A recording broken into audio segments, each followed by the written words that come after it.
Chapter 51, Chapter 51, Discussion on World Unification. Senju Hashirama, Madara, I regret it a little now. If I had followed your advice and the two of us had unified the world together, wouldn't we have prevented all this? Uchiha Madara, what's the use of saying these things now? We are already dead. Though Madara spoke harshly, he felt a sense of satisfaction. After all, Hashirama agreeing with his thoughts and even admitting regret was a confirmation that his ideas were right. It gave Madara even more reason to resurrect himself in the future and make the ninja world truly peaceful, so that Hashirama could witness it. Senju Tobirama, brother, to be honest, I didn't agree with the distribution of the tailed beasts from the beginning. I tried to persuade you, but you were too stubborn to listen. What could I do? For the sake of peace, he even bowed down in front of them at the 5 Hokage conference. Uchiha Madara, what? What did you just say, Tobirama? How could Hashirama bow his head down before those trashes?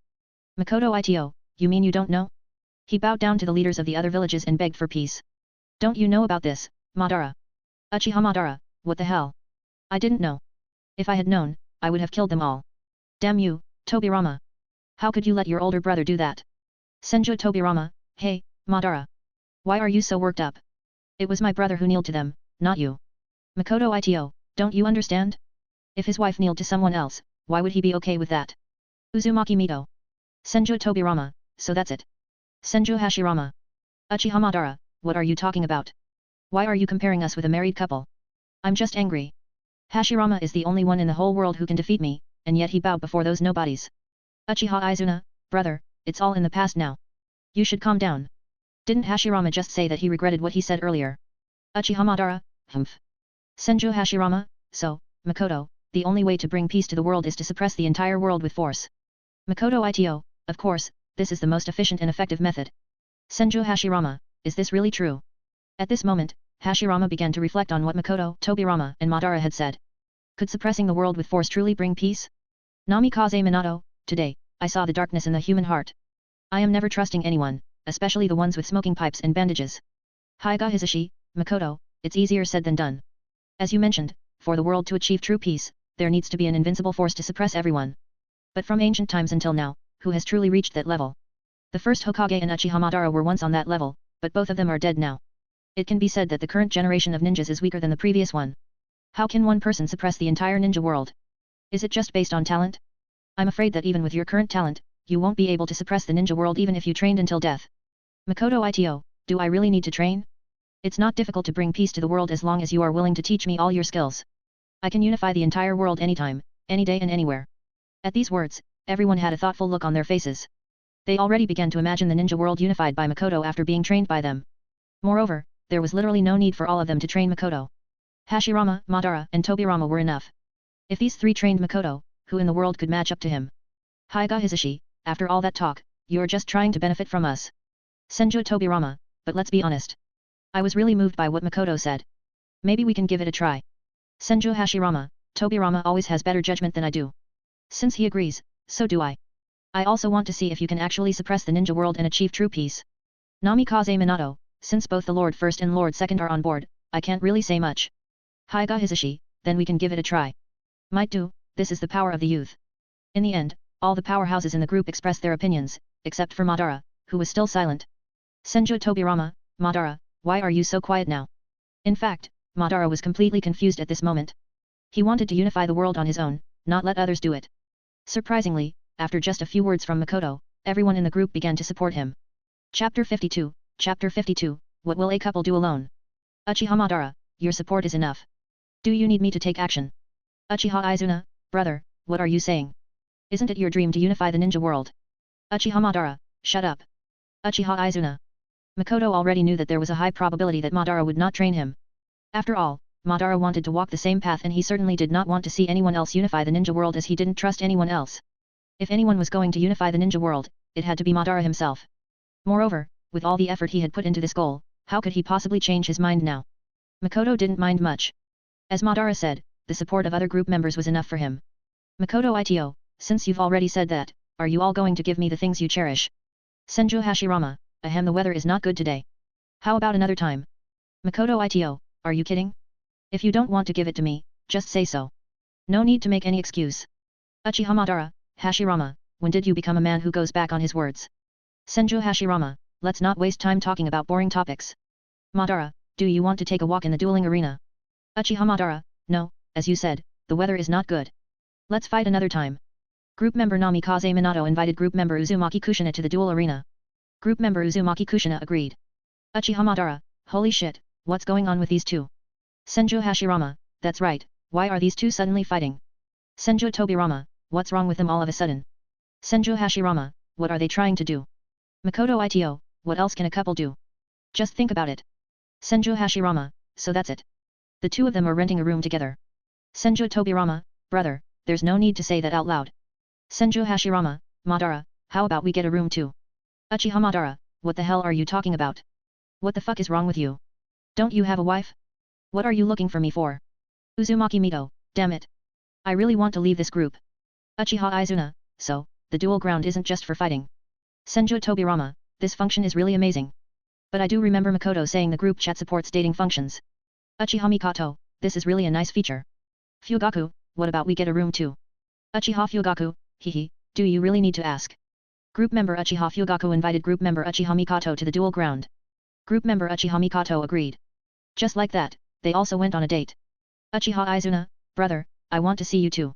Uchiha Madara, okay. Group member Uchiha Izuna invited group member Uchiha Madara to the duel arena. Group member Uchiha Madara agreed. Senju Hashirama, Tobirama, we haven't seen each other for a long time. What do you think? Senju Tobirama, shut up, brother. Did you really forget about Mito? She seems really upset with you. Go and have a chat with her first.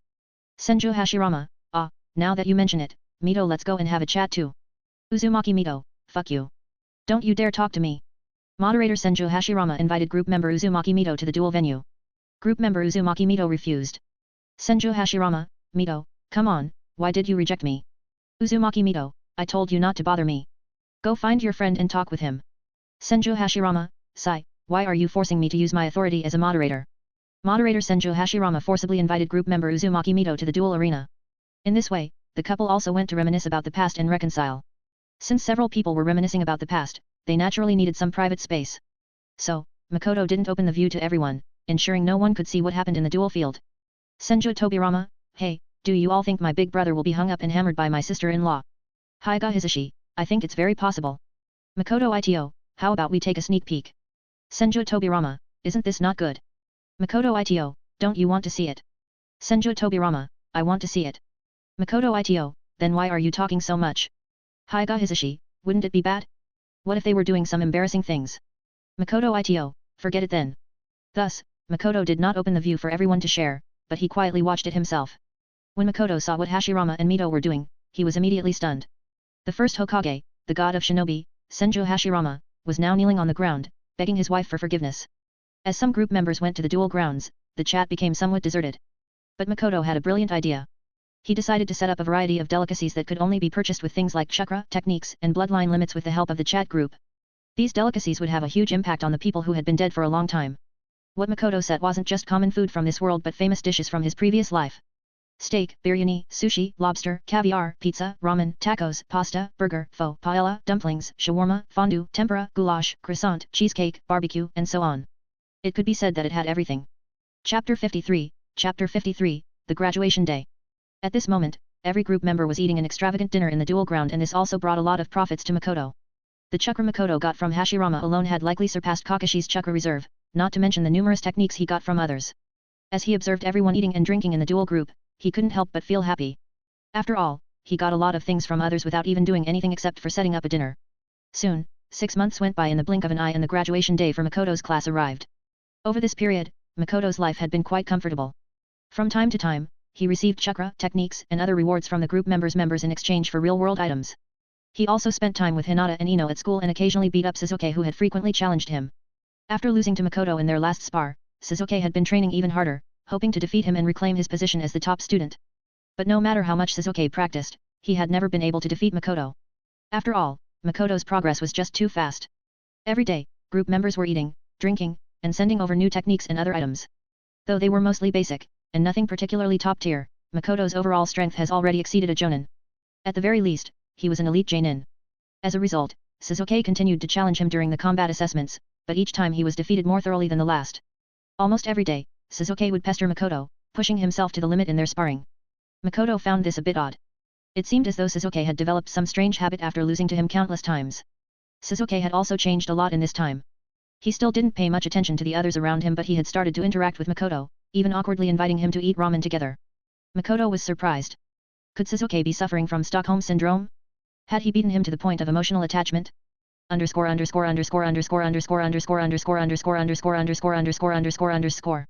Makoto wasn't worried about the graduation test at all. He already knew the exam was just about performing the clone technique, which he had already mastered half a year ago.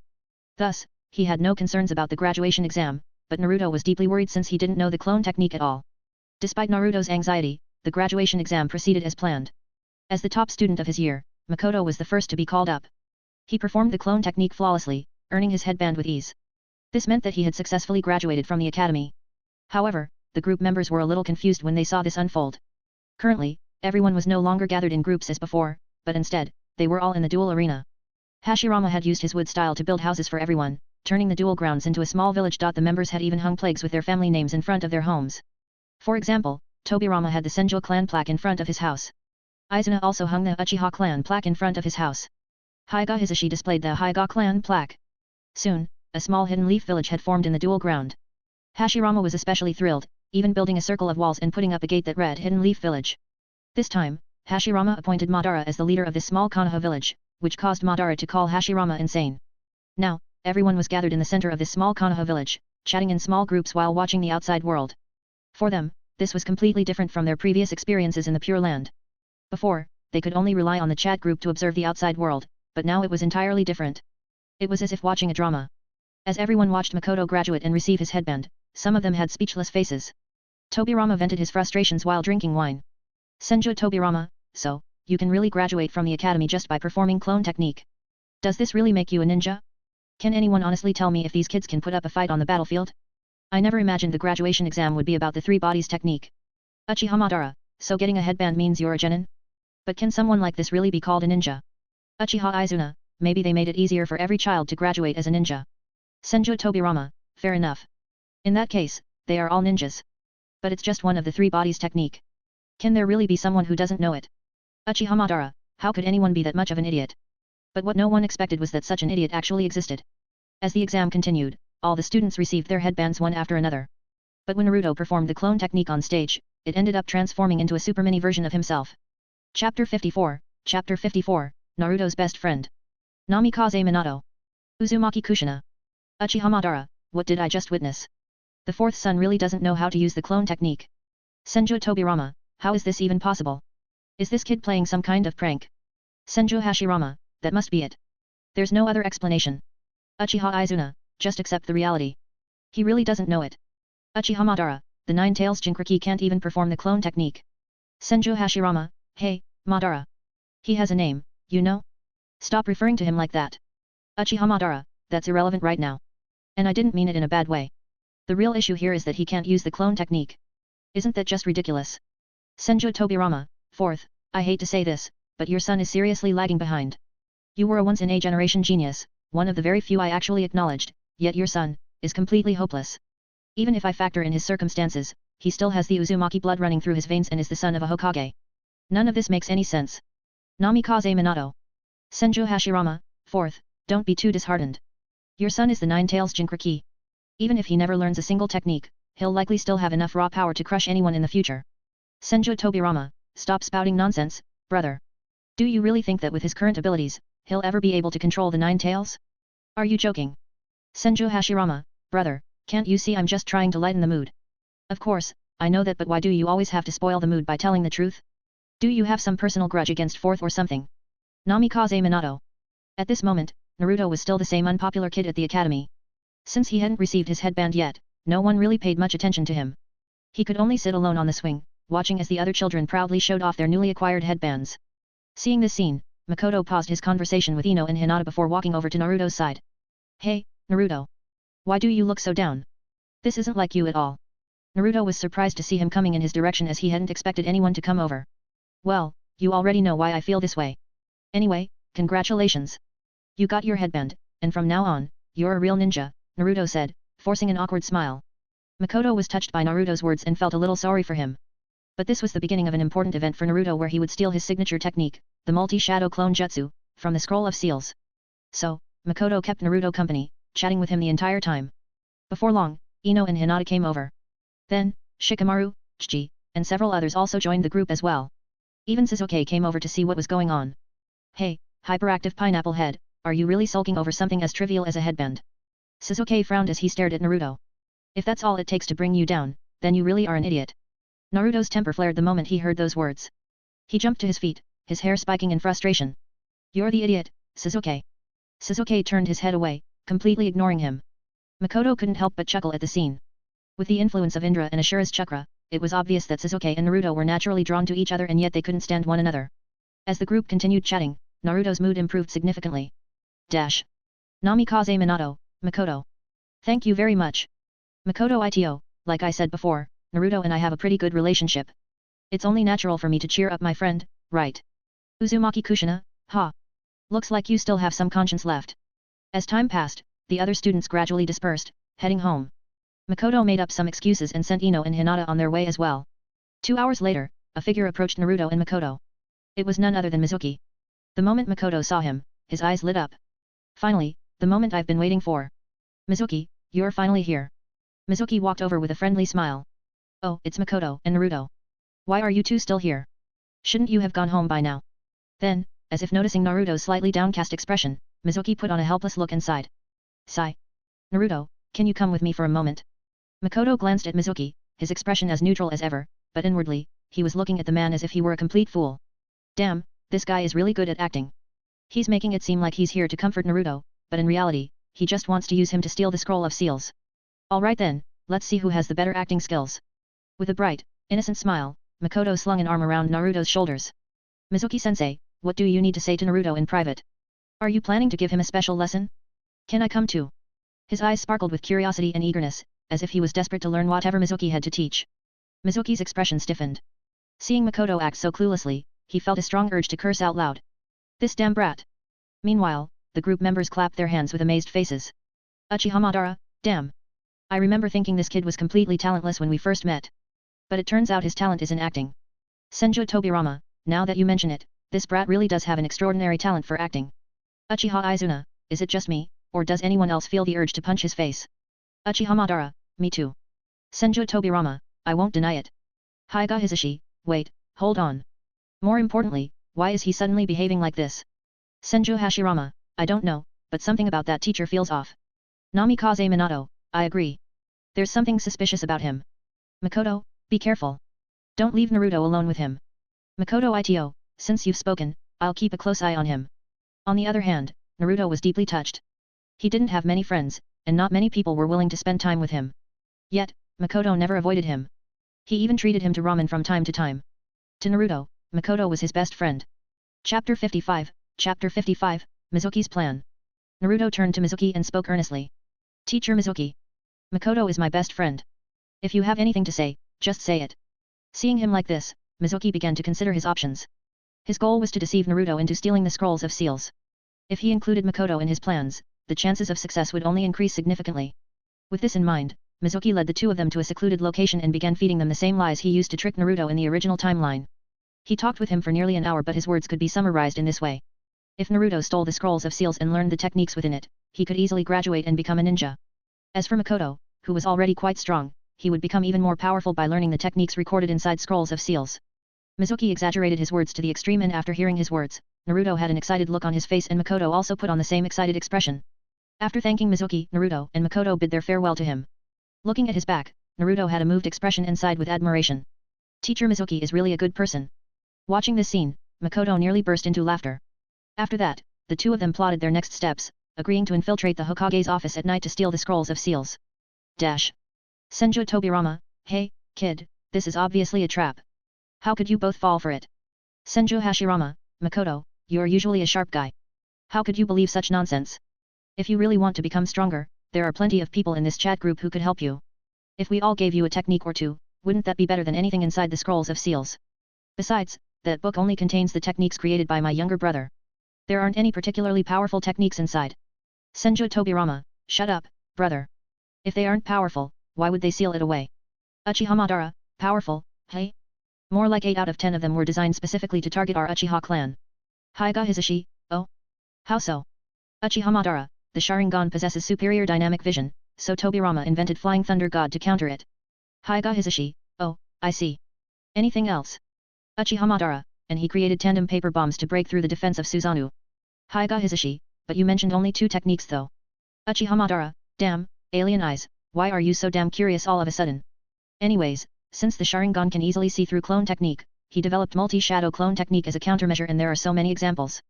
Flying Thunder God / reanimation jutsu, darkness technique, spiritualization techniques, all of them were created to counter the prowess of an Uchiha. Hyuga Hisashi, holy shit. I thought you were lying for a second. So all the techniques Lord Second created were really meant to counter the Uchiha. Namikaze Minato, it seems to be the case. Senju Tobirama, well, when I was developing these techniques, I naturally considered the threat posed by the Uchiha clan. So, I just paid a little more attention to countering them. Uchiha Madara. Uchiha Izuna. Uchiha Fugaku. Senju Tobirama, damn it, because of you damn Uchihas, we diverted from the topic. Makoto and Naruto are walking to their death.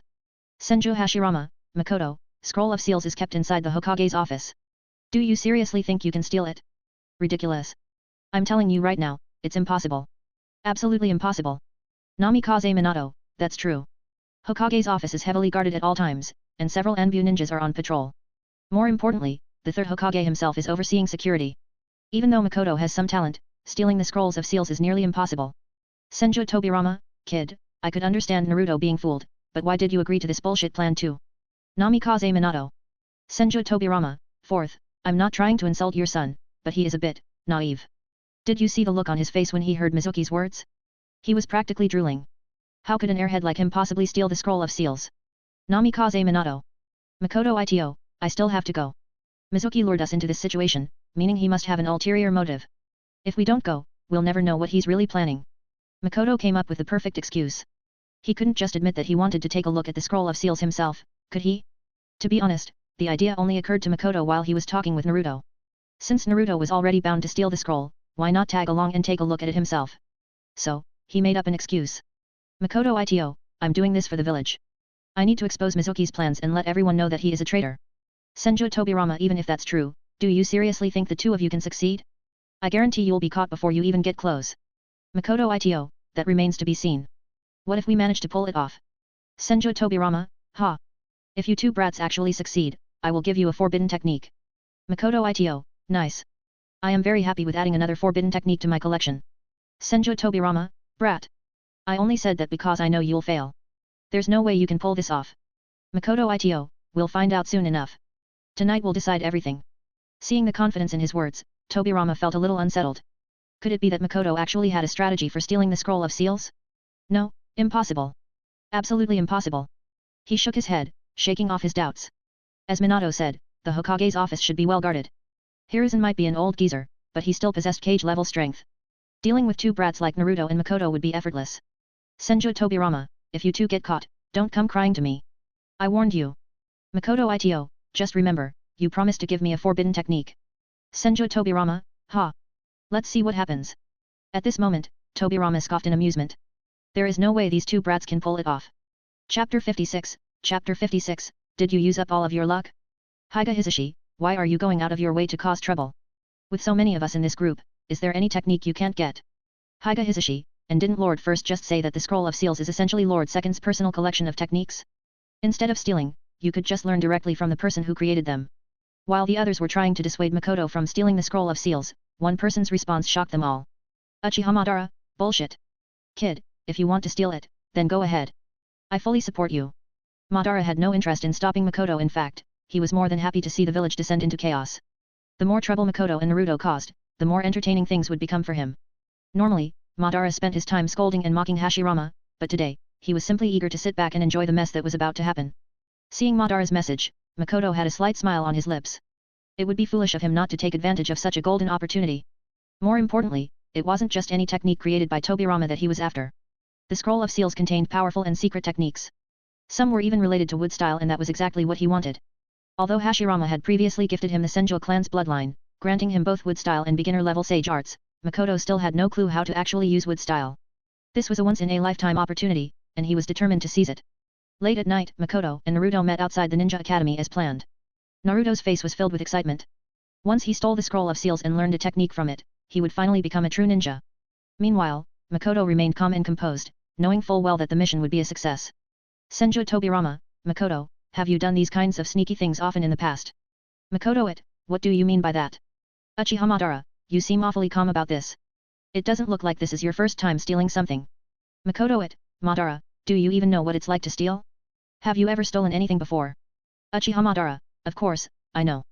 Back in the day, I used to sneak into the Senju clan's territory and steal Hashirama. Makoto it, what the hell did I just hear? Uzumaki Mito, Hashirama. Senju Hashirama, Madara, please speak clearly. What do you mean by stealing me? We were clearly just hanging out. Uchiha Madara, ahem. Slip of the tongue, slip of the tongue. Makoto it, oh, so now you want to clarify? It's too late now. Everyone knows you two are like that. Uchiha Madara, shut up, brat. Damn it, if you're not going to steal the scroll of seals, go home and sleep. Makoto rolled his eyes and decided to stop entertaining Madara. Instead, he focused on the task at hand. He activated the area scanning technique that Minato had given him. Pressing his fingers gently against the ground, he sensed a flicker of chakra nearby.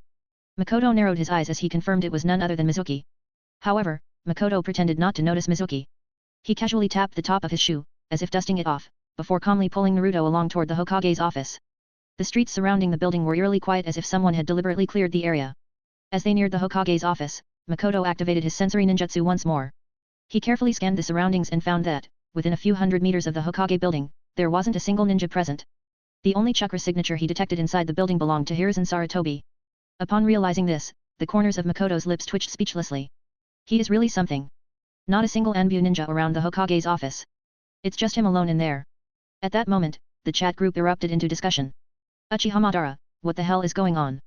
Didn't you guys say the Hokage's office is heavily guarded by Anbu ninjas? Uchiha Shisui, this doesn't add up. How can the security be this lax? Senju Hashirama, there really is no one else around here. The only person in the office is Sarutobi Hiruzen. Namikaze Minato, are all the Anbu out on missions? Hyuga Hisashi, Makoto, did you use up all of your luck? If not, how is this possible? There isn't a single ninja around the Hokage's office. How crazy is that? Chapter 57, Chapter 57, Naruto is unmatched, when it comes to stupidity. Senju Tobirama, why do I get the feeling that this whole situation is unusual? It smells like a conspiracy. Makoto Ito, conspiracy? What does that smell like? Senju Tobirama. Hyuga Hisashi. Namikaze Minato. Uchiha Madara. Senju Hashirama, Tobirama, do you really know what conspiracy smells like? Senju Tobirama, shut up, brother. Senju Hashirama. Uchiha Shisui, but the chakra signals detected within the Hokage's office should belong to the third Hokage, correct? Namikaze Minato, that's right. Lord Third is still incredibly powerful. With him overseeing the situation, there won't be any issues, even in the absence of those Anbu ninjas. While everyone was discussing, Makoto grabbed Naruto and confidently strode through the main entrance, as if the two of them were merely walking into a shopping mall. Senju Tobirama, brat, what the hell are you doing? Are you sure you're actually here to steal something? Namikaze Minato, why does it look like you're just returning home? Senju Hashirama, I thought Naruto was foolish enough. But who would have guessed there's someone even more foolish than him? Senju Tobirama, shut up, brother. How do you have the nerve to call others stupid? Uchiha Madara, that's right. Naruto didn't look like he was attempting a theft at all. He simply followed Makoto as they walked in without a hint of hesitation. Hey! Makoto, we're here to steal the scroll. Isn't it bad to just walk in like this? Naruto asked, his face filled with confusion. Makoto glanced at him in surprise, wondering if Naruto had actually thought of a plan. Then what do you suggest we do? Makoto asked. Naruto paused for a moment, his gaze shifting toward the window right beside the door. How about the two of us climb in through the window, he suggested earnestly.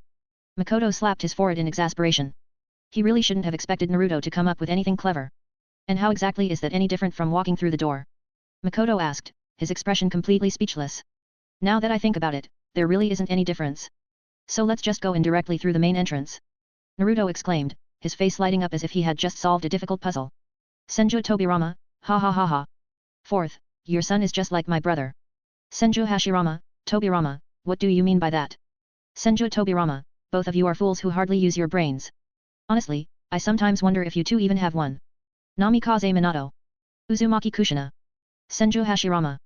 Underscore underscore underscore underscore underscore underscore underscore underscore underscore underscore underscore underscore. In the outside world, Naruto and Makoto strode confidently into the Hokage's office. Naruto, seemingly oblivious to the fact that they were there to steal something, made a series of loud and boastful noises as if he were on a grand adventure rather than a covered mission. As expected, their reckless behavior quickly led to them being discovered by Hiruzen. What's the matter with you two coming here so late at night? Hiruzen asked in a deep, authoritative voice, his sharp gaze fixed on them. Senju Tobirama, you two are done for. It hasn't even been a full minute since you entered, and you've already been caught. Hyga Hisashi, damn it. I warned you multiple times not to go, but you wouldn't listen. Now look, you got caught immediately. Uchiha Izuna, there's no escaping this. You two will have to face the consequences now. While everyone in the group chat relentlessly criticized Makoto, he remained unfazed, showing no reaction at all. Instead, he was patiently waiting to see how Naruto would handle the situation. Naruto glanced up at Sarutobi Hiruzen with his usual bright and cheerful smile. Grandpa, we're here to steal the scroll of seals, he declared without a hint of hesitation. Senju Tobirama. Uchiha Izuna. Namikaze Minato. Hyga Hisashi, damn, did that kid leave his brain at home before coming here? What kind of thief openly admits they're here to steal? Uchiha Madara, when it comes to stupidity, Naruto is unmatched. He's truly the strongest of them all. Naruto stood before Hiruzen, his expression completely innocent, as if he had said nothing wrong. Sarutobi raised an eyebrow in surprise at Naruto's blatant confession. What? You want to steal the scroll of seals? How do you even know about it? Who told you about this? He questioned, his voice laced with suspicion. Naruto, placing both hands on his hips, puffed out his chest and snorted confidently. Humph. We won't tell you that Teacher Mizuki was the one who told us about it. We would never betray him. I absolutely won't say that Teacher Mizuki told me I could graduate as long as I managed to get the scroll of seals. Naruto added, looking particularly proud of himself. Naruto stood tall, acting as if his lips were sealed shut, as though no force in the world could pry any information from him. Senju Tobirama, holy shit. Uchiha Madara, did he just say that out loud? Hyga Hisashi, damn. I can't believe what I'm hearing. Namikaze Minato, no, I think Naruto has already seen through Mizuki's plan. That's right. My son is clearly putting on an act. Uzumaki Kushina, shut up, Minato. Sarutobi's face darkened upon hearing Naruto's words. His expression turned serious as he addressed them with a stern voice. The scroll of seals is no trivial matter, he warned, his tone carrying the weight of authority. Enough of this nonsense. You two should stop fooling around and return home immediately. Chapter 58, Sexy Technique. After hearing Hiruzen's words, Naruto touched his nose and said confidently, since Grandpa is trying to stop us, I have no choice but to fight. Without hesitation, he immediately made a fighting stance. Sarutobi was slightly surprised by his words and looked at him curiously. Fight? Do you really think you can defeat me just because I'm old? Grandpa. This is a technique I created after working hard for days. Senju Tobirama, he actually created a technique. Uchiha Madara, is this for real? Uchiha Izuna, this dumb kid managed to develop his own technique. Namikaze Minato, as expected of my son. Senju Hashirama, interesting. I'd love to see what kind of technique he came up with. Hyga Hisashi, I'm curious as well. Sarutobi, now intrigued, stroked his beard and nodded. Oh? Then go ahead and show me your technique. Naruto puffed out his chest proudly. Since you promised, you better keep your eyes open and watch carefully. Hearing his words, Sarutobi shifted his full attention to Naruto, ready to witness the technique he had devised. Naruto swiftly formed the necessary hand seals and shouted, sexy technique. Boom. A thick puff of white smoke filled the air. When it cleared, Naruto had transformed into a voluptuous female version of himself, complete with long blonde twin tails and absolutely nothing covering the figure. Hiruzen's mouth fell open in pure shock, his eyes nearly popping out of their sockets. Fuck. A sudden, violent nosebleed erupted from his nostrils, shooting out like high-pressure water jets. The sheer force sent him flying backward, and before he could even process what had happened, his body went limp. His head tilted to the side, and he collapsed to the ground, unconscious. Just like that, the third Hokage of the Hidden Leaf Village had been defeated in a single move. This was the power of the sexy technique. Hee. Naruto smirked proudly before dispelling the transformation. Turning to Makoto, he puffed out his chest with a smug grin. Well? What do you think, Makoto? My technique is amazing, right? Even Grandpa Hokage couldn't handle it. Without waiting for a response, Naruto grabbed Makoto's wrist and dashed toward the Hokage's office. Come on. It's time to steal the scroll and for me to become a ninja. Snapping out of his daze, Makoto quickly followed. The two of them rummaged through the cabinets and storage boxes, searching for their prize. Before long, they found a large chest resting in the corner and inside it lay the scroll of seals. Without hesitation, they snatched it up and fled the scene. The group members were all stunned, completely unsure how to react to what had just happened. Senju Hashirama, this is absolutely outrageous. Uchiha Madara, what kind of technique is that? No, seriously, can that even be considered a technique? Senju Tobirama, as bizarre as it is, I have to admit, it's an effective move for catching people off guard. Uchiha Izuna, this kid is truly unpredictable. Hyga Hisashi, Lord Third was instantly defeated by such a ridiculous technique? Unbelievable. No one had expected things to play out this way. Naruto had used an absurdly technique to take down Hiruzen and successfully steal the scroll of seals. Senju Tobirama, the fourth son is, surprisingly creative. I'm kind of impressed. Makoto Ito, now, Don't forget. You promised to give me a forbidden technique. Senju Tobirama, excuse me? What nonsense are you spouting? I don't recall promising anything like that. Makoto Ito, should I pull up the chat logs? Senju Tobirama, hey, that wasn't me at the time. My account got hacked. Has anyone else experienced this kind of thing? Makoto Ito, wow, Grandpa second. Since when did you become so shameless? I thought you were different from your brother, but I guess I was wrong. Senju Tobirama, what are you even talking about? Why can't I understand a single word you're saying? Uzumaki Kushina, damn it.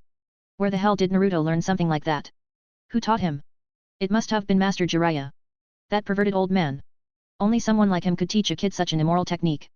Namikaze Minato, Jiraiya-sensei may be a pervert, but he wouldn't teach Naruto such a weird technique.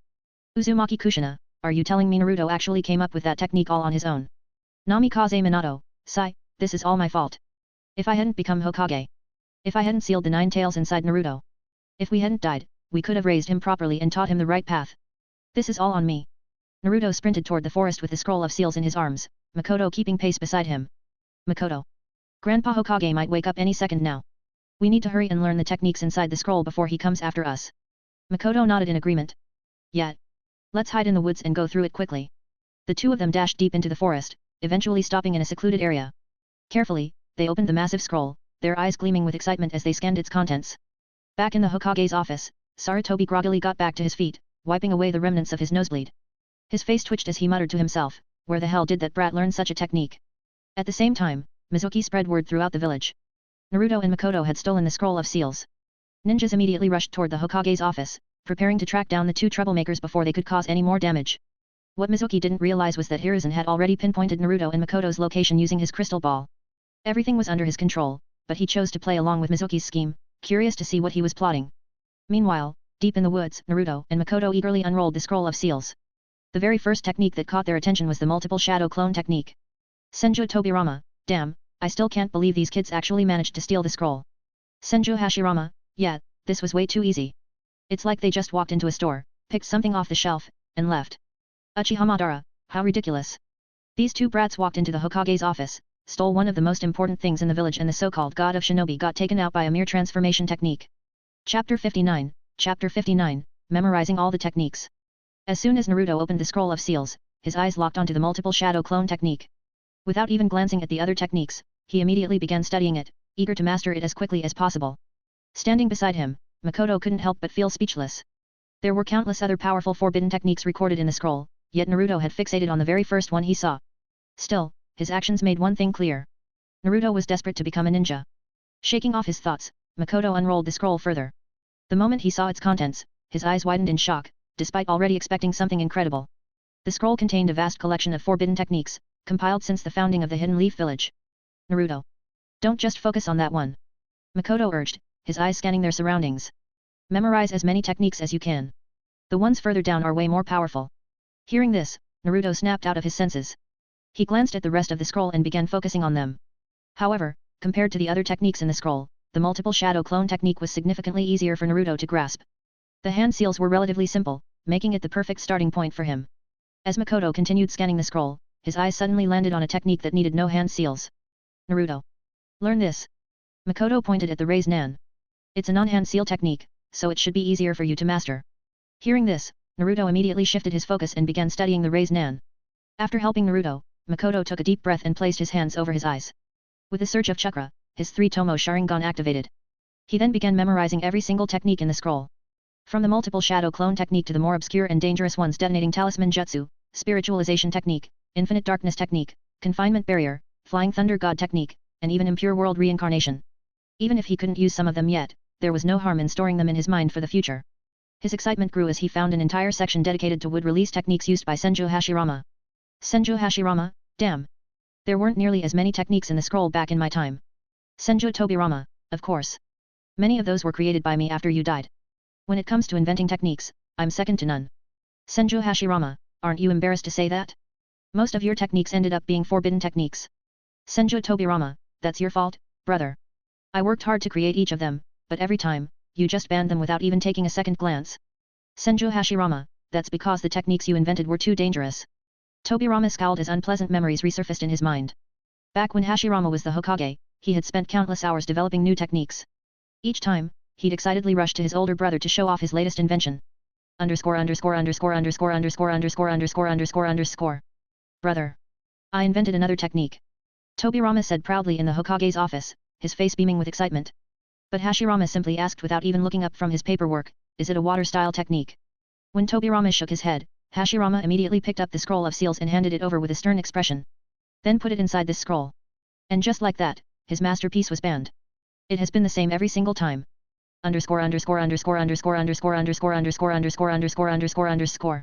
Senju Tobirama, shut up, brother. Back in the real world, Makoto sighed as he continued memorizing the scroll's contents. He couldn't help but notice that the vast majority of techniques listed had been created by Tobirama. On the other hand, Naruto was struggling. He was having a hard time memorizing the hand seals for the multiple shadow clone technique and the intricate control methods needed to perform the Rasengan. Noticing how intensely Makoto was studying the scroll, Naruto furrowed his brows in confusion. Makoto, can you really memorize all of these techniques? He asked, his voice filled with doubt. Without taking his eyes off the scroll, Makoto replied calmly, I have a good memory. I'm confident I can remember all of them. More importantly, I've already learned a simple technique like Rasengan. Naruto's jaw dropped in shock after hearing his words. What? You've already learned it? That's amazing. Meanwhile, in the Hokage's office, Hiruzen observed the entire scene through his crystal ball. Since Makoto had covered his eyes with his hands, Hiruzen hadn't noticed his Sharingan. But seeing the boy speed reading through the scroll, the old man couldn't help but shake his head with a smile. What a greedy brat. Trying to learn so many ninjutsu at once? At this rate, he's going to forget all of them and end up learning nothing. Then, his gaze shifted to Naruto, who was still painstakingly recording the hand seals for the multiple shadow clone technique and carefully studying the Rasengan. Seeing this, Hiruzen's smile deepened. At least Naruto knows his limits and is focusing on what he can learn. Back in the woods, Makoto was completely immersed in memorizing the scroll's techniques. His Sharingan spun rapidly beneath his hands as he absorbed every single jutsu like a sponge. Wood-style techniques, water-style techniques, Flying Thunder God, 8 Inner Gates, Impure World Reincarnation and various other sealing techniques. Makoto knew that just memorizing these techniques wouldn't mean he could instantly use them, but having a solid foundation for future study was already a huge advantage. On the other hand, Naruto had just barely managed to learn the multiple shadow clone technique. His progress was impressive but when it came to Rasengan, he was still struggling. Uchiha Madara, Makoto, you're really greedy. Senju Hashirama, Madara, what do you mean? Uchiha Madara, can't you see? He's using the Sharingan to record all these forbidden techniques. He's clearly planning to study them later. Senju Hashirama, is Sharingan really that powerful? Uchiha Madara, it's quite impressive. Senju Hashirama, then why did you lose to me? Uchiha Madara. Senju Tobirama, tisk. That's what you get for always bragging about your Sharingan. Uchiha Madara, damn you, Tobirama. Do you want to fight? Namikaze Minato, it seems that Naruto has finally learned the multiple shadow clone technique. With his massive chakra reserves, it should suit him well. However, Rasengan is still a bit too much for him to handle. Uchiha Izuna, honestly, despite his naive appearance, Naruto does show promise when it comes to learning ninjutsu. The fact that he managed to learn the multiple shadow clone technique in such a short time is impressive. Chapter 60, Mizuki arrives. Namikaze Minato, Master Izuna, thank you for thinking highly of my son. Uchiha Izuna, ha ha ha. It's not a big deal. And although we're not from the same generation, I was still very young when I died. I always feel a bit weird when you call me master.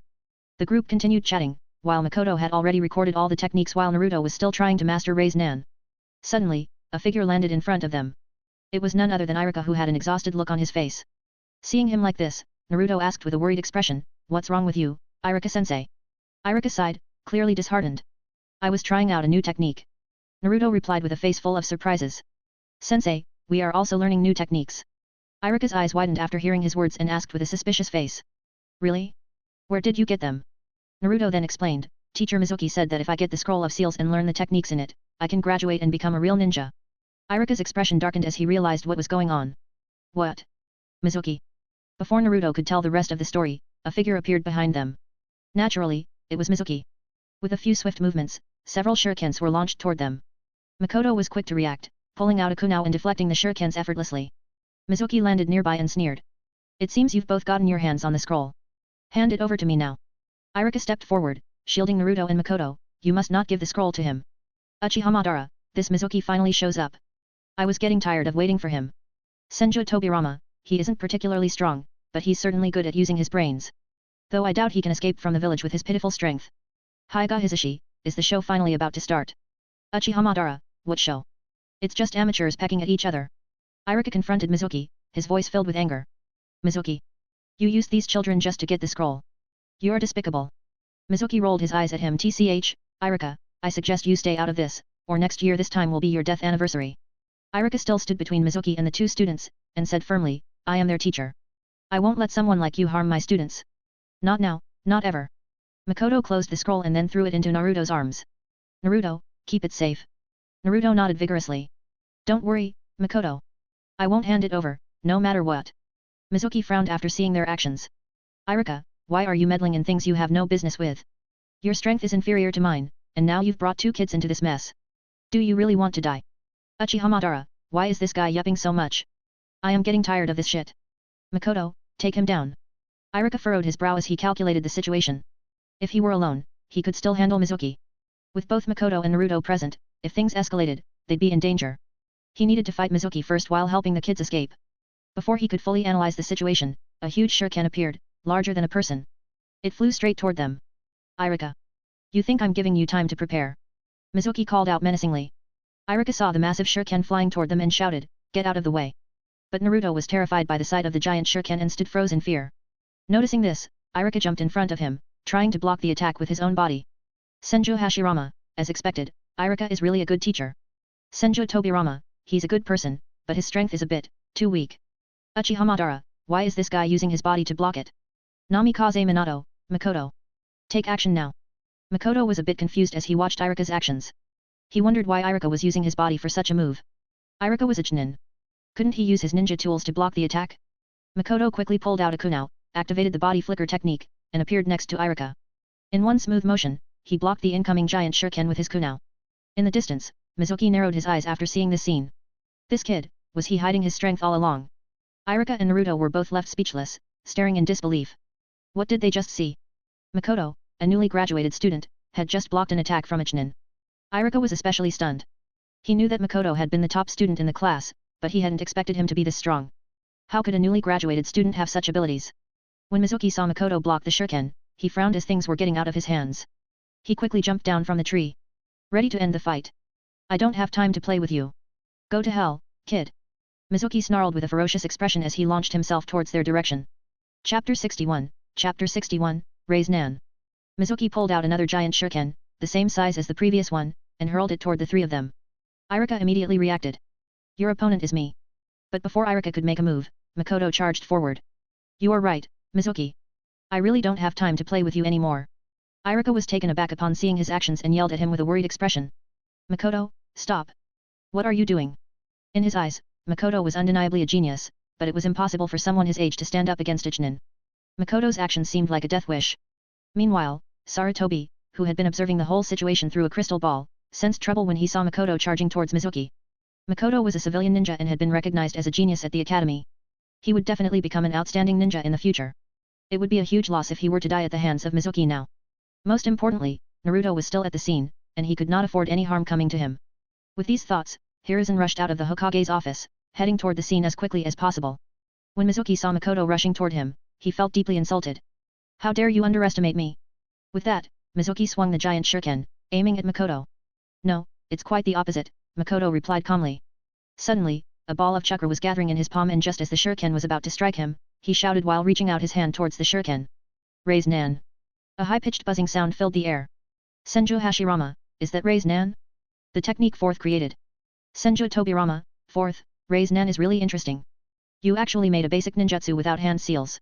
Uchiha Madara, why does it look so familiar? It's a bit like. Wait. I remember.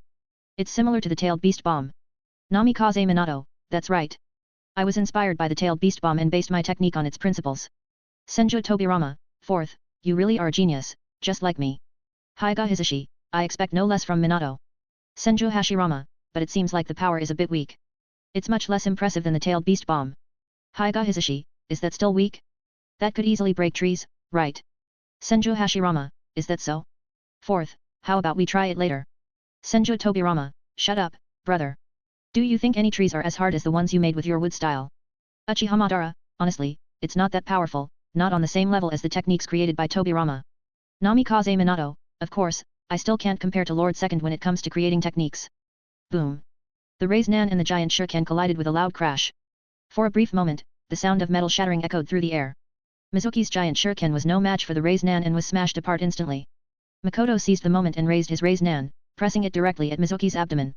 A scream was heard as Mizuki was sent flying, crashing through several large trees. Iruka's jaw dropped, his mind racing to process what he had just seen. The Rasengan. How did Makoto? Naruto's eyes gleamed as he watched Makoto's Rasengan. Is this the technique that Makoto just asked me to learn? It's really amazing. Naruto stared at Makoto and then at Mizuki's battered body. He thought the Rasengan looked incredibly cool and resolved to learn it himself. Lying on the ground, Mizuki struggled to raise his head and pointed a trembling finger toward Makoto. Monster, but before Mizuki could finish his words, he fainted. Makoto, what you just used was the 4th Hokage's Rasengan, right? I never imagined I'd actually see someone use the Rasengan. This is incredible. Iruka regained his composure, but the disbelief on his face remained. Senju Hashirama, it looks like the 4th has a high reputation in the village. Iruka seems to respect him a lot. Ito Makoto, isn't that given? 4th gave his life for the village. He's the hero who sealed the 9-tailed beast. The villagers respect him greatly, but they have little regard for Naruto.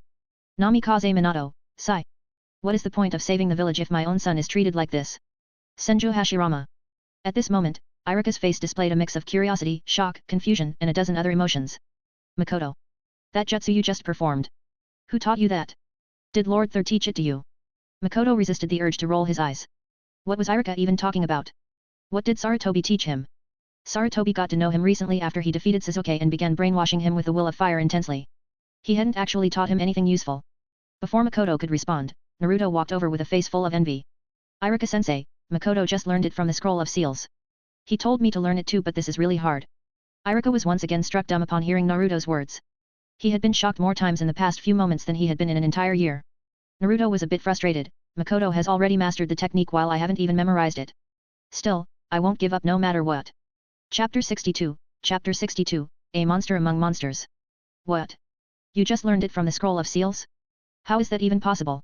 Iruka exclaimed, his voice filled with shock. From what Naruto said, it hasn't even been an hour since you stole the scroll, yet you managed to learn this ninjutsu so quickly. He couldn't wrap his head around it. The technique Makoto had mastered wasn't just any technique. It was the 4th Hokage's signature move. Senju Tobirama, well, now we have another witness. This should make it easier to prove to everyone that you're a genius. Uchiha Madara, ha! You really think anyone will believe this? Even if we took a casual glance at it, mastering something of this level instantly should be impossible. Iruka's eyes remained locked onto Makoto, scanning him carefully as if trying to make sense of what kind of monster he had been teaching all these years. When Makoto had defeated Sasuke earlier, Iruka had already suspected that his true strength far exceeded what was publicly known. In fact, he had even reported his suspicions to Sarutobi Hiruzen. At that moment, Iruka had compared Makoto to someone like Jiraiya, one of the legendary Sannin. Jiraiya had been a fool in his youth, but under the guidance of the 3rd Hokage, he had experienced an epiphany that set him on the path to becoming one of the most renowned figures in the ninja world. Iruka had thought Makoto might be similar to Jiraiya. But what he hadn't expected was that Makoto was even more of a genius than he had imagined. The idea that he could learn a technique like the Rasengan in such a short time was simply outrageous. Just then, a figure suddenly appeared before them. It was none other than Sarutobi Hiruzen, who had rushed over from the Hokage's office. Seeing that all three of them were safe, Sarutobi let out a quiet sigh of relief. After all, Iruka was an excellent academy teacher, Naruto was the Nine-Tails Jinchuriki, and Makoto was a prodigy who could potentially follow the same path as his disciple Jiraiya. If anything had happened to them, it would have been a heavy blow. Upon seeing Sarutobi, Iruka immediately straightened up and saluted. Lord Thier. I didn't expect this situation to alert you enough to come in person. Sarutobi had seen the moment when Makoto had rushed toward Mizuki. But now, he saw that Makoto was completely unharmed. His brows furrowed in confusion. Where is Mizuki? Did he run away? And why aren't you injured at all? What exactly happened here? From what he had observed, Makoto had engaged Mizuki directly. Yet now, everything seemed fine. What had happened to Mizuki? Sensing Sarutobi's confusion, Iruka stepped forward and pointed toward a spot in the distance. Lord Thier, he's over there. Sarutobi turned his gaze in the direction Iruka was pointing.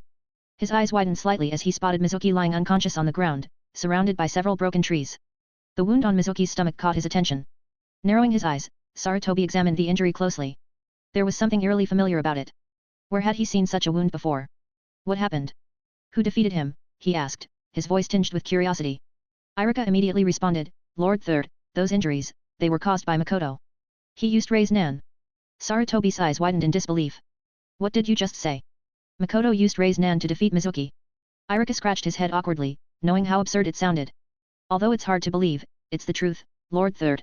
Makoto used Rasengan, and he just learned it from the Scroll of Seals. Sarutobi stared at Makoto, his small eyes filled with confusion. He glanced at Mizuki, then back at Makoto. Rubbing his eyes in disbelief, he repeated this action quite a few times. Mizuki, Makoto, Mizuki, Makoto. You really learned Rasengan just from reading the Scroll of Seals? Not from somewhere else? Ito Makoto shrugged helplessly. Yeah, I just read the Scroll of Seals with Naruto. The Rasengan technique looked pretty good, so I learned it. Honestly, I didn't find it hard. And Naruto learned the multi-shadow clone technique. Naruto scratched the back of his head, his face turning red with embarrassment. But I think Rasengan is really hard. Makoto, you're amazing. I spent a long time trying to learn it, but you got it right away. Sarutobi was completely flabbergasted. He had never expected to witness such an extraordinary talent emerging once again. Among civilian-born ninjas, there had been Jiraiya, Orochimaru, Minato, and now, Makoto. At this point, Sarutobi had no choice but to believe Iruka's words. There was no other explanation. Makoto was just a civilian ninja. The only possible way for him to have learned Rasengan was through the Scroll of Seals. It seemed like the right time for Sarutobi to personally explain the profound essence of the Will of Fire to Makoto. After processing all of this, Sarutobi looked at Makoto with an intense gaze. If Minato had been called a once-in-a-generation genius, then what should he call Makoto? Perhaps calling him a genius wasn't enough. A more fitting word would be monster. At that moment, a deep sense of regret washed over Sarutobi. Makoto's potential had been truly wasted. His parents had died on a mission when he was young, and without anyone to seriously guide him, he had been left to grow on his own. If Makoto had received proper training from an early age, he would be something far more terrifying. Chapter 63, Makoto, I am a ninja now. As Sarutobi continued to ponder about Makoto's potential, Iruka grew increasingly anxious. He was worried that both Makoto and Naruto might face punishment for stealing the Scroll of Seals, even though they had been manipulated. Gathering his courage, he spoke up hesitantly, Lord Third, these two kids were fooled by Mizuki. Before he could finish, Sarutobi raised a hand, cutting him off. Alright, I already understand the situation. This was all Mizuki's scheme, and these two were simply deceived by him. More importantly, they protected the Scroll of Seals and even managed to defeat Mizuki. That is a significant contribution to the village. His gaze swept over both Makoto and Naruto before he firmly declared, the matter ends here. Their merits and demerits cancel each other out. There will be no punishment. Then, turning to Naruto, he added with a small smile, and Naruto, now that you've learned the multiple shadow clone technique, I'll make an exception and allow you to graduate from the academy. From now on, you're a real ninja. Naruto's eyes widened in disbelief before he erupted into sheer joy. He leapt off the ground, punching the air. Yah! I finally graduated. I'm a real ninja now. Ha ha ha ha. He turned to Makoto, practically bouncing on his feet. Did you hear that, Makoto? Grandpa Hokage just said he's making an exception for me. I'm a real ninja. A ninja. Watching Naruto bounce around like an overexcited monkey, Makoto chuckled and shook his head. With a smile, he said, I know. I just heard it. Anyway, congratulations, Naruto. Iruka, still smiling, removed his own headband and carefully tied it around Naruto's forehead, officially marking his graduation. Naruto touched the headband, his eyes shining with pure joy. He grinned from ear to ear, the symbol of hidden leaf now resting proudly on his forehead. Uchiha Madara, TCH. I thought these two brats could stir up some real trouble. Senju Tobirama, although everything ended smoothly, I still feel like there's something strange about all of this, as if it was planned from the start. Namikaze Minato, Lord Second, you feel the same way? I had a weird feeling when Makoto and Naruto first went to the Hokage's office. Now, looking at how everything played out, it seems like this was arranged from the beginning. Senju Hashirama, hey? What are you two talking about? I don't understand. What's been arranged? What's strange about this? Isn't this a good ending? They weren't punished, and Naruto finally graduated. Isn't that great? Uchiha Madara, shut up, Hashirama. Are you really this dumb? Even a fool can see through this, but you still don't get it. This was all a big drama directed and performed by that monkey bastard. Mizuki was nothing but a pawn from the very beginning. Senju Hashirama, wait. Even a fool can understand it. Well, I didn't understand it. So does that mean I'm not a fool? And since the three of you did understand it, doesn't that make you the fools? After all, fools are supposed to get what Madara just said. Uchiha Madara, shut up, Hashirama. You're worse than a fool. Senju Tobirama, sometimes, I really don't know how to deal with my older brother's IQ. Uchiha Izuna, it's been tough on you all these years, Tobirama. Senju Tobirama, well, I'm kind of used to it by now. Senju Hashirama, hey? Since when did you two become so close? Weren't you always at odds? Senju Tobirama, who cares if our relationship was bad before? Do you think we're stupid enough to keep fighting even after death? Uchiha Izuna, exactly. What's the point of holding grudges in the afterlife? Uchiha Madara, Izuna, he's the enemy of the Uchiha clan. He killed you with his own hands. Uchiha Izuna, brother, it's been so many years. You should let go of that hatred. Besides, we're both dead now. What's the point of dwelling on it? And let's be real, Don't you and Hashirama eat and drink together all the time? Compared to my relationship with Tobirama, yours with Hashirama is way more closer. You're in no position to lecture me. Uchiha Madara, shut up, Izuna. I'm not on good terms with him. I'm not doing this out of friendship. I'm studying Hashirama's habits so I can defeat him one day. Uchiha Izuna, sure, whatever you say, brother. Uchiha Madara, Izuna. Underscore underscore underscore underscore underscore underscore. As Naruto finally calmed down, Sarutobi waved him over. Seeing his gesture, Naruto walked up with his usual goofy grin. Grandpa Hokage, what's up? Sarutobi smiled and nodded, clearly pleased. Naruto, you've been improving a lot lately. Hearing the compliment, Naruto puffed out his chest proudly. Ha ha ha, it's no big deal. However, before he could bask in his own glory, a loud thud echoed as Sarutobi knocked him on the head. Did you really think I was praising you, you little brat? You actually dared to use that technique on me. Now, be honest, who did you learn it from? Naruto rubbed his head with a pout. Geez, Grandpa. I didn't learn it from anyone else. I came up with it myself. I just didn't expect you to be so weak.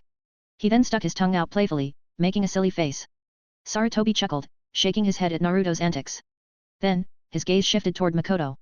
Earlier, when Makoto had opened the scroll of seals, Sarutobi had been watching through his telescope technique. He had seen how Makoto quickly schemed through the various ninjutsu contained within. If Makoto had mastered Rasengan after just glancing at it once, who knew what other techniques he had learned? Tell me, kid, how many techniques did you manage to learn from the scroll of seals? Sarutobi asked, narrowing his eyes slightly. Makoto flashed a mischievous grin, scratching the back of his head in a manner oddly similar to Naruto. Haha, not many, not many. I wanted to keep studying, but Mr. Irika caught me before I could. Sarutobi shook his head with a knowing smile. It was obvious that Makoto was hiding the number of techniques he had actually learned. From the way he spoke, it was clear he had absorbed more than just Rasengan. Now that you've learned these techniques, be sure to practice them diligently and use them wisely. If you do, you'll grow into an exceptional ninja who can contribute greatly to the village. He then clasped his hands behind his back and continued, his voice carrying a warm tone. Remember, where the leaves flutter, the fire will always grow. As Sarutobi began to talk about the will of fire, both Makoto and Naruto struggled to keep their eyes open, their heads drooping slightly from drowsiness. On the other hand, Irika appeared captivated by Sarutobi's words, nodding along with interest. Chapter 64, Mission Accepted. 4 Powerful Techniques. In truth, Sarutobi had originally intended for Naruto to steal the scroll of seals as part of his plan. However, what he hadn't anticipated was Makoto tagging along with Naruto. As for why he allowed Makoto to learn the techniques within the scroll alongside Naruto, there were several reasons behind his decision. First and foremost, Makoto's background was spotless and untainted by any suspicion. His parents had belonged to the former Ito family, which was regarded as a younger sibling branch of the Sarutobi clan. His father had been a staunch supporter of the Sarutobi, ensuring that their relationship remained politically stable and secure. Furthermore, Makoto had recently begun to stand out as a prodigy at the academy, drawing comparisons to legendary figures such as Jiraiya, Orochimaru, and Minato. These were all ninjas who had come from civilian backgrounds yet had risen to become some of the most powerful and renowned individuals in the ninja world. Given Makoto's extraordinary talent, Sarutobi couldn't help but wonder if he, too, might follow in the footsteps of these legendary figures. He even considered the possibility that Makoto could become the next Jiraiya. Yet now, Makoto had not only met but exceeded Sarutobi's expectations. He was well aware of just how challenging it was to master the forbidden techniques contained within the scroll, making Makoto's achievement all the more remarkable. After concluding his speech on the will of fire, Sarutobi reached out and patted Makoto on the head. Kid, you must work hard. I look forward to the day when you grow into a towering tree. Sarutobi showed a gentle smile. However, upon witnessing this scene, Tobirama could no longer contain his frustration. Senju Tobirama, what a hypocrite.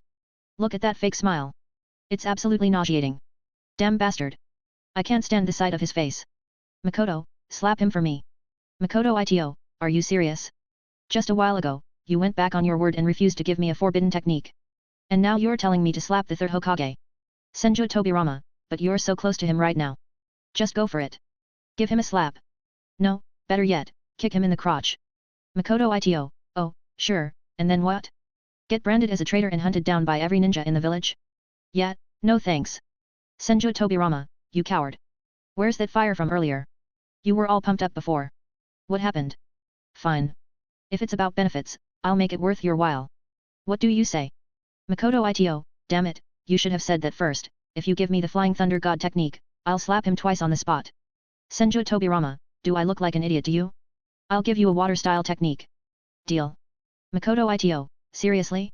One measly water style technique? You expect me to slap the Hokage for that? Would you do it if you were me? Senju Tobirama, fine, 2 water style techniques. Makoto Ito, still not enough. Senju Tobirama, alright. I'll throw in the Bringer of Darkness technique too. Makoto Ito, one more technique, and we have a deal. Senju Tobirama, damn it. Why are you so greedy for techniques? Alright, here is the final offer. Bringer of Darkness, tandem paper bombs, and 2 water style techniques. Take it or leave it. Makoto Ito, alright, deal. Don't worry, Grandpa, I'll make sure to deliver. Senju Tobirama, humph. You better follow through, kid. Makoto Ito, of course. But let's be clear, payment first. I'm not doing this for free. Senju Tobirama, listen up, brat. I want to see Sarutobi bleed today, not just a little, but a lot. If he doesn't bleed profusely, you can forget about getting any techniques from me in the future. Makoto Ito, no problem. I'll make sure he bleeds so much he won't be able to stop. You'll be more than satisfied. I'll handle everything perfectly. After all, you've already paid up. Tobirama hesitated for a moment, wondering if he could really trust this kid. But after some thought, he recalled that Makoto had always kept his word when it came to deals. With that in mind, he decided to take the risk and trust him.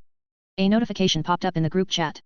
Group member Senju Tobirama has gifted group leader Ito Makoto the following techniques: Bringer of Darkness technique, tandem paper bombs, water style, water barrier, water style, water colliding wave. Makoto quickly accepted the techniques without hesitation. 2 forbidden techniques and 2 powerful water style techniques was a huge gain. With the techniques now in his possession, Makoto was ready to act. He had made a promise, and in the ninja world, integrity was everything. Even if it meant putting his life on the line, he would see it through. He would make sure Hiruzen bled. Underscore. Makoto called out with an innocent look on his face. Lord Hokage. Sarutobi turned his attention to him, slightly puzzled. Hadn't they just finished discussing the will of fire? What else could Makoto possibly want to talk about? What is it, Makoto? Is there something about the will of fire you didn't understand? Makoto scratched the back of his head with an awkward grin. Well, I've learned a new technique and would like to demonstrate it for you. Sarutobi raised an eyebrow in surprise. Oh. Was this another jutsu from the Scroll of Seals? Something even more impressive than Rasengan? Irika and Naruto turned their attention to Makoto after hearing his words. Makoto smirked, his hands swiftly forming seals as excitement filled his expression. Multiple shadow clone technique. In an instant, the air was filled with loud pops as smoke exploded around him. One by one, Makoto's clones materialized, surrounding Sarutobi on all sides. Sarutobi's eyes widened in shock. Did he also learn the multiple shadow clone technique? Before he could fully process the situation, Makoto's clones had already closed in, and Sarutobi had yet to realize what was about to happen. Chapter 65, Harem Technique. Sarutobi stood in place, secretly marveling at Makoto's talent. Within such a short span of time, Makoto had not only mastered the Rasengan but also the multiple shadow clone technique. And judging by the sheer number of clones he had summoned without breaking a sweat, his chakra reserves were clearly exceptional. Irika was equally amazed. He hadn't expected Makoto to grasp the multiple shadow clone technique so quickly. Watching from the sidelines, Naruto felt a bit speechless. He had only recently learned the technique himself, yet Makoto was already using it effortlessly. The gap between them seemed much larger than he had initially thought. Dash. Senju Tobirama, well done. Hundreds of clones. Even if each one lands just a single punch, he'll be coughing up blood in no time. Now, go ahead and hit him already. Asterisk. Makoto Ito, so, Grandpa, are you satisfied? Or should I summon more clones? Senju Tobirama, no need. I'm more than satisfied. Just get on with it. I can't wait to see Sarutobi get beaten into the ground by a kid. Makoto Ito, don't worry, just give it a little time. I promised to make him bleed, and I always keep my word. Even the god of shinobi and the ghost of the Uchiha wouldn't be able to stop me now. Senju Hashirama, hey? Why are you suddenly talking about me and Madara? Why would we even try to stop you? Uchiha Madara, shut up, Hashirama. Just enjoy the show. He was only using a metaphor. Senju Hashirama, even if that's the case, if the two of us really wanted to stop him, there's no way he could do anything against us with his current strength. Makoto Ito, Madara, who said I was using a metaphor? You and Hashirama wouldn't be able to stop me because you are both already dead. Senju Hashirama. Uchiha Madara. Senju Tobirama. Uchiha Madara, Hashirama, this is exactly why I told you to shut up. Can't you understand human speech? Do you even know what shut up means? Senju Tobirama, big brother. I beg you, can you please be quiet for once? Can you stop showing off your extraordinary IQ just this once? Dash. In the outside world, Sarutobi Hiruzen observed the numerous clones surrounding him and nodded approvingly. Very impressive. You've just learned this technique, yet you've already created so many clones. Not bad at all. However, before he could say anything more, Makoto's clones suddenly touched their noses and, in perfect unison, shouted, "It's not over yet. Watch closely." Sarutobi watched as all the clones formed hand seals over their chests and loudly proclaimed, "Harem technique." Bang. Bang. Bang. Bang. Bang! One after another, thick clouds of white smoke exploded around them. When the mist cleared, the clones had all transformed into stunningly beautiful women, each modeled after figures from Makoto's past life. The impact was nothing short of earth-shattering. This wasn't just an improved version of the sexy technique. The sheer visual shock far surpassed anything ever witnessed in the ninja world. In that moment, Sarutobi's eyes widened to the extreme, his body trembled uncontrollably, and his mouth opened in stunned disbelief. Is this the legendary paradise? Sarutobi was completely overwhelmed. His body convulsed as two powerful jets of blood erupted from his nostrils, shooting out like high-pressure water cannons. The sheer force of it sent him flying backward, crashing through several massive trees before finally losing consciousness midair.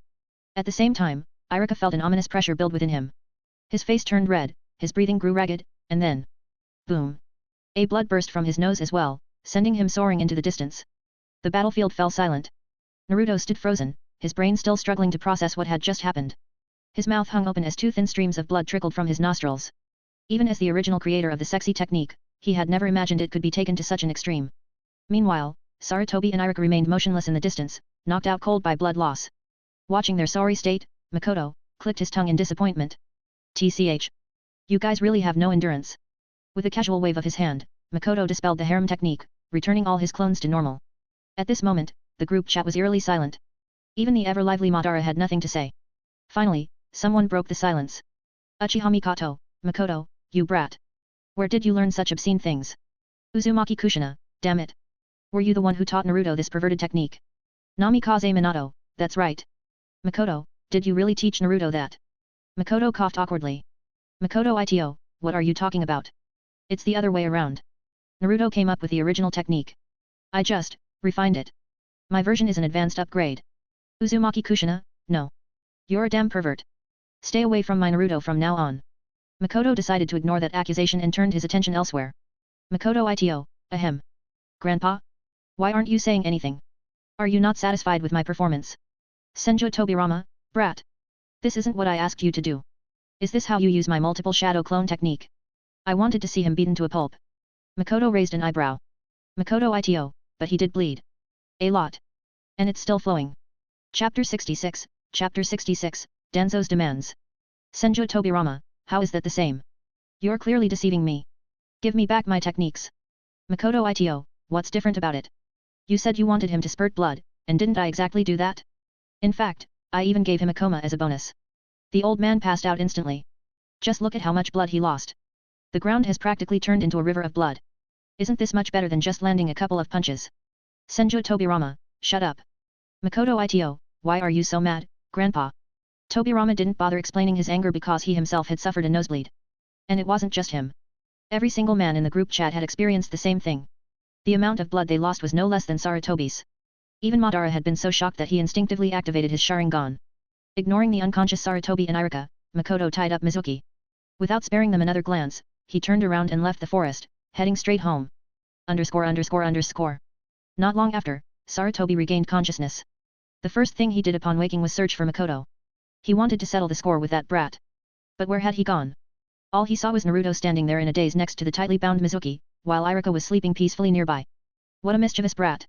Sarutobi couldn't help but recall the sexy technique that Naruto had used on him earlier, and then, his mind shifted to the even more outrageous technique that Makoto had used. It was far worse than the sexy technique. These two kids are unbelievable. Where did they even learn such techniques? They're so young, yet their minds are already filled with such perverse thoughts. It was as if they had been shaped from the same mold as his student, Jiraiya. No, even Jiraiya wouldn't stoop to developing something this vulgar. Sarutobi stood up, rubbed his sore waist, and turned to glare at the trail of shattered trees he had crashed through earlier. His teeth ground together in frustration. Naruto remained frozen in place, as if his entire worldview had just been rewritten. Naruto, where did Makoto go? Sarutobi asked after seeing Naruto. Grandpa Hokage, Makoto said he was sleepy and went home to rest. He told me to wait here for you and Irika to wake up and to make sure Mizuki was taken care of. Naruto replied with a cheerful smile. Sarutobi walked over and patted Naruto's head. Naruto, you really are a good kid. You worked hard today. As a reward, I'll teach you the multiple shadow clone technique. Naruto's face instantly lit up with excitement. Even though he had already learned the technique, getting further insight from the Hokage himself was still a valuable opportunity. Not long after, the Enbu arrived and took Mizuki away. Sarutobi began teaching Naruto how to use the multiple shadow clone technique, while Irika continued to sleep soundly beside them. As for Makoto, he was already fast asleep in his own bed, completely unconcerned about the whole situation. The next day, Makoto woke up early and headed straight to the academy. Today was the day team assignments were being announced, and he was eager to find out which team he'd be placed in. He didn't exist in the original story. Someone like him wouldn't have even gotten the chance to be in a class. But now, things were different. Makoto was the academy's top student, even recognized by Sarutobi as a genius. With his current standing, he was curious to see what decision the higher UPS would make regarding his placement. Would he take Sakura's spot and join Team 7? Or would he end up in a completely different team? At the Hokage's office, a middle-aged man with a sinister expression stood before Sarutobi Hiruzen. One of his arms was tightly wrapped in bandages, and his single visible eye carried an ominous gleam.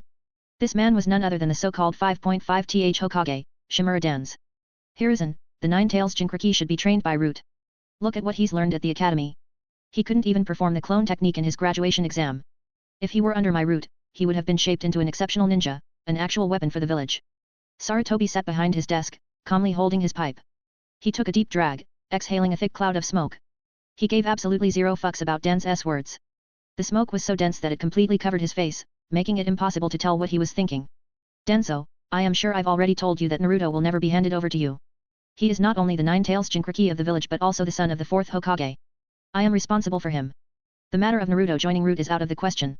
Danzo leaned back in his chair, a mocking smile curling his lips. Haha. Sarutobi. Do you think I don't know you by now? Stop pretending. Those are just excuses. You just want to keep control over the Nine-Tails Jinchuriki yourself. Then, he continued, if you won't hand over the Jinchuriki, then at least send Makoto to root. I heard he's quite the genius. Most importantly, he managed to learn the multiple shadow clone technique and Rasengan in a single night. Sarutobi took another slow drag from his pipe, staring at Danzo intently. He already knows what happened last night. The only witnesses were Irika, Naruto, and my own Anbu. So, there's a spy. With that realization, he exhaled a thick cloud of smoke and responded, Makoto is an exceptional ninja and he has inherited my will of fire. He needs bonds, not root. He is not suited for your ways. Danzo scoffed. Humph. So you plan to keep both of them for yourself? That's right. These two have their own paths, and they will not be going to root. You've already recruited many new members this year, haven't you? Tell me, Danzo, what exactly are you planning? Sarutobi's eyes narrowed dangerously as he fixed Danzo with a piercing glare. Danzo remained unfazed. Everything I do is for the village. Sarutobi observed him for a moment before taking another drag of his pipe. If that's the case, then you have no reason to involve yourself in this matter. Neither of these two will be joining root. They are still young and need time to grow. I will handle their arrangements. You will stay out of it. Chapter 67, Hinata and Ino. When Danzo heard Sarutobi's words, he quickly shot up from his seat, his face contorted with anger. Hiruzen. I strongly believe that Makoto should be trained under the root. Just look at the 3 so-called great apprentices you've personally raised. Orochimaru has betrayed the village, Jiraiya wastes his days doing nothing, and I have no idea where Tsunade has disappeared to. Entrusting Makoto to the root is the best choice. I will personally train him and shape him into an exceptional ninja. Hearing Danzo's words, Sarutobi, who had been calmly smoking his pipe, slowly set it down. His gaze hardened as he spoke in a firm tone. My decision is final. There is no need for you to interfere any further.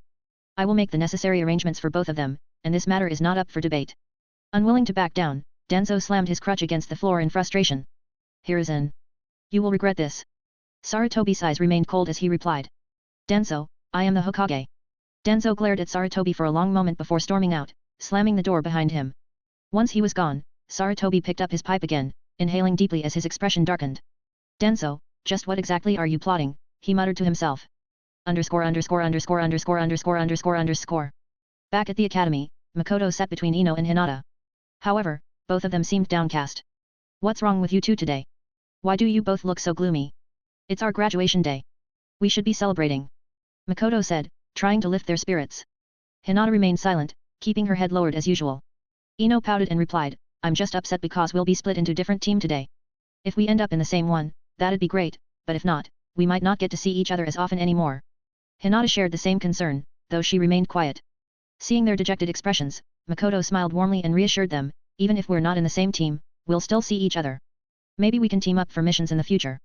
And after those missions, when we return to the village, we'll still have time to hang out. No matter what, nothing can stop me from seeing you both. Hearing his words, Ino and Hinata exchanged glances before nodding in unison, a smile finally appearing on their faces. Uzumaki Kushina, what a scumbag. Uchiha Mikoto, shameless. Hyuga Hisashi, I really don't understand what Hinata sees in a kid like you. I don't know what kind of spell you cast on her. And the same goes for the Yamanaka girl. This is infuriating.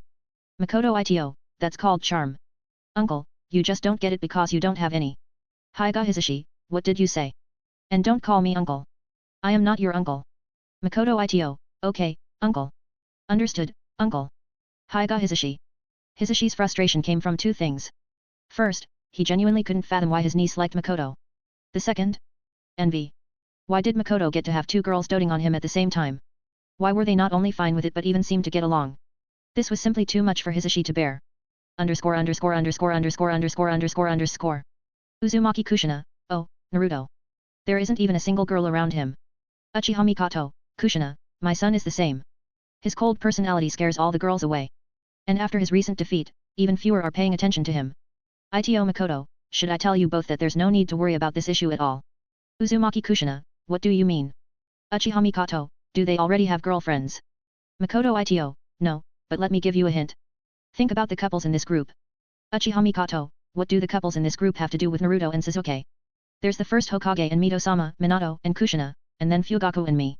How is this related? Uzumaki Kushina, yet, what does this have to do with us? Makoto Ito, ahem, I'm not talking about you normal couples. I'm talking about Hashirama and Madara, Tobirama and Izuna. Oh, and let's not forget Sakumo and Might Dai. Uchiha Mikoto, what the hell? Uzumaki Kushina, what nonsense are you spouting? How are those people even couples? Senju Hashirama. Uchiha Madara. Senju Tobirama. Uchiha Izuna. Hitaki Sakumo. Might Dai, is it finally my turn to speak? This is the power of youth. Ito Makoto, don't they look like couples? Their relationships seem awfully similar to me. Uzumaki Kushina, are you saying that Naruto and Sasuke will? Uchiha Mikoto, no. How can that be possible? Impossible. Absolutely impossible. Namikaze Minato, probably not. I think Naruto has a crush on that pink-haired girl. Sakura, right? But that girl seems to like Sasuke. What a mess. Just as they were discussing about this matter, Naruto had climbed onto Sasuke's desk, their faces so close that their noses were nearly touching. Naruto wore a blank expression, while Sasuke remained as cold and indifferent as ever. To an outsider, the scene looked far too close, almost like a couple on the verge of a kiss. The group chat fell into silence. Uzumaki Kushina, what the hell is this? Namikaze Minato, I didn't expect this development.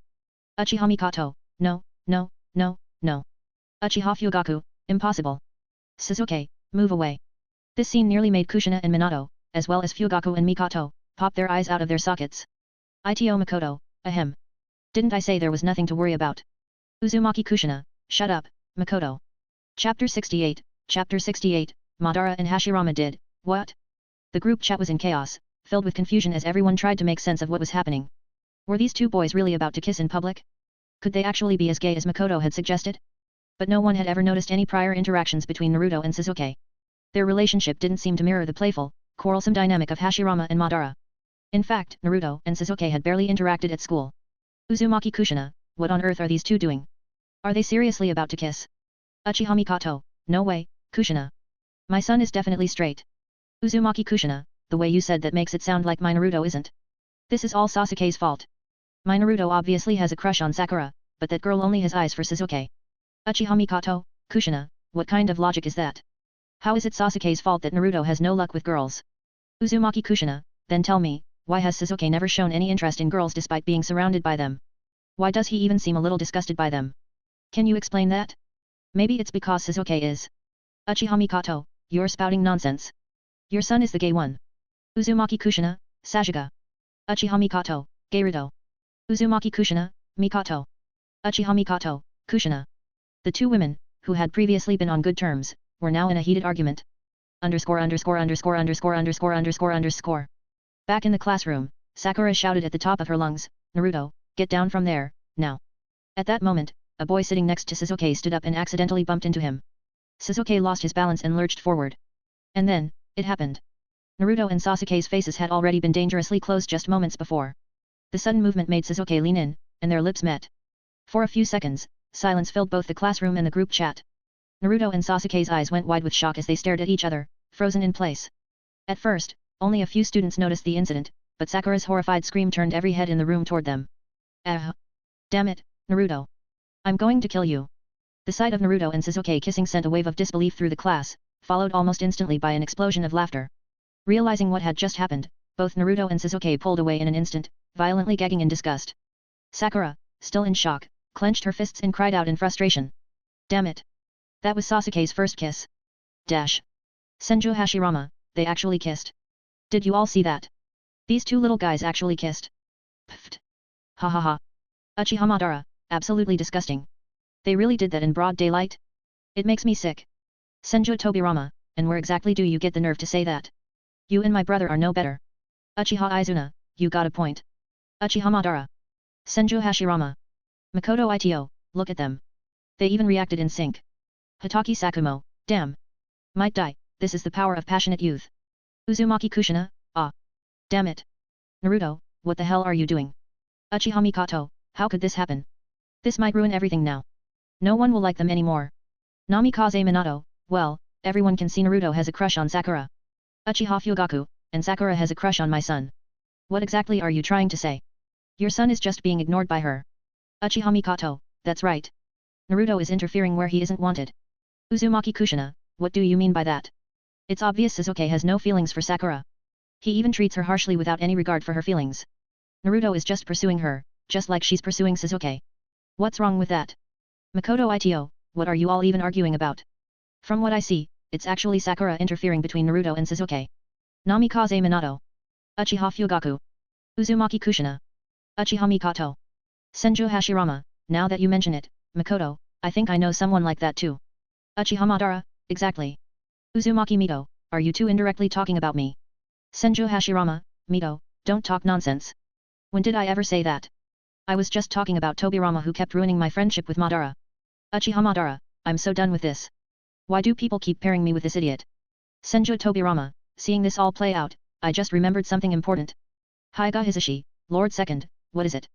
Senju Tobirama, when my eldest brother was young, he and Madara often sparred together.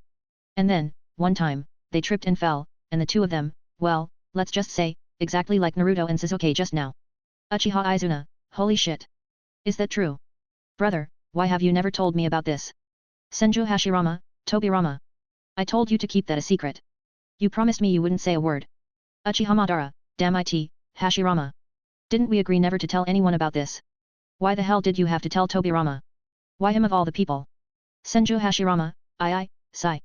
Chapter 69, Team Assignments. Uchiha Madara, damn it. My reputation is ruined. That damn Tobirama. Witnessing this scene, Makoto was left somewhat speechless. Is this the never-ending cycle of conflict between Indra and Ashura? Are they destined to end up kissing in every reincarnation? The group continued their heated discussion for quite some time, which resulted in both Hashirama and Madara falling into silence. Unwilling to endure the embarrassment, Madara staged an act of leaving home right in the duel ground. Once again, he left the village. Naturally, Hashirama immediately went after him, leading to another scene of Hashirama desperately chasing Madara. Meanwhile, in the real world, the classroom was filled with excitement. The students were abuzz, first because it was the day they would be assigned to new teams, and then because they had just witnessed a shocking scene. The lively atmosphere remained until Irika walked into the room. Irika was puzzled. Why is the class so unusually energetic today? And what is all this talk about a kiss? Is one of my students in a relationship? But what confused him even more was why everyone was discussing Sasuke and Naruto. He was thoroughly confused. These students were truly an odd bunch. How could Naruto and Sasuke have kissed each other? And why were they making such a fuss over two boys? However, Irika didn't dwell on it for too long. Shaking off his confusion, he began reviewing the students' 6 years of study. He reminded them that they were now true ninjas, urging them to mature, strive to become outstanding shinobi, and inherit the will of fire. After finally concluding his speech on the will of fire, Irika moved on to the much-anticipated announcement of the team divisions. The entire class listened intently as Irika spoke. Each student had their own thoughts and hopes. Ino and Hinata both wished to be in the same team as Makoto, while Naruto eagerly hoped to be placed alongside Sakura. On the other hand, Sakura wanted to be in the same team as Sasuke, while Sasuke himself considered Makoto to be an ideal teammate.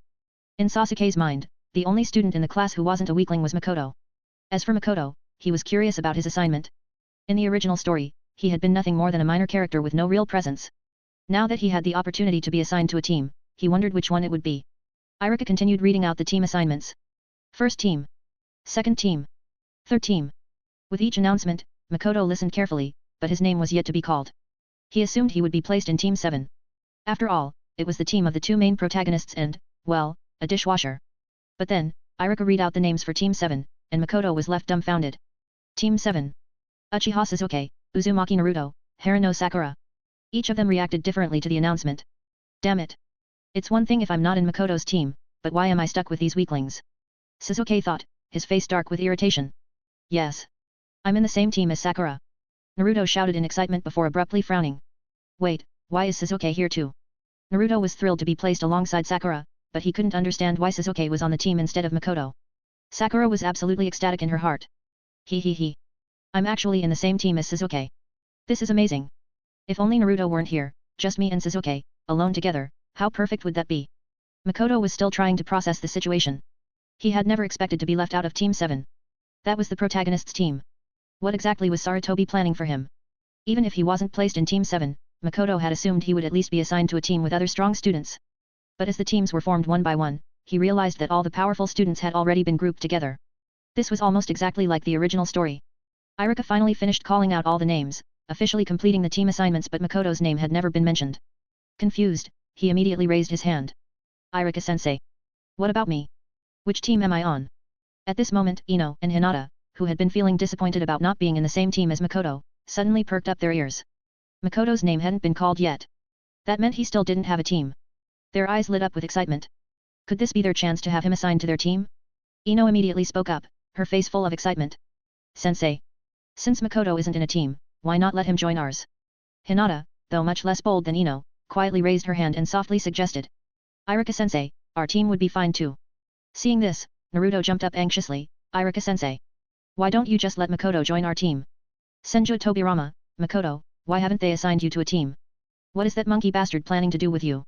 Senju Hashirama, even though Makoto gained all his strength from us, no one outside knows that. How could they just leave him out like this? Uchiha Madara, maybe they're trying to suppress him. Namikaze Minato, probably not. Uchiha Madara, have you forgotten how Shisui died? How attack it turned against the village? After everything that's happened in this damn place, nothing would surprise me. Senju Hashirama. Makoto ignored the ongoing debate in the group chat. Right now, his thoughts lied elsewhere. What exactly was Sarutobi Hiruzen planning for him? Could Danzo be involved? Was he trying to recruit him into route? If that was the case, then Makoto had no intention of staying in the village. Being placed en route would mean having his life completely controlled by Danzo. If it came to that, leaving the village might be his best option. Chapter 70, a totally unexpected situation. Iruka smiled upon hearing their words and shook his head. Makoto, I have some good news for you. Makoto looked puzzled. Iruka-sensei, what do you mean? With a warm smile, Iruka continued, Lord Third has decided to personally take you on as his disciple, based on your previous performance.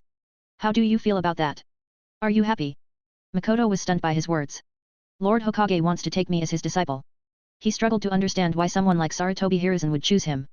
He stood on equal footing with some of the strongest figures in the chat group. More importantly, if he accepted Sarutobi Hiruzen as his master, he would technically be 2 generations younger than Senju Tobirama. That also meant he would be a generation ahead of Minato. Would that mean Minato would have to call him senior? The thought alone was so ridiculous that he almost laughed out loud. Even now, Makoto couldn't wrap his head around why Sarutobi Hiruzen had chosen him. Was it because of his exceptional talent? Because he had mastered the Rasengan and multiple shadow clone techniques so quickly? Or, was it because of his harem technique? Could it be that Sarutobi wanted him to perform the technique for his personal enjoyment? The idea was absurd, but Makoto couldn't help but consider the possibility. Unlike Makoto, Iruka and the other students at the academy saw things differently. They were all incredibly envious. Suddenly, Naruto jumped to Makoto's side, his expression full of excitement. Makoto. I didn't expect Grandpa Hokage to take you as his disciple. I'm so jealous. Why won't he accept me too? Damn it. But I won't give up. Sasuke clenched his fists the moment he heard the news. His frustration was evident. Damn it. Why did Lord Third choose him? Why not me?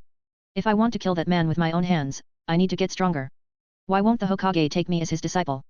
The rest of the students were also brimming with jealousy. Among them, Ino and Hinata were the exceptions. Makoto had mixed feelings about this whole situation. He recalled the 3 disciples of Sarutobi Hiruzen. A pervert.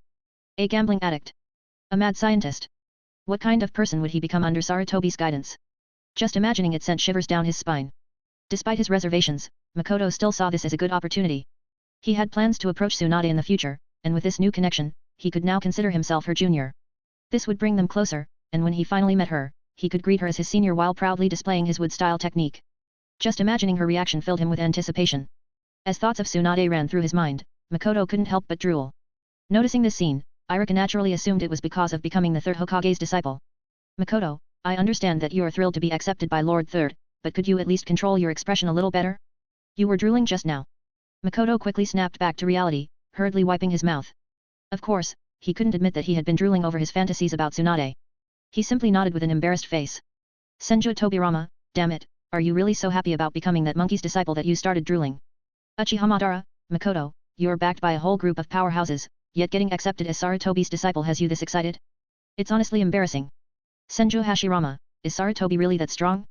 Stronger than Madara and me? Is that why you are so happy? Now I'm curious. I wonder if he could last a round against me. Makoto Ito, no, that's not the reason why I was drooling. But do you guys really want to hear the truth? Senju Tobirama, of course. Makoto Ito, honestly, I'm not all that concerned about who takes me as a disciple. What really crossed my mind is that now that I'm Sarutobi Hiruzen's disciple, doesn't that mean I'm technically Tsunade's junior? This makes it much easier to get closer to her. Senju Tobirama, brat, that's why you were drooling just now. Makoto Ito, yeah, what's wrong with that? Senju Tobirama, in that case, call me Grand Master. After all, I am Sarutobi's master. Makoto Ito, you wish. If I actually marry Tsunade, I might consider calling you Grandpa. Senju Tobirama, damn it, kid. Makoto Ito, anyway, I need to have a talk with my disciple. Senju Tobirama, who's your disciple? Senju Hashirama, that's right, Makoto. Since when did you take on a disciple? Namikaze Minato, Lord First, Lord Second. Could it be? Is he talking about me? Chapter 71, Sarutobi does, what? Creating a misunderstanding. Senju Hashirama, what did you just say? Senju Tobirama, now that I think about it, he actually has a point. Hyuga Hisashi, oh my goodness, the hierarchy in this group is completely messed up. Namikaze Minato, my teacher is Jiraiya, one of the legendary Sunin. Jiraiya's teacher is Sarutobi Hiruzen, the third Hokage. That means Lord Third should be considered my grandmaster or master, in short. Now that Lord Third has accepted Makoto as his disciple, in terms of seniority, he is indeed my master. Senju Tobirama, so that makes me your great-grandmaster. Senju Hashirama, me too. Uchiha Madara, then that means I'm your great-grandmaster's best friend. Uchiha Izuna, and I'm the younger brother of your great-grandmaster's best friend. Namikaze Minato. Minato was completely at a loss for words. He regretted explaining the whole hierarchy in the first place. He had been struggling to figure out how to address Makoto, but now, out of nowhere, he had ended up with an entire lineup of unexpected masters. He hadn't anticipated Madara and Izuna joining in and declaring themselves as the best friends of his great-grandmasters. Namikaze Minato, ahem. Makoto, considering that you and Naruto belong to the same generation, and I'm Naruto's father, I think it's best if I call you the group leader, and you can just call me uncle. Makoto Ito, oh, fourth, now that you mention it, I almost forgot about Naruto. So does this mean Naruto will have to call me master from now on? Hehehe. Namikaze Minato.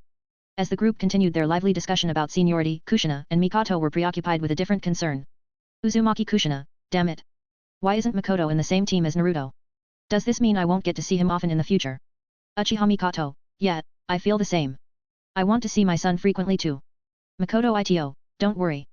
There will be plenty of opportunities in the future. Even though I'm the third Hokage's disciple, I won't always be on missions. There's even a chance I might end up following other teams or teaming up with Team 7 later on. Uchiha Mikoto, that's right. There will definitely be chances. Meanwhile, in the Hokage's office, Hiruzen had summoned Hitaki Kakashi. Kakashi, from now on, you will be responsible for Uzumaki Naruto, Uchiha Sasuke and Harano Sakura. I trust you understand why I assigned them to you, Hiruzen said, observing Kakashi's ever-calm expression as he patiently explained. I understand, Hokage-sama. Kakashi responded with a nod, accepting the order without hesitation. After finishing his explanation, Hiruzen felt as though he had forgotten something important. He took a few deep puffs from his pipe, trying to recall, but after a while, he decided to stop overthinking it. After the teams were assigned, the respective teachers led their students away, leaving only Naruto, Sasuke, Sakura and Makoto behind in the classroom. Naruto, Sasuke and Sakura were all wondering who their teacher was and why he hadn't arrived yet. However, Makoto already knew. Kakashi was notorious for spending his time reading pornographic books and always showing up late. But why hasn't Sarutobi come to take me yet? Did he completely forget about me? Makoto thought, his expression filled with confusion. With no one arriving, the atmosphere in the classroom grew increasingly awkward. Naruto was the only one making noise, voicing his frustration, but the others shared his thoughts. Damn it! Why hasn't he come yet? Naruto grumbled, his face full of annoyance. In between his complaints, he tried to strike up a conversation with Sakura. But she was completely fixated on Sasuke, greeting him repeatedly as if she had completely forgotten that Naruto and Makoto were even in the room. Sasuke, on the other hand, was still brooding over the fact that Sarutobi had accepted Makoto as his disciple. Damn it! Why was he chosen as the Hokage's disciple? Am I not good enough? Why am I stuck with these two weaklings? He thought bitterly, his mood darkening further. Unlike the others, Makoto was simply sitting back, glancing around the classroom, feeling bored. He couldn't help but wonder what Sarutobi was planning for him. Uzumaki Kushina, what the hell is Naruto's teacher doing? Why hasn't he arrived yet? How long has it been since the teams were assigned? Uchiha Makoto, exactly. The other students have already left with their teachers. Why hasn't Sasuke's teacher shown up yet? Makoto Ito, I'm not sure either. I don't know what the third Hokage is up to. Maybe he's using his telescope technique to spy on the women's bathhouse again. Senju Tobirama, what did you just say? That monkey spies on the women's bathhouse. Makoto Ito, as his teacher, you should already know about it. Don't you know that his biggest hobby is peeping at women in the bathhouses? Senju Tobirama, how could I possibly know? When I was alive, that monkey bastard acted like a proper gentleman. Who would have thought he'd turn into such a depraved old man? Makoto Ito, but aren't you the one who invented the telescope technique? Senju Tobirama, bullshit. I wouldn't waste my time creating such a technique. Uchiha Mikoto, Makoto, are you serious? Does the third Hokage really spy on women bathing? Uzumaki Kushina, yeah, explain yourself. What kind of Hokage has such a perverted hobby? Uzumaki Mito, I want to know too. Did that little monkey really dare to do something like this? All the women in the group felt a shiver run down their spines after seeing Makoto's message. Makoto Ito, the third Hokage has a technique called the telescope technique. He can use a crystal ball to see anything happening in the village. And his favorite hobby was spying on women bathing. As for whether any of you have been watched, I don't know. Uchiha Mikoto. Uzumaki Kushina. Uzumaki Mito. Uchiha Fugaku, Makoto, are you sure you're not making this up? Makoto Ito, what do you mean? Why would I lie about something like this? What would I gain from it? Namikaze Minato, this, can't be. Senju Tobirama, that perverted monkey. How dare he do something so shameless? Damn it. How did I not notice this? Sarutobi. Chapter 72, Chapter 72, Requirements for the Resurrection. Senju Tobirama, damn it. I've upheld the dignity of a gentleman my whole life. How could I have taught such a disgraceful person? Uchiha Madara, a gentleman? You? Do you even have the nerve to call yourself that? You're no different from that monkey. If anything, you might be worse. Senju Tobirama, shut up, you damn Uchiha. Once again, the group chat descended into chaos. The female members began to worry about whether they had been secretly spied on by Sarutobi, while their husbands couldn't shake the feeling that they might have been deceived. Even Hashirama found himself feeling strangely uneasy. For some reason, his wood style had suddenly activated, and sprouts were growing on top of his head. Sitting alone in a corner of the duel grounds, Hashirama squatted down and absent-mindedly traced circles on the ground, his expression filled with uncertainty. After all, no man in this world could tolerate the thought of his wife being spied on. Senju Hashirama, Makoto. You mentioned before that the group chat has the ability to resurrect people. Can you revive me first? I need to deal with that shameless monkey. Ito Makoto, it's definitely possible, but only on the condition that I reach cage level strength. With my current abilities, I don't have the authority to bring you back. Moreover, in order to resurrect someone, I must first inherit their bloodline, strength, and techniques. Only then can I bring you back to life. Makoto was speaking the truth. If he wanted to resurrect someone, he first had to inherit their bloodline, strength, and techniques, as well as reach at least cage level strength. However, he was still far from that threshold, and the group members had yet to grant him any truly significant gifts that could exponentially boost his raw strength. Over the past few months, he had been steadily building his strength little by little. The most notable gifts he had received so far included a large amount of chakra, wood style, sage mode, and the Senju bloodline from Hashirama. Additionally, he had managed to skem a Sharingan and a 3-tomo Sharingan from both Madara and Fugaku. Senju Hashirama, is that so? Given your current progress, you should be close to reaching elite Jainin level strength. Once you grow even stronger, I will pass all of my strength to you. But you must resurrect me first. I have to deal with Sarutobi with my own hands. Makoto's eyes lit up upon hearing this message. Ito Makoto, how about you just increase my strength to cage level now, and I'll resurrect you right away. Eager to take advantage of the situation, Makoto decided to try his luck. Senju Hashirama, forget it. If your strength grows too fast, it wouldn't be good for your long-term development. If I were to give you all my power now, it might limit your future growth. Instead, you should focus on extracting good things from Madara. If you build a solid foundation by combining both of our powers, you will surpass us both in the future. Ito Makoto, alright, alright. When the time comes, hand over all your strength to me, and I'll make sure you're the first one to be resurrected. Uchiha Madara, what's the point in reviving that idiot? It would be far better to resurrect me first. Once I return, I will bring true peace to the world. Uchiha Izuna, that's right. My brother is the best choice. Senju Tobirama, shut up, you damn Uchiha. In this group, my eldest brother is the strongest, so he must be resurrected first. Uchiha Izuna, no. No. No. Senju Tobirama, yes. Yes. Yes. Uchiha Izuna, Tobirama AA. Senju Tobirama, Izuna AA. Ito Makoto, enough. Both of you, what's the point of fighting again? Did you not hear a single word I just said? Resurrection isn't that simple. There are prerequisites.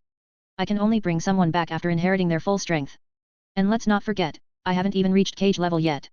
So why are you all in such a rush? Besides, Madara, you're not getting revived unless you hand over all of your skills, bloodline, and strength. Uchiha Madara, humph. Keep dreaming. Ito Makoto, then I don't want to resurrect you either. Uchiha Madara, humph. Senju Hashirama, Madara may be stubborn, but I'm not. So when the time comes, make sure to resurrect me first. Ito Makoto, Lord first, it's already a done deal. Don't worry.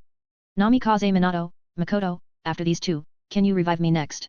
Ito Makoto, first, call me master. Then we can talk. Namikaze Minato, let's, discuss this again in the future. It was awkward for Minato to call a kid master. Especially when that kid was in the same class as his son. How could he possibly bring himself to say it? Underscore. Back in the classroom, 4 students sat in silence, looking utterly helpless. Naruto, Sasuke, and Sakura were all waiting for their teacher, yet Kakashi was nowhere to be seen. The same could be said for the third Hokage. And Naruto's gaze remained fixated on Sakura. Senju Tobirama, 4th, why is your son acting like a lovesick puppy?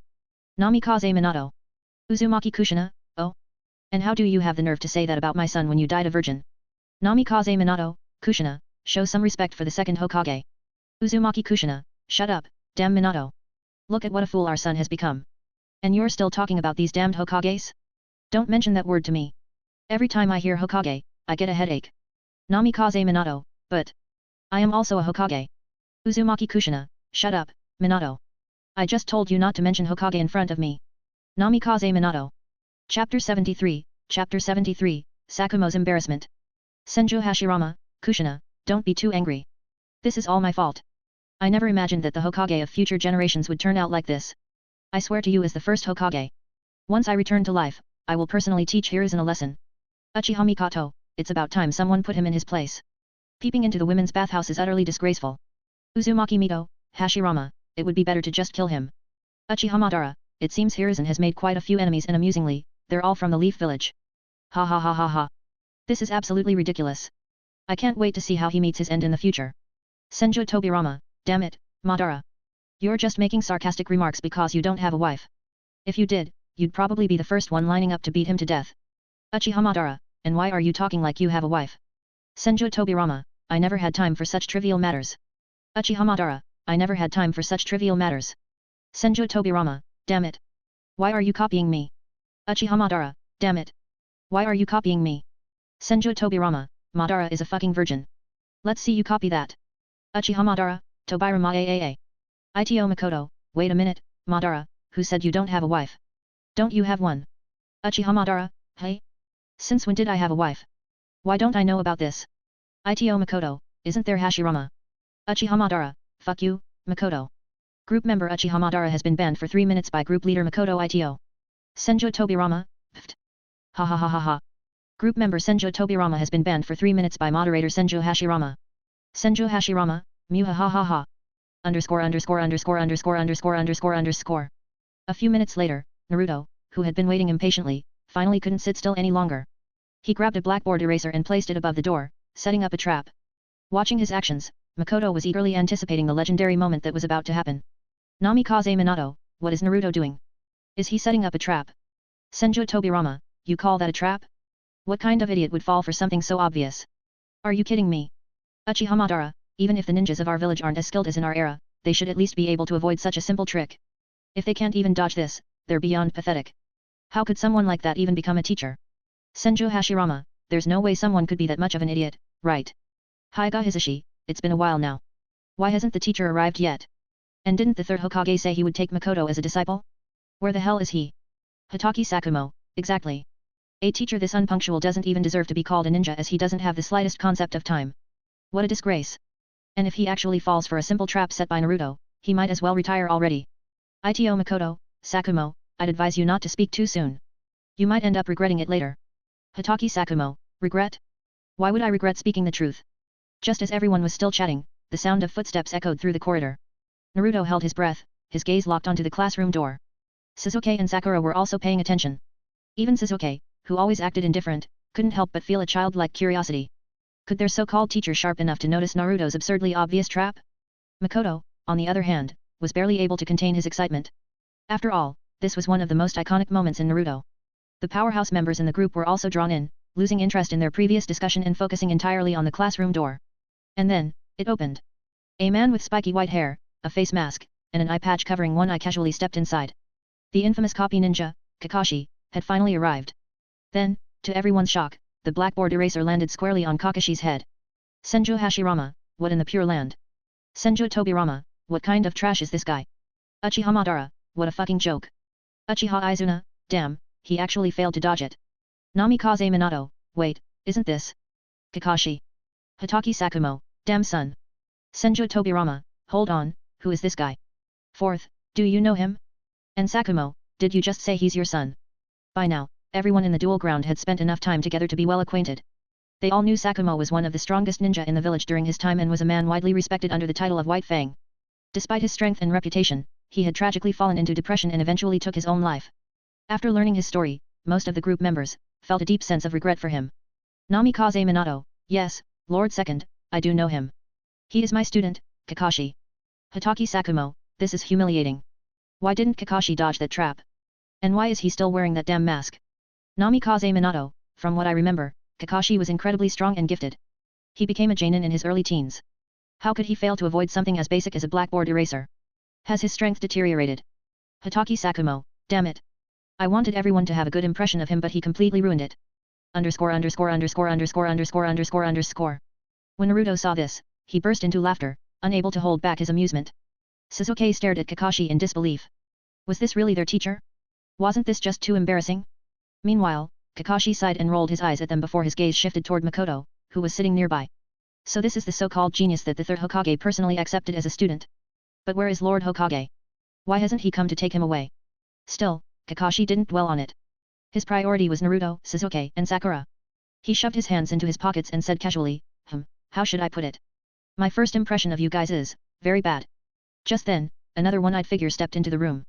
He had a thick bandage wrapped around one hand, an eye patch covering his other eye, and a cane in hand. This was none other than the leader of the root organization Danzo. Chapter 74, Sakura Filter.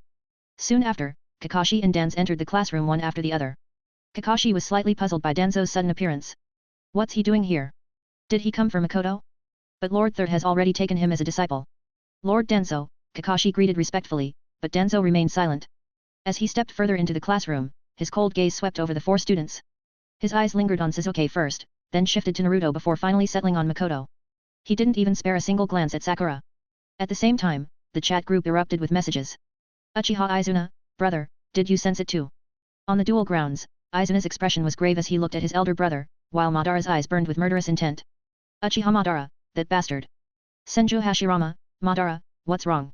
What did you see? Hurry up and tell us.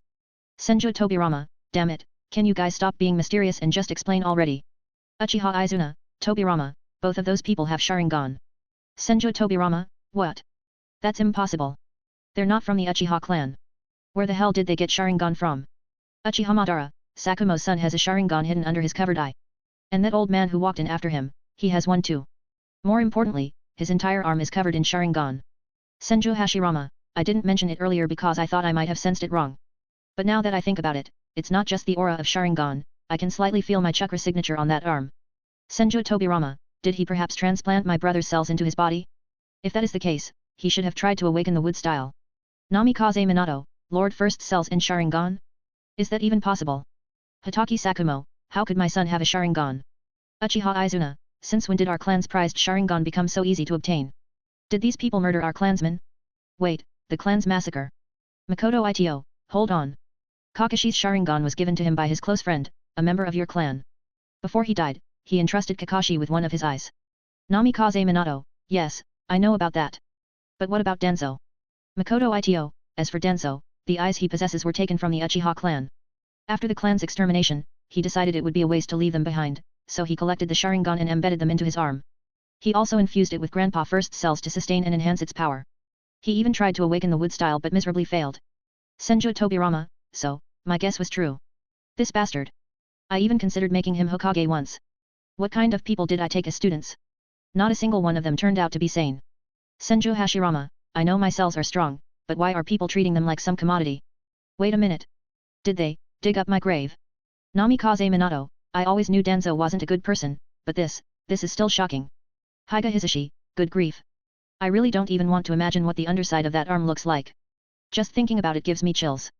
Meanwhile, Makoto hadn't expected Danzo to suddenly appear at the academy. Did he come here for me? Makoto Ito, everyone, that one-eyed monster is here for me. If he tries anything, I might have no choice but to leave the village and become a rogue ninja. I hope you guys won't blame me. Senju Tobirama, kid, calm down. Senju Hashirama, yeah, don't panic. Let's see what he does first. If he tries anything, we won't just sit back and watch. At this moment, Hashirama was already prepared to transfer all his power and resurrect himself, and he was genuinely curious to see how Hiruzen and Danzo had been running the village. Uchiha Madara, I fully support your rebellion. Every time a true genius rises, these old fools get anxious and suppress them. If it weren't for them, the village could have become far stronger. Uchiha Madara, just think about how many geniuses they've ruined. Shisui, Itaki, Jiraiya, Tsunade, Orochimaru and Minato. These old bastards are still alive while the most promising talents either meet tragic ends or are forced down miserable paths. Danzo stood still, his lone eye locked onto Makoto. You must be Ito Makoto. Makoto scratched his head with a confused look on his face. I'm Makoto, yet. But who are you, you middle-aged, wretched-looking old man with one eye? And what's with the bandage on your arm? Kakashi's lips twitched speechlessly at Makoto's words, but he quickly regained his composure. He knew firsthand just how ruthless Danzo could be, especially given his time in Anbu. Makoto's words were practically asking for trouble. Without hesitation, Kakashi stepped in front of Makoto, shielding him from Danzo's piercing gaze. Lord Danzo, he's just a child. His words were out of line. Please forgive him, Kakashi said. Then, turning to Makoto with a stern expression, he added, this is Shimura Danzo, one of the village elders. You need to show some respect and cut the nonsense. Hearing his words, Naruto muttered under his breath, if someone that ugly can become an elder, does that mean I can become Hokage since I'm better looking than him? Both Kakashi and Danzo heard his remark. Danzo remained expressionless while Kakashi shot Naruto a sharp glare, and a deep sense of unease settled in his heart. Danzo had no morals, no ethics, and no hesitation when it came to eliminating those he deemed obstacles. And right now, he was staring at a group of exceptionally talented students. Naruto, his teacher's son. Sasuke, the brother of his friend. Makoto, the unofficial disciple of the third Hokage. If Danzo made a move, Kakashi would have no choice but to intervene. At this moment, even Kakashi seemed to have completely filtered out Sakura. Chapter 75, Everything is for Konoha. Kakashi quickly summoned Pakun, his ninja dog, instructing him to inform the Hokage about the situation happening here. However, Danzo showed no signs of taking action and said to Makoto. Kid. Come with me.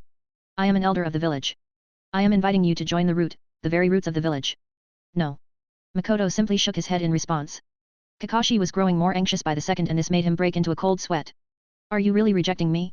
I already told you I am an elder. I am willing to take you under my wing, and make you a renowned ninja. Danzo insisted with a stern expression. Makoto shook his head once more.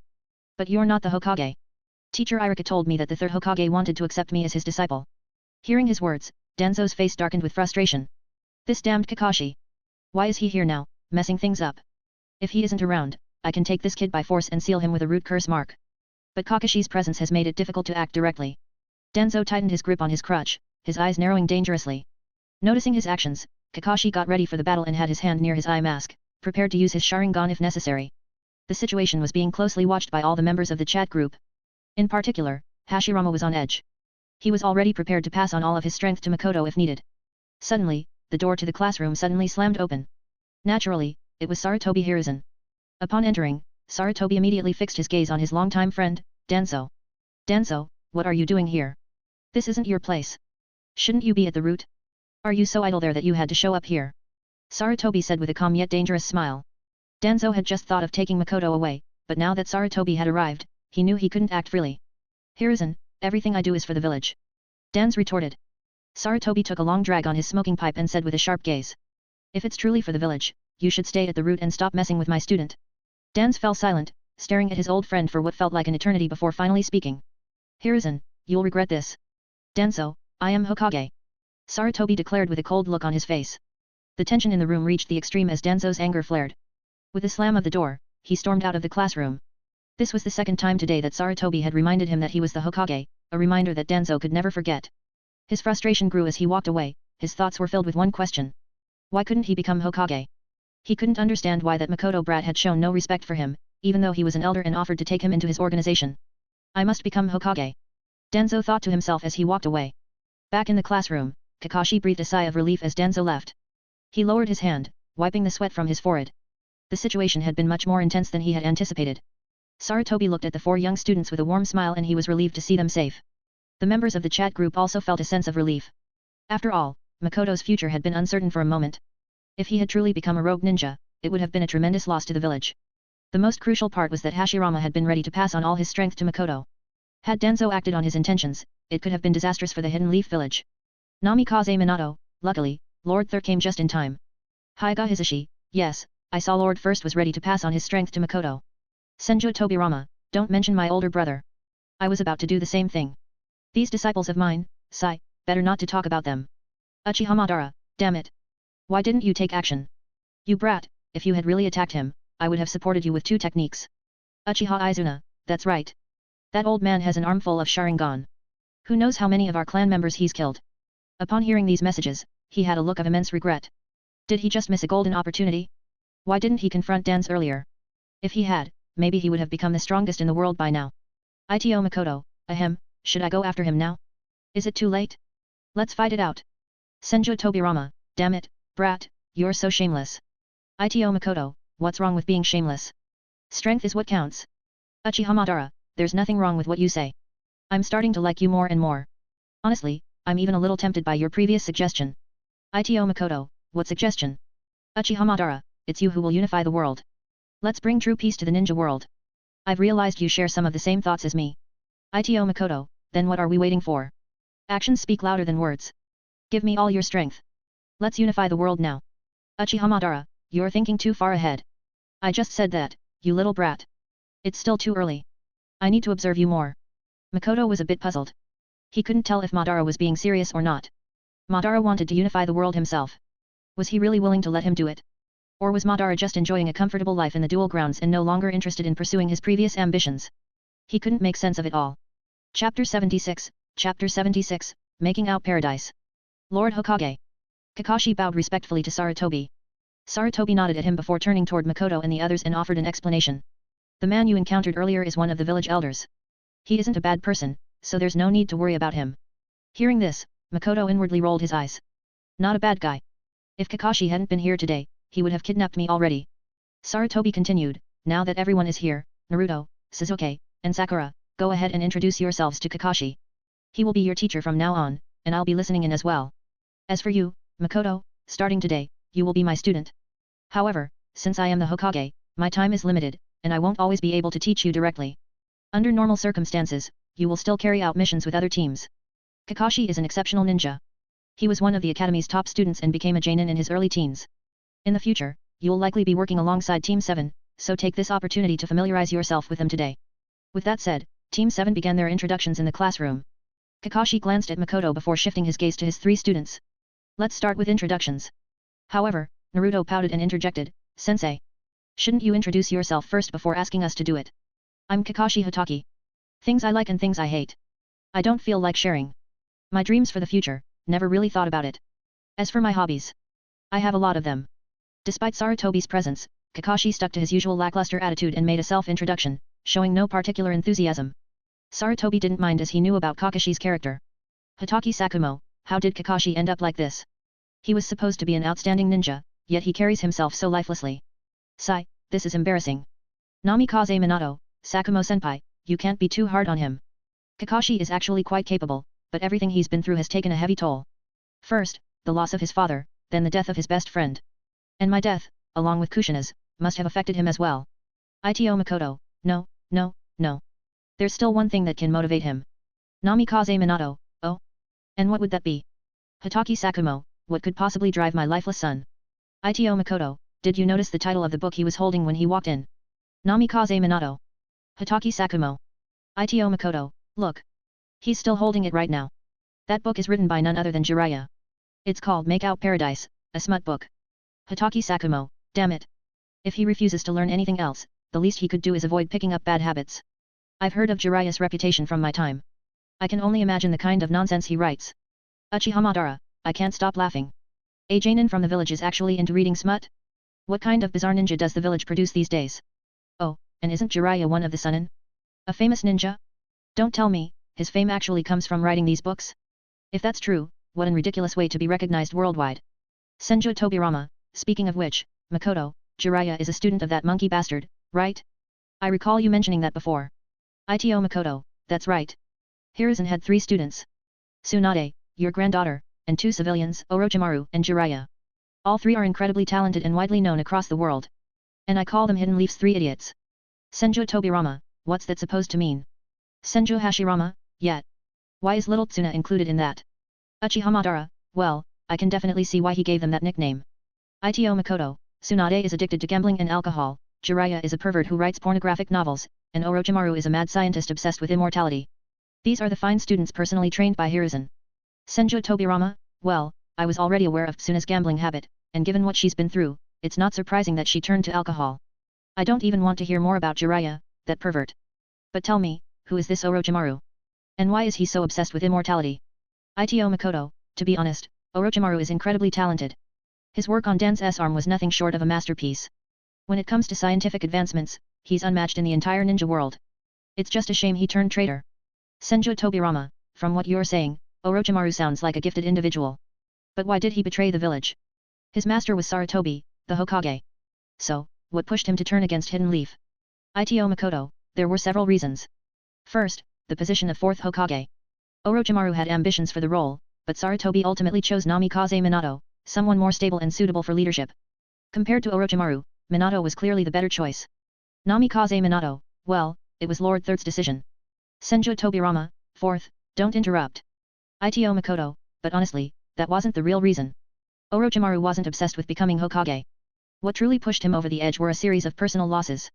First, the death of his parents made him painfully aware of how fragile life was. Later, Tsunade's lover also died.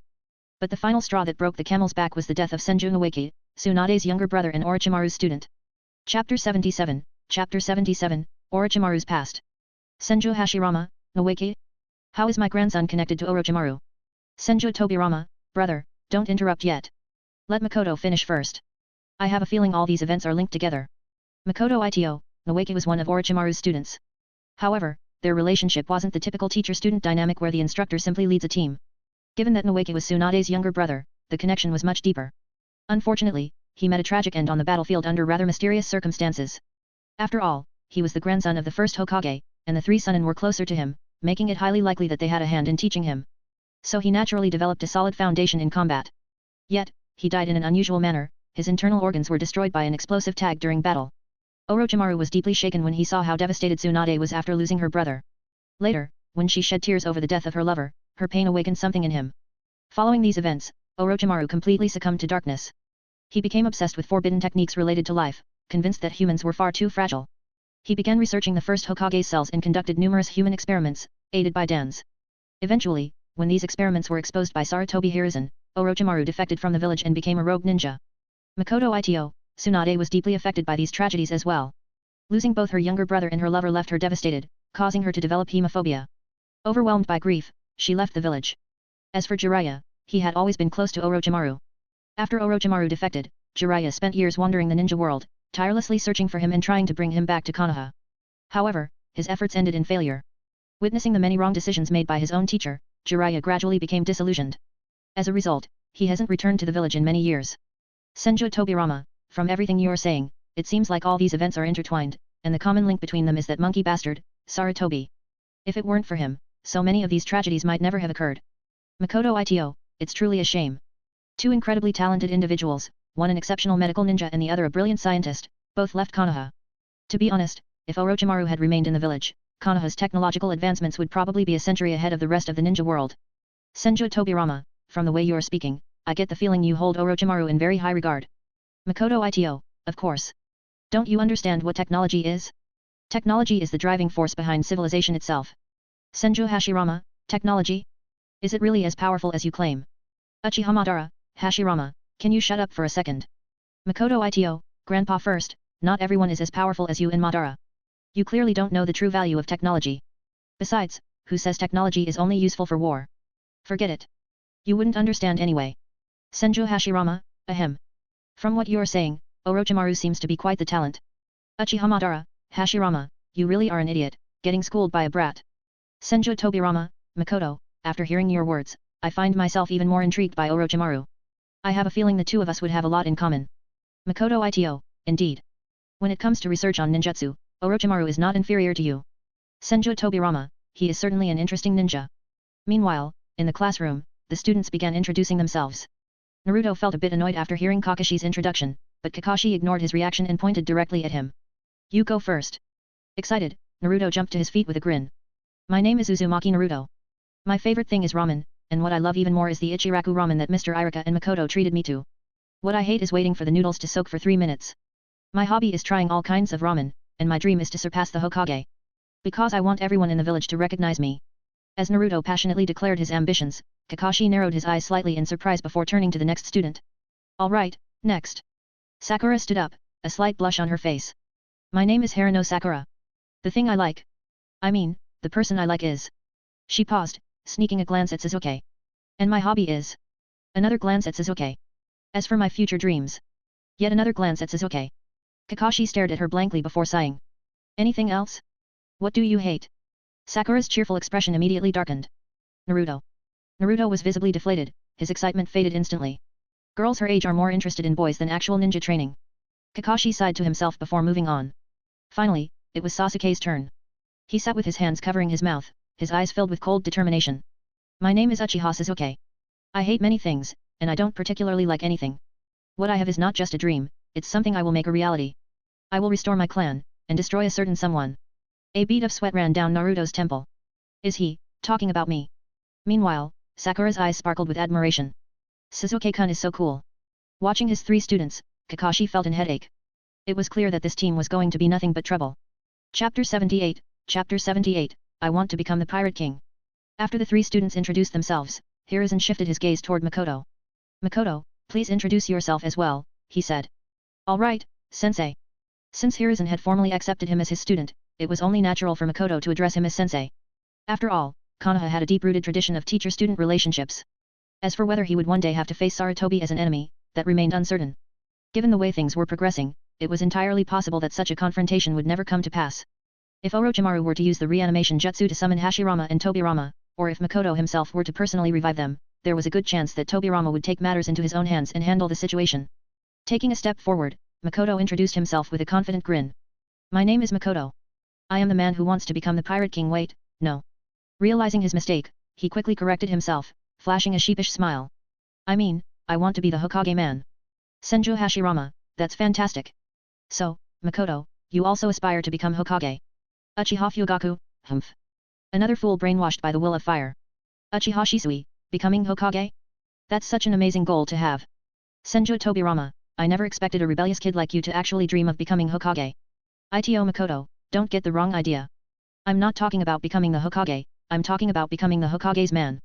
Senju Hashirama, even if you start out as the Hokage's bodyguard, as long as the village isn't completely out of its mind, they'll eventually choose you as Hokage. Namikaze Minato, exactly. Ignoring their messages, Makoto kept his thoughts to himself. They had completely misunderstood his words. When he said he wanted to be the Hokage's man, he wasn't talking about being a loyal bodyguard, he meant he wanted to be Tsunade's man. After all, once Hiruzen died, Tsunade would eventually become the Hokage in the future. Setting aside his private thoughts, he continued with a grin, I like a lot of things, but above all, I love beautiful women. As long as they're beautiful, I like them. My biggest hobby? Admiring girls. If I go a day without looking at them, I feel like something is missing. Senju Tobirama, seriously? That's your hobby? I've never heard of a hobby like that before. Uchiha Madara, ha. No wonder Hiruzen took you as his student. Didn't you say before that Sarutobi had a habit of peeping at women's bathhouses? Looks like you're no different from him. A master and student cut from the same cloth, none of you are any good. Ito Makoto, what are you even saying? What's wrong with looking at girls? Isn't it only natural? Don't you guys understand that appreciating beauty is good for your health? Besides, Madara, didn't you spend your youth chasing Hashirama every single day? Senju Hashirama, hey? But I'm not a girl. Ito Makoto, in Madara's eyes, there was no difference between you and a woman. Isn't that why he never got married? He was just waiting for you, wasn't he? Senju Hashirama, wait. Is that true? Uchiha Madara, what kind of nonsense is this? Are you mentally deranged? Do you seriously believe his words? Senju Hashirama, then why haven't you ever married, Madara? Uchiha Madara, humph. Ordinary women don't suit me. Unless a woman's strength surpasses mine, I'm not interested at all. Ito Makoto, so, you're talking about Hashirama, aren't you? After all, he's the only one in the world stronger than you. Uchiha Madara. Uzumaki Mito, I am so tired of this whole thing. I don't even want to talk anymore. Watching these two flirt all day long is disgusting. Sometimes, I seriously wonder if I was just a third wheel. Maybe Hashirama only married me to cover up his relationship with Madara. Even on our wedding night, Hashirama ran off and spent the entire night drinking with Madara. At the time, I thought he was just too happy, but looking back now, maybe he was actually devastated that he wasn't marrying Madara. Uchiha Madara, Mito. Have you lost your mind? He told me that he wanted to focus on his relationship with you and asked me for advice, that's all. Nothing else. Senju Hashirama, see? Mito, don't overthink it. Madara and I really have nothing going on. We're just good friends. Makoto struggled to keep a straight face as he watched the conversation. His stomach hurt from holding in his laughter, but somehow, he managed to maintain his composure. Still grinning, he continued his introduction. As for things I hate, well, I don't really hate anything. And as for my dream. He suddenly paused. His expression shifted in an instant, his usual playfulness disappearing entirely. The room fell silent. Hiruzen, Kakashi and the others were caught off guard as they had expected him to continue joking. Even the voices in the group chat quieted down. Makoto's sudden seriousness was so out of character that it left everyone on edge. What could he possibly be about to say? Senju Tobirama, kid, what's with the serious face? What are you trying to say? Senju Hashirama, now I'm really curious. What could make you this serious? Namikaze Minato, it's rare to see him like this. This must be something important. Chapter 79, Makoto's Grand Dream. Many decades ago, two great men came together to establish the Hidden Leaf Village on this very land. Their vision brought peace and stability to our people. Yet today, we must accept a painful reality. The shinobi world has yet to achieve true and lasting peace. Even now, the great nations continue to divide and claim the rich, fertile lands of Konoha for themselves. Makoto's voice echoed through the room, drawing everyone's attention. But I have a dream where the shinobi world no longer suffers from meaningless divisions. A future where there is no so-called land of lightning, land of wind, or any other artificial borders that separate us. I will unite the entire shinobi world under one banner, putting an end to war once and for all. I want every woman, no, I will make the entire world remember my name. Makoto nearly let slip his true ambition of building a harem, but neither Hiruzen nor Kakashi noticed. They were too shocked after hearing his words. Uchiha Madara, well said. No more wars in the shinobi world and let all people live in peace and prosperity. Senju Hashirama, but is that really possible? Uchiha Madara, Hashirama. With our support, why wouldn't it be? If anyone dares to oppose Makoto, we can simply resurrect ourselves and deal with them. Senju Tobirama, Makoto, your words are inspiring, but did you just say something about wanting every woman? Namikaze Minato, actually, I thought I misheard too. Ito Makoto, what are you guys talking about? I just misspoke. Senju Tobirama, still, do you really believe you can accomplish everything you've just said? Ito Makoto, that all depends on your support. More importantly, our village already has a strong enough foundation to swallow the entire shinobi world. But Hiruzen and Danzo are ruining it. Don't worry. When the time comes, I will resurrect all of you. You will witness firsthand the true legacy of Konoha that I will build with my own hands. Makoto's words ignited a fire in the hearts of the group members. Even Madara was momentarily shaken by the idea, while Hashirama found himself reflecting on the mistakes of his past. If he and Madara had truly united their strength back then, perhaps they could have brought real peace to the entire shinobi world. Uchiha Madara, Hashirama. What's going through your mind? Senju Hashirama, Madara, I see it now. My path was flawed. Maybe yours was the right one all along. Uchiha Madara, ha. It's good that you finally realized your mistake. Meanwhile, in the real world, Sarutobi looked at Makoto with a thoughtful expression. I never expected this child to have such a grand dream. It's too early for him to be speaking of such things, but in the end, strength is what matters most. Even if he's a genius, can he really achieve this? Beside him, Kakashi felt an unusual energy surge through him. What a foolish dream. Obito, are you seeing this? There's someone even more naive than you. Sasuke clenched his teeth in frustration. Damn it. Is this the difference between us? While I'm focused on restoring the Uchiha clan, he's thinking about unifying the entire world. Makoto. I refuse to be left behind. If you're destined to stand at the top, then I, Sasuke, will make sure I'm right behind you. Just wait and see. After all the time they had spent together, Sasuke had come to recognize Makoto. He was no longer just a rival, but perhaps even a friend.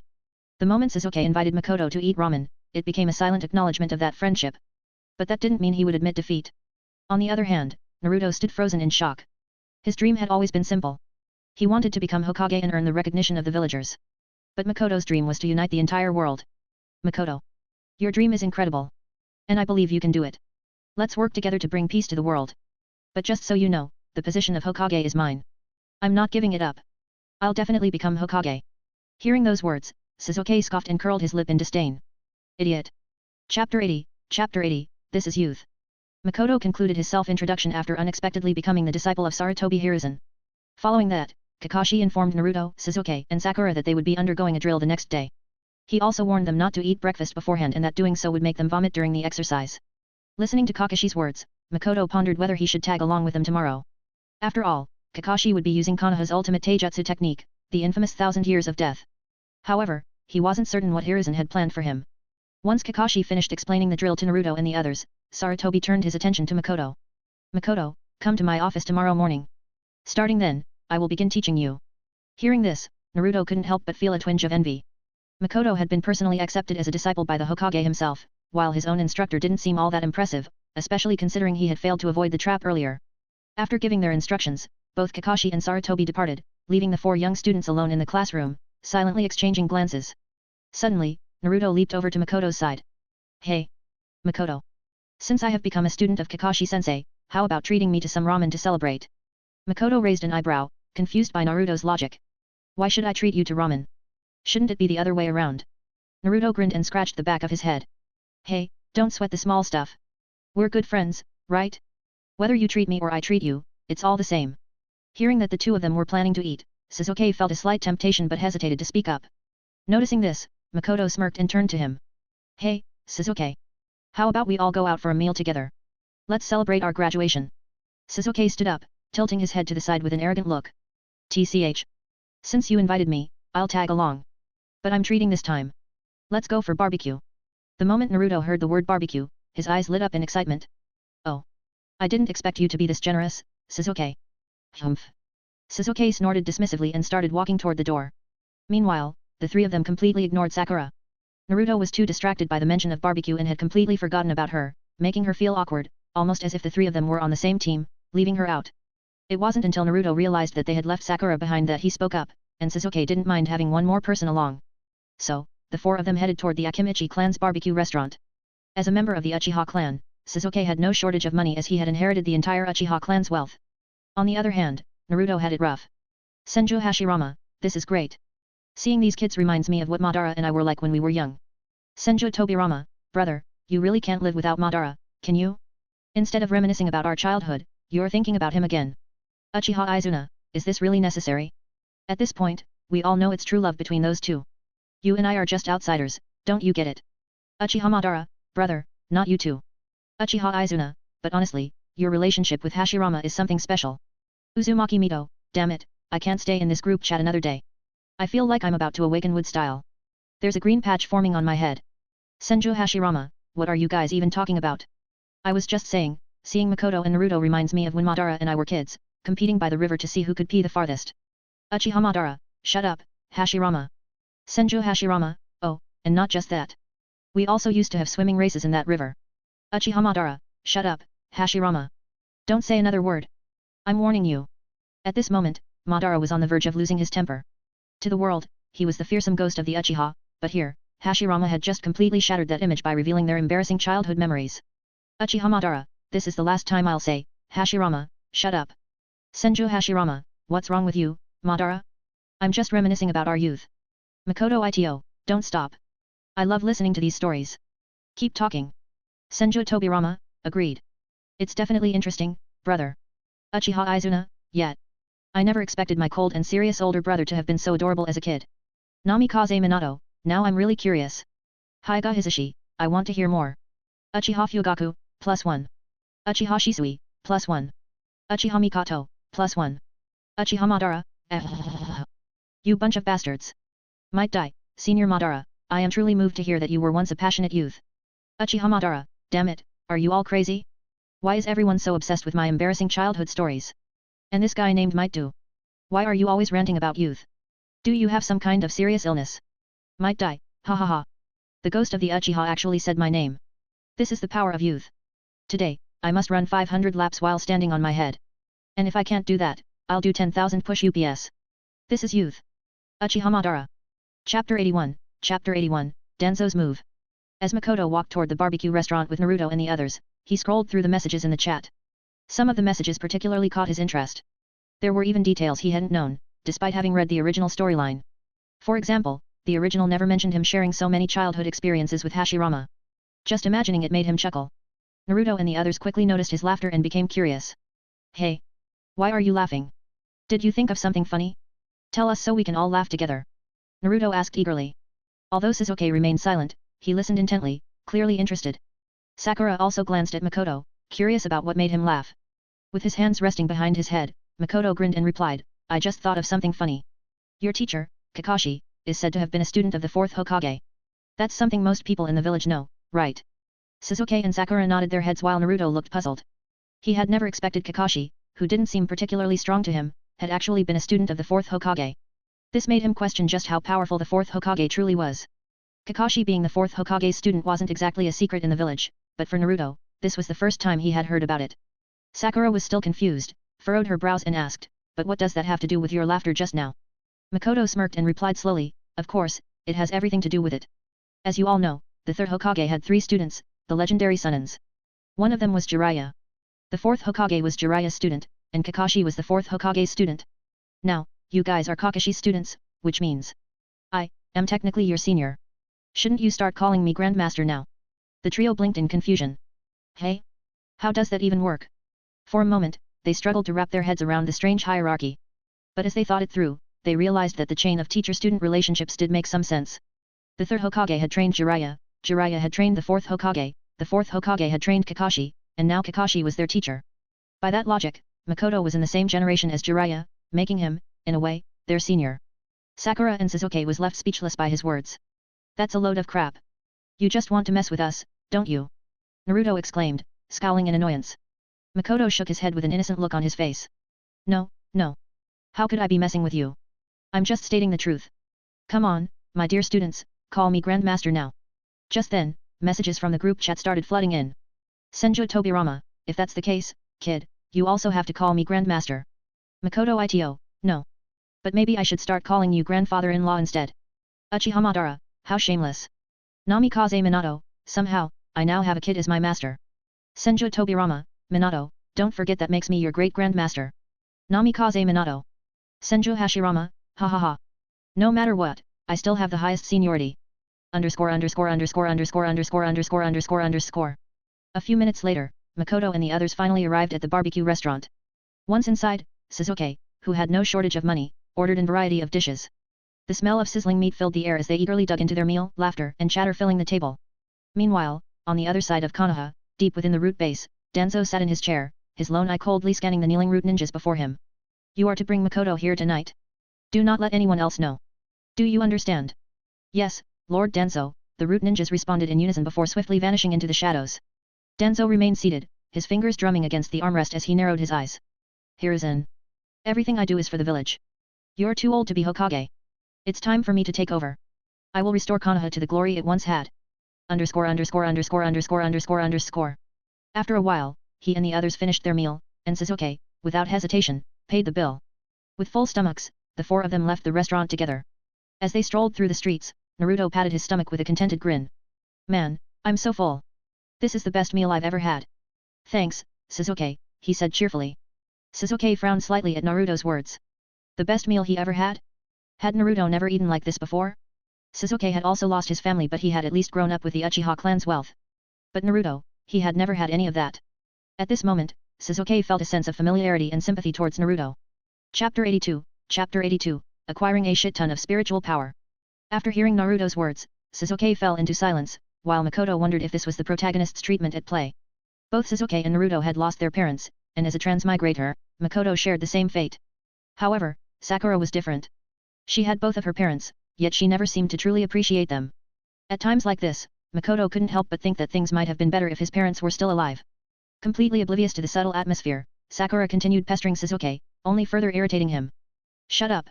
You're annoying. Sasuke snapped, his sharp words catching Sakura off guard. Sensing the awkward tension in the air, Naruto scratched his head and let out a nervous laugh.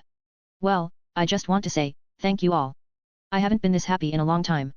Seeing Naruto's bright and cheerful expression, Kushina felt her heart ache and spoke up.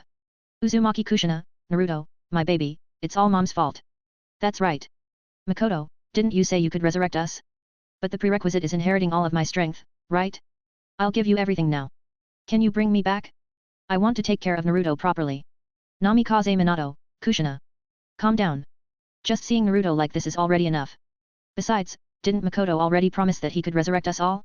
Even Lord first mentioned that it might not be a good thing for Makoto to grow too strong too soon. There's no need to rush things.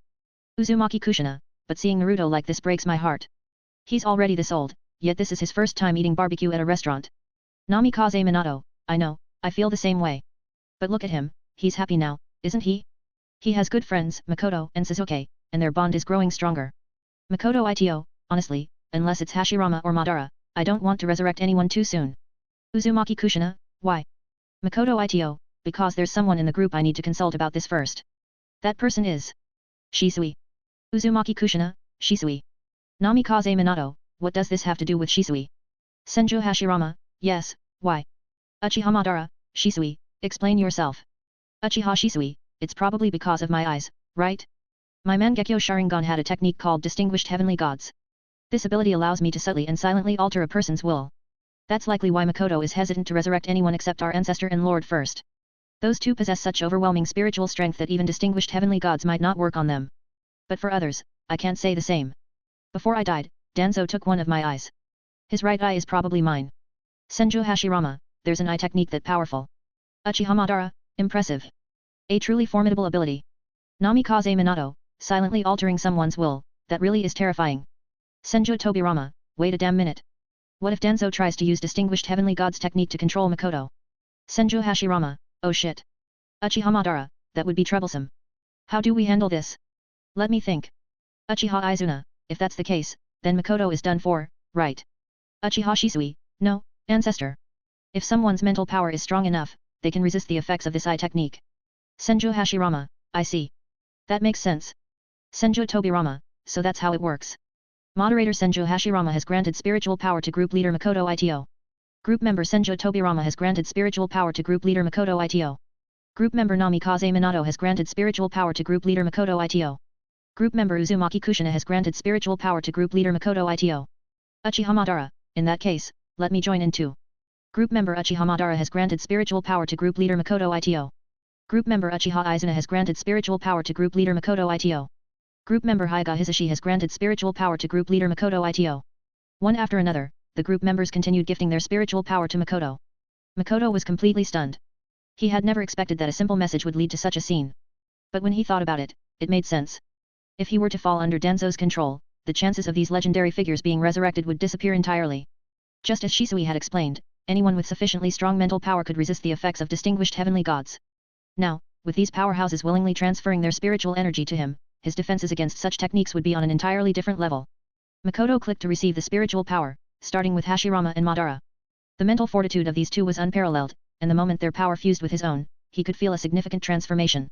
Just imagining the kind of genjutsu he could now unleash sent a thrill through him. With such an immense boost in spiritual power, even a cage-level expert might struggle to withstand his genjutsu. More importantly, he had always been wary of Danzo's distinguished heavenly gods technique.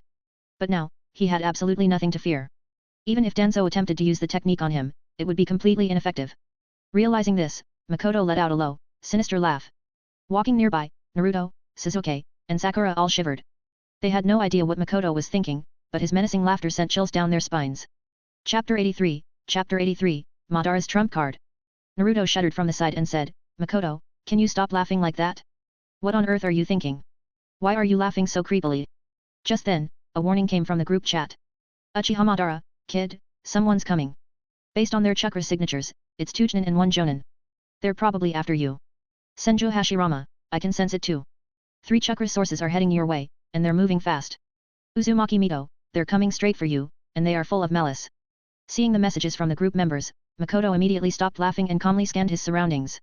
Naruto didn't notice anything off about Makoto's behavior. Sakura also remained oblivious and continued walking ahead. But Sasuke sensed that something was wrong. A subtle tension filled the air, and his instincts told him to be on guard. He grew more vigilant, and when their eyes met, Makoto gave him a slight nod. In the next instant, 3 masked figures suddenly appeared before them.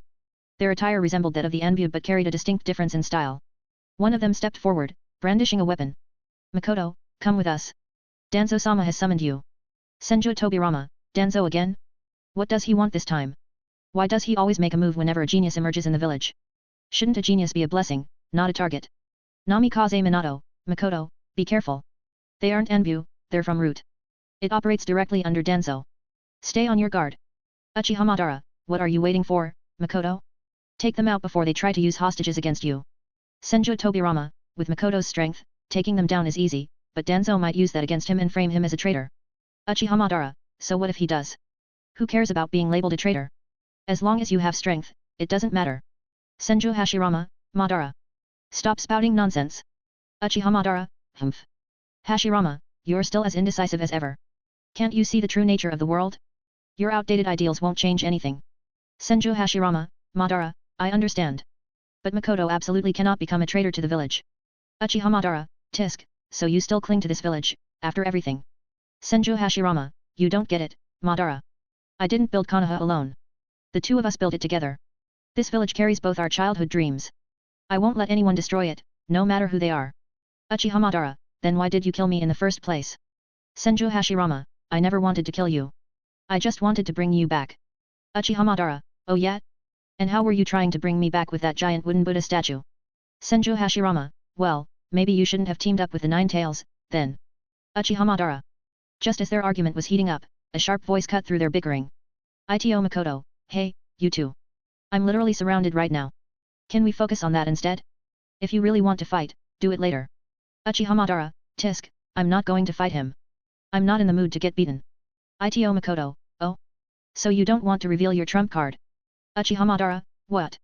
What trump card? I don't have a trump card. Where did you even get that idea? I have no idea what you're talking about. Senju Hashirama, Madara. You had a trump card. You weren't even fighting me at full power. Uzumaki Mito, Hashirama, do you even realize how weird that sounds coming from you? Madara was completely dumbfounded. Did Makoto know everything about him? He could already tell that Makoto was referring to the Rinnegan. But how? How did this kid seem to know everything? Before, Madara had only suspected that Makoto might have some knowledge of his plans. But now, he was sure. Makoto was completely aware of his secrets, down to the fact that he had awakened the Rinnegan. Senju Hashirama, Madara. Why aren't you saying anything? You're acting really suspicious right now. Senju Hashirama, Madara. Answer me. Senju Hashirama, Madara. No matter how much Hashirama pressed him, Madara stayed silent. Senju Hashirama, Madara. If you don't talk, I'm coming to your house. Considering that everyone was currently residing at the duel grounds, it wouldn't take long for Hashirama to storm over. Uchiha Madara, humph. Fine, I'll admit it, I have a little trump card. But can we focus on the current situation now? Let's see how Makoto handles this first. Senju Hashirama, alright. But next time we fight, you better go all out, Madara. Uchiha Madara, yeah, I got it. You're so goddamn annoying. Senju Tobirama, Madara. Ugh, brother, that's disgusting. Uchiha Izuna, Madara. Namikaze Minato, Madara. Hyuga Hisashi, Madara. Yui Shinku, Madara. Uchiha Fugaku, Madara. Chapter 84, Kakashi has, what? Seeing everyone's messages, Hashirama couldn't help but feel a little embarrassed, while Madara looked completely helpless, wondering what was even going on. Uzumaki Mito, there's really no point in me staying in this house anymore. Hashirama, you and Madara should just live together from now on and stop coming to me. My blessings to both of you. Senju Hashirama, Mito. Please, don't say such ridiculous things. Uzumaki Mito, there's no need to explain. I understand everything. I sincerely wish you both happiness. After all, ours was just a political marriage, wasn't it? I've always known that you two are the ones who truly love each other. Sigh, I still remember what you said to me when we got married. You swore that you would never regret loving me, that power, wealth, and everything else didn't matter. It seems they were all lies. Makoto Ito, Grandma Mito, please calm down. Senju Tobirama, sigh. My sister-in-law is really going through a tough time. Just think about it, how would you feel if you had to watch your own husband flirt with another man every single day? Makoto Ito, well, that does sound difficult, but I think that's not the real issue here. Danzo just invited me. Senju Tobirama, haven't you already gained spiritual powers? Didn't Shisui say that as long as your spiritual strength is strong enough, Kota Amatsukami won't work on you? What are you still afraid of? Makoto Ito. Uzumaki Kushina, Grandma Mito. I really feel sorry for you. Thankfully, Minato is normal. Might do, yo. Sakumo, this is the essence of youth. Hitaki Sakumo, shut up, you idiot. Namikaze Minato, now that I think about it, Du and Sakumo seem to have been quite close in the past. Makoto Ito, their sons also share a very close relationship. Come to think of it, Kakashi looks decent, but he's never had a partner. Hitaki Sakumo, hold on, why are you suddenly talking about my son? Might do, so Guy is still friends with Kakashi? Ah, this is the power of youth. Hitaki Sakumo, shut up, you idiot. Makoto Ito, well, Having good friends is one thing, but I think Kakashi has kidney deficiency. Hitaki Sakumo, kidney deficiency. Uchiha Madara, no wonder he always looks so drained. So he's actually suffering from kidney deficiency. Makoto Ito, seriously, is it really worth it to read those kinds of books every day? Namikaze Minato, so that's the reason. I thought he was just really into those books. Uchiha Madara, now that you mention it, his chakra reserves aren't that impressive either. I saw him struggling just to activate the Sharingan. Senju Hashirama, Madara, I really want to experience what exhaustion feels like. How about taking out your eyes and giving them to me? I've never known what it's like to burn through chakra that fast. Uchiha Madara, get lost, you idiot. Don't you dare flex your chakra reserves in front of me. Namikaze Minato, Lord First's chakra reserve is truly enviable. Hyuga Hisashi, 1+. Ui Shinku, +1. ______________. Back in the real world, the three root ninjas watched as Makoto suddenly appeared dazed for just a brief moment. Hey, kid, did you hear us? Master Danzo has ordered you to come with us. Hearing their words, even the usually carefree Naruto sensed that something was wrong. These three were clearly enemies. Sasuke reacted instantly and shifted into a defensive stance. Makoto calmly shook his head. If he wants to invite me, tell him to come in person. Senju Tobirama, kid, he did come in person. But you rejected him. Makoto Ito, cough. Can you shut up for a moment? Naruto immediately jumped in front of Makoto, his voice loud and firm. Hey! Didn't you hear? Makoto said he's not going. Get lost, or I'll tell Grandpa Hokage. In an instant, one of the root ninjas appeared in front of Naruto and sent him flying with a powerful kick. Get out of here, demon fox brat. This has nothing to do with you. Fire style. Great fireball technique. Seeing Naruto getting attacked, Sasuke wasted no time. He immediately used the great fireball technique, trying to catch the enemy off guard. But the root ninja dodged with ease, then retaliated with a swift kick, sending Sasuke crashing to the ground. TCH, as expected of an Uchiha. He already learned such a technique at his age. Uzumaki Kushina, Naruto. Uchiha Mikoto, Sasuke. Senju Tobirama, that bastard Danzo. What the hell is he trying to do? Attacking children in broad daylight? Is this how root operates? Uzumaki Kushina, Makoto. Kill them for me. They must die. How dare they lay a hand on my Naruto? Uchiha Mikoto, yes. Kill them. Seeing their sons being kicked away, the two mothers couldn't hold back their anger. Meanwhile, Naruto and Sasuke struggled to get back on their feet. Sasuke, are you okay? Naruto asked, wiping the blood from the corner of his mouth. I'm fine. Worry about yourself, Sasuke replied, brushing the dust off his clothes. Without hesitation, the two rushed forward again. Multiple shadow clone technique. In an instant, the entire street was flooded with hundreds of Naruto. At the same time, Sasuke activated his Sharingan, his eyes gleaming with a bright light. Let me show you the true prowess of an Uchiha. Senju Hashirama, not bad. Naruto seems to have gotten quite proficient with that technique. Uchiha Madara, humph. They seem promising enough. Chapter 85, Infinite Shitoyomi. Despite Naruto summoning shadow clones and Sasuke activating his Sharingan, the difference in strength between the two sides was still overwhelming. Even Sasuke's fire-style techniques failed to land a single hit on the root ninjas. Moving with exceptional speed, the three root operatives quickly dealt Naruto's clones and struck both Naruto and Sasuke down once again. Watching from the sidelines, Sakura stood frozen in shock. She couldn't understand why ninjas from the same village would attack her friends. Even if they know some techniques, they're nothing more than academy graduates. This kid calls himself the last survivor of the Uchiha clan, yet he can barely use his Sharingan properly. Demon fox brat. Just looking at you makes me sick. After being knocked down once more, Naruto and Sasuke struggled to get back on their feet. Gritting his teeth, Naruto shouted toward Makoto. Makoto. Run. Go to Grandpa Hokage, now. You can't go with them. One of the root ninjas suddenly appeared beside Naruto using the body flicker technique and delivered a brutal kick to his stomach. Demon fox, you better shut up. Naruto was sent flying, rolling across the ground several times before coming to a painful stop. Witnessing this, Sasuke's face twisted in anger. Damn it. Naruto, are you okay? Uchiha Madara, what a bunch of idiots. Is this what the world has become? Bullying those weaker than you? Pathetic. Senju Tobirama, Makoto. What are you waiting for? Kill them. If things escalate further, you might as well become a traitor. Once you resurrect us, I'll clean up the mess for you. Senju Hashirama, take action, kid. Even Hashirama, who was usually soft-hearted, couldn't stand by any longer. Watching a Jonin attack freshly graduated children was beyond unacceptable. Makoto Ito, I understand. Makoto had no intention of letting those who hurt his friends go free and he certainly wasn't going to hold back. A sinister smile crept across his face as he spoke. Now, it's time for you to experience something you'd never wish for. Without hesitation, he swiftly formed a hand seal, one that no one had ever seen before. It was a genjutsu entirely of his own creation. Having recently gained a massive surge in mental power, Makoto's genjutsu was simply too overwhelming for the three root ninjas to resist. In an instant, they collapsed to the ground, writhing in pain as they began vomiting uncontrollably. Makoto casually walked over and helped Sasuke and Naruto up. Both of them had dumbfounded expressions.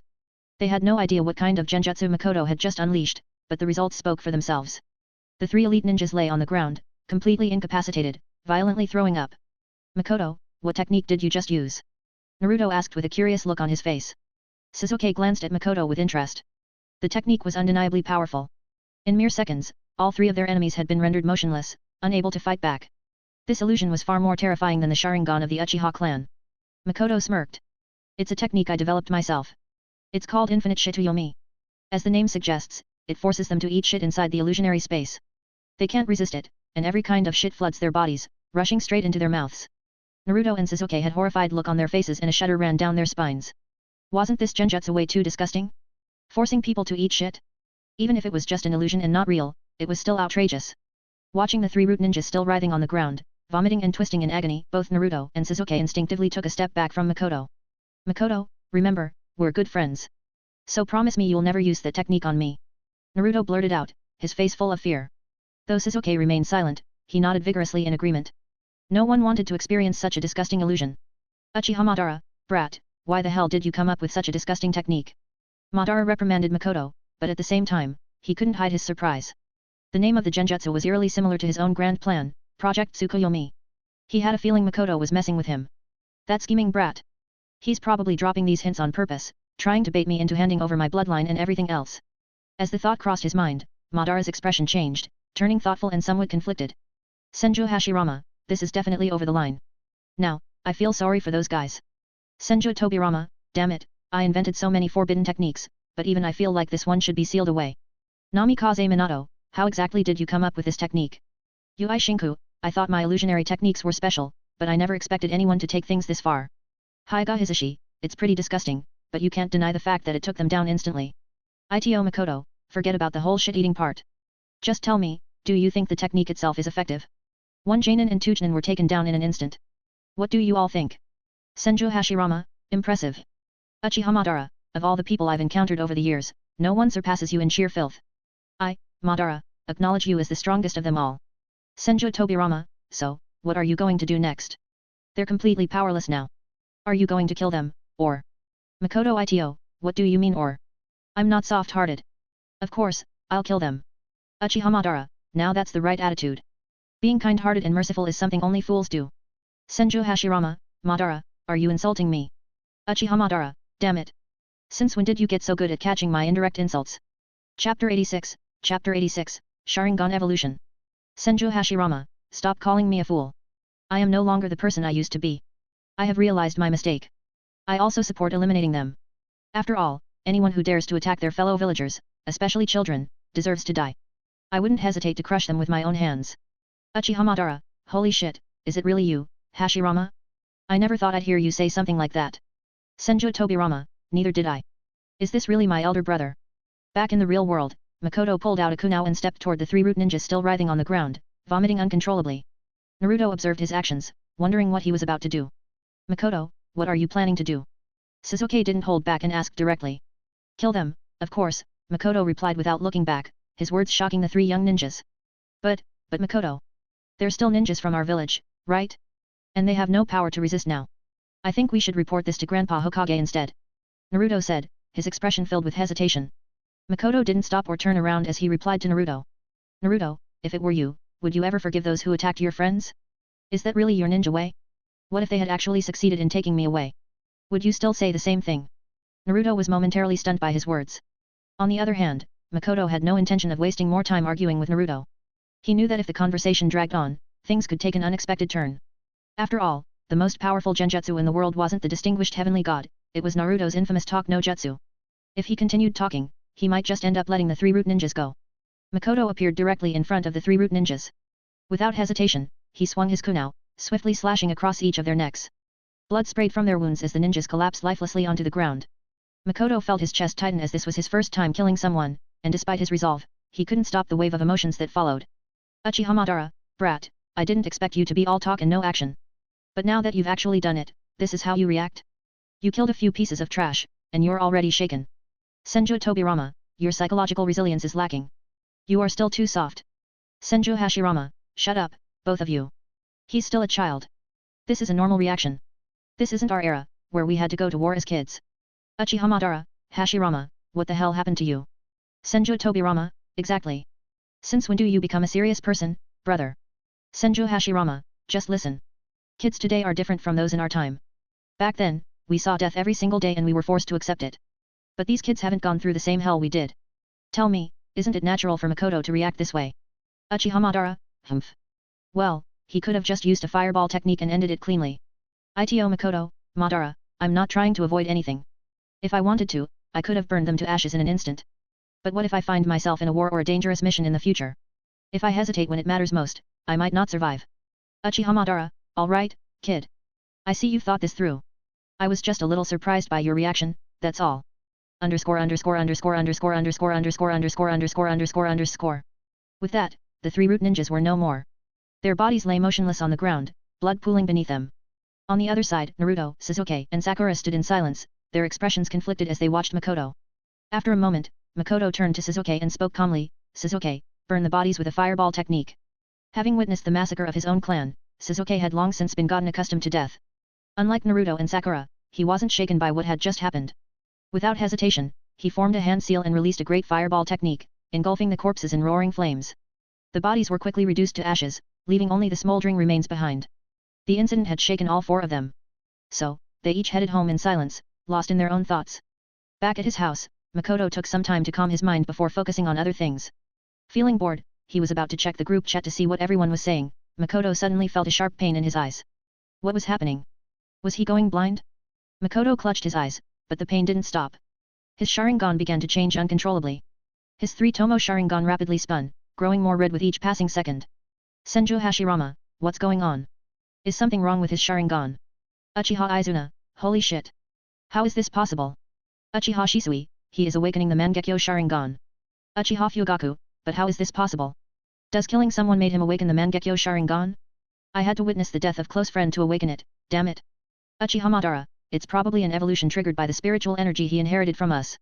Killing those three root ninjas must have been the trigger. Although it's a bit unusual, it's not that surprising since Makoto already has wood style, the Senju bloodline, and a bunch of other abilities. It could just be a mutation that sped up his evolution. Senju Hashirama, incredible. So his eyes are about to evolve into the Mangekyo Sharingan? Are they the same as yours, Madara? Uchiha Madara, ha. Mine isn't just the Mangekyo, it's the eternal Mangekyo Sharingan. Senju Hashirama, is there a difference between the two? Uchiha Madara, simply put, the eternal Mangekyo doesn't lead to blindness. But a regular Mangekyo Sharingan will eventually cause its user to go blind if used too frequently.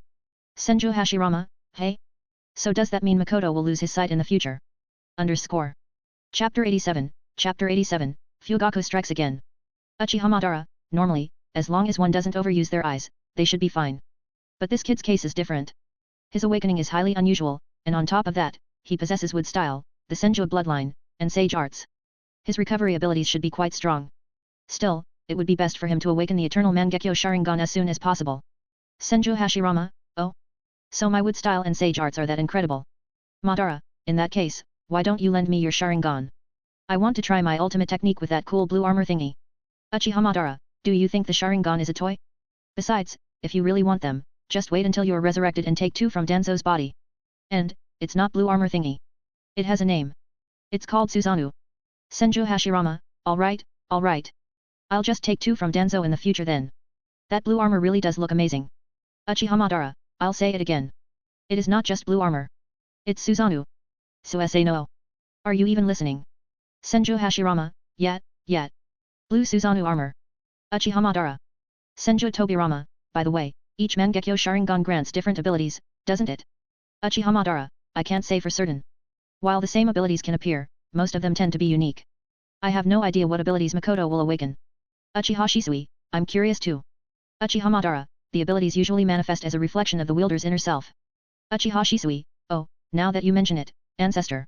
I wanted to change my clansmen's minds and foster friendship with the village. That must be why I awakened heavenly distinguished gods. Uchiha Madara, what a waste of such a powerful ability. Uchiha Shisui. Namikaze Minato, if the Mangekyo Sharingan manifests based on one's inner self, do any of you have any guesses as to what ability Makoto will awaken? Hyuga Hisashi, I have no idea. It Makoto, grandpa's, is it supposed to hurt this much? This pain is unbearable. It feels like I'm about to grow another pair of eyes. Uchiha Madara, brat, this is the most critical moment for your Mangekyo to awaken.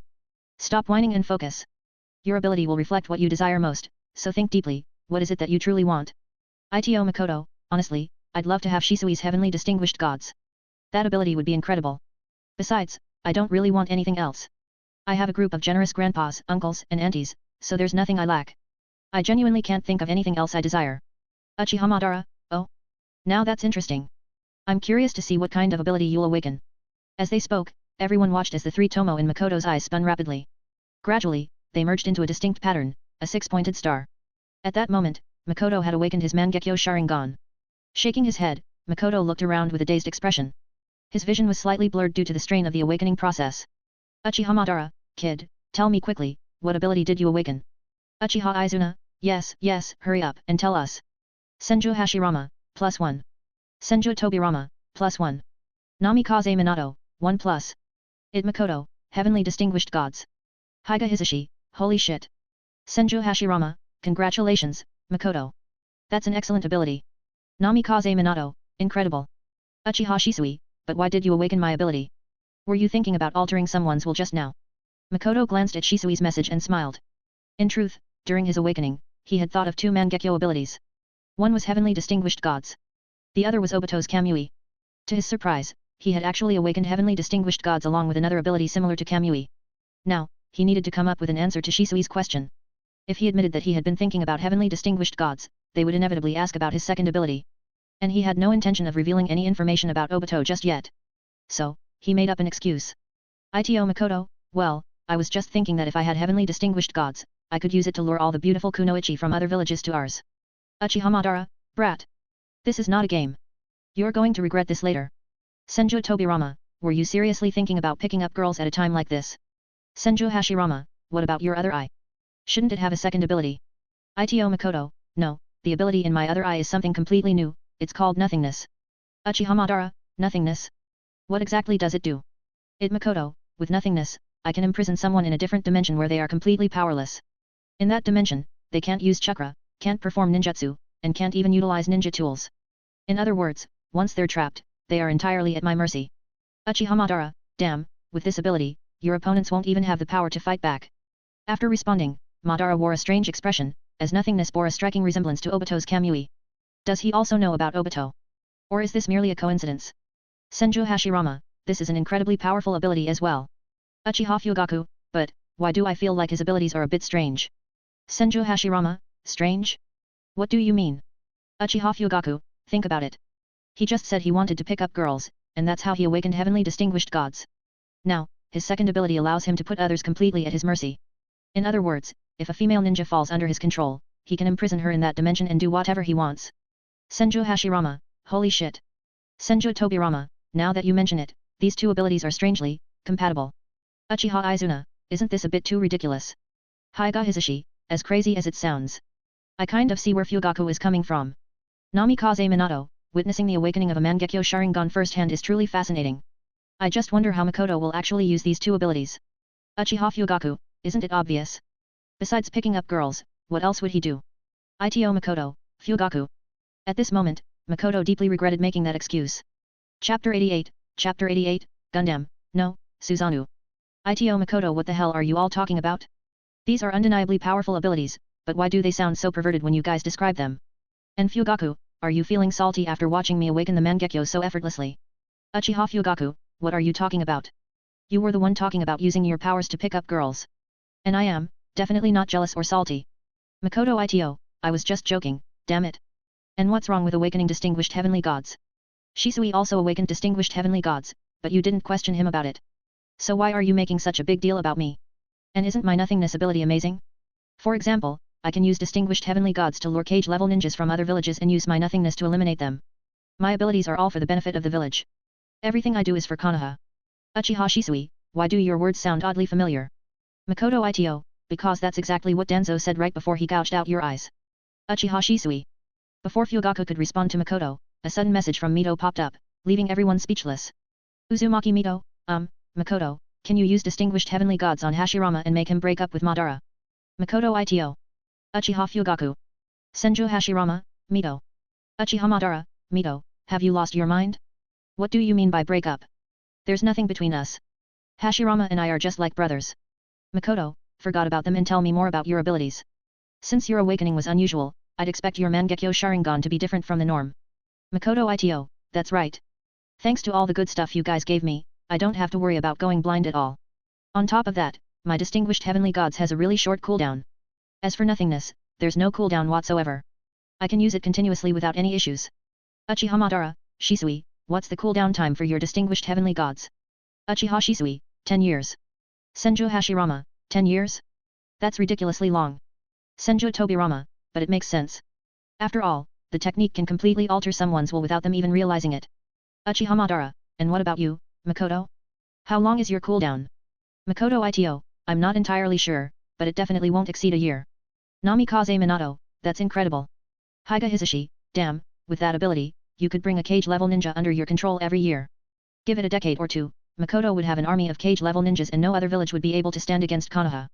Makoto Ito, Uncle Hisashi, that's not possible. Hyuga Hisashi, what do you mean? Why wouldn't it be? Makoto Ito, do you really think there are that many cage-level ninjas in the world? Hyuga Hisashi, now that you mention it, there really aren't. But wouldn't that make your ability kind of wasted? Makoto Ito, not at all. So what if there aren't many cage-level ninjas?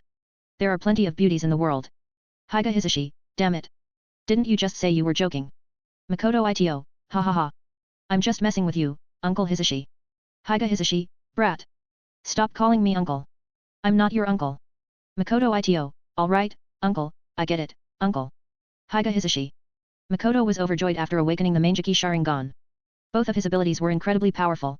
One was Distinguished Heavenly Gods, the most formidable illusion technique in existence, and the other was Nothingness, an ability akin to Kamui. But the best part, he thought excitedly.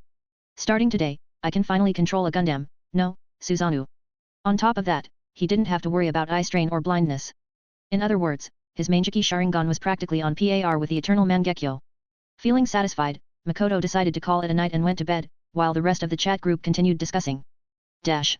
Meanwhile, at the duel grounds, Madara sat alone in his home, gazing silently at the moon. He was deep in thought, debating whether to continue with his grand plan or abandon it and focus on training Makoto instead. A part of him felt conflicted. He had spent years laying the groundwork, all for the sake of achieving true peace. But now, things had changed. His brother was alive, his best friend was here, and for the first time in a long while, he felt the urge to set everything aside and just be with them. As he pondered his project Tsukuyomi and the strange nature of this chat group, his mind became a tangled mess. Suddenly, the door swung open with a loud bang. Madara. Let's go for a walk. Hashirama grinned as he stepped inside. Mito just went to sleep. Madara let out a wry smile at his friend's carefree nature. Damn it, there's really no stopping you, hey? Fine, let's go. And so, the two of them set off into the night. In the distance, two people were watching the backs of Madara and Hashirama. These two people were none than Tobirama and Izuna. Chapter 89, Madara, it's not too late, is it? I never thought I'd see the day when I'd be sitting here drinking with you, Izuna sighed, swirling the wine in his glass. Hearing this, Tobirama rolled his eyes and scoffed. Neither did I, you damn Uchiha. They exchanged glances before smirking and raising their glasses, the soft clink echoing in the air. Speaking of which, our brothers are really something else, Izuna remarked, shaking his head with an exasperated expression. Tobirama let out a snort.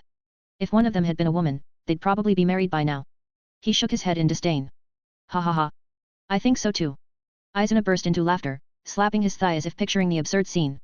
After finishing his drink, Tobirama placed his glass back on the table and looked at Izuna with a serious expression. Izuna, aside from my elder brother, no one understands Madara better than you. His tone grew sharper as he leaned slightly forward. Don't think you can fool me. I can tell Madara is hiding something from us. I've been studying the Uchiha clan since childhood, especially you and your brother. Based on my observations, Madara is definitely keeping something from us. As his younger brother, you must have noticed it too, right?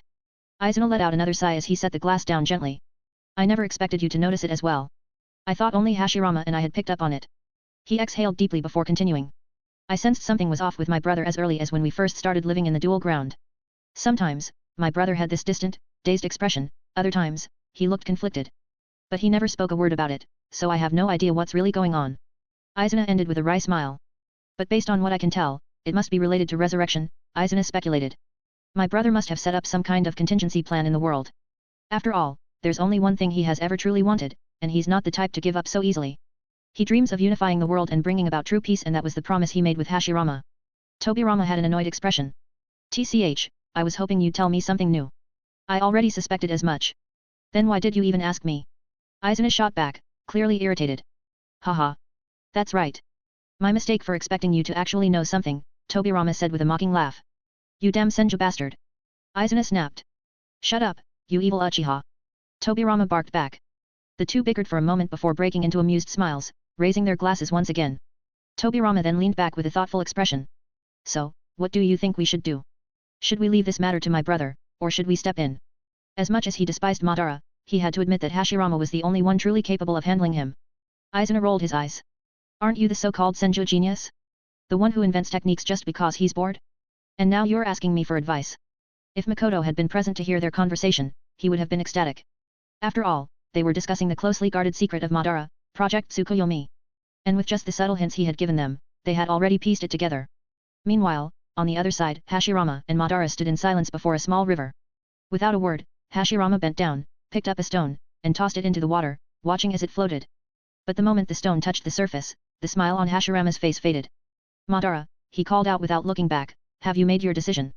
Madara was taken aback by Hashirama's words. What's with him all of a sudden? Did he already figure out my plans?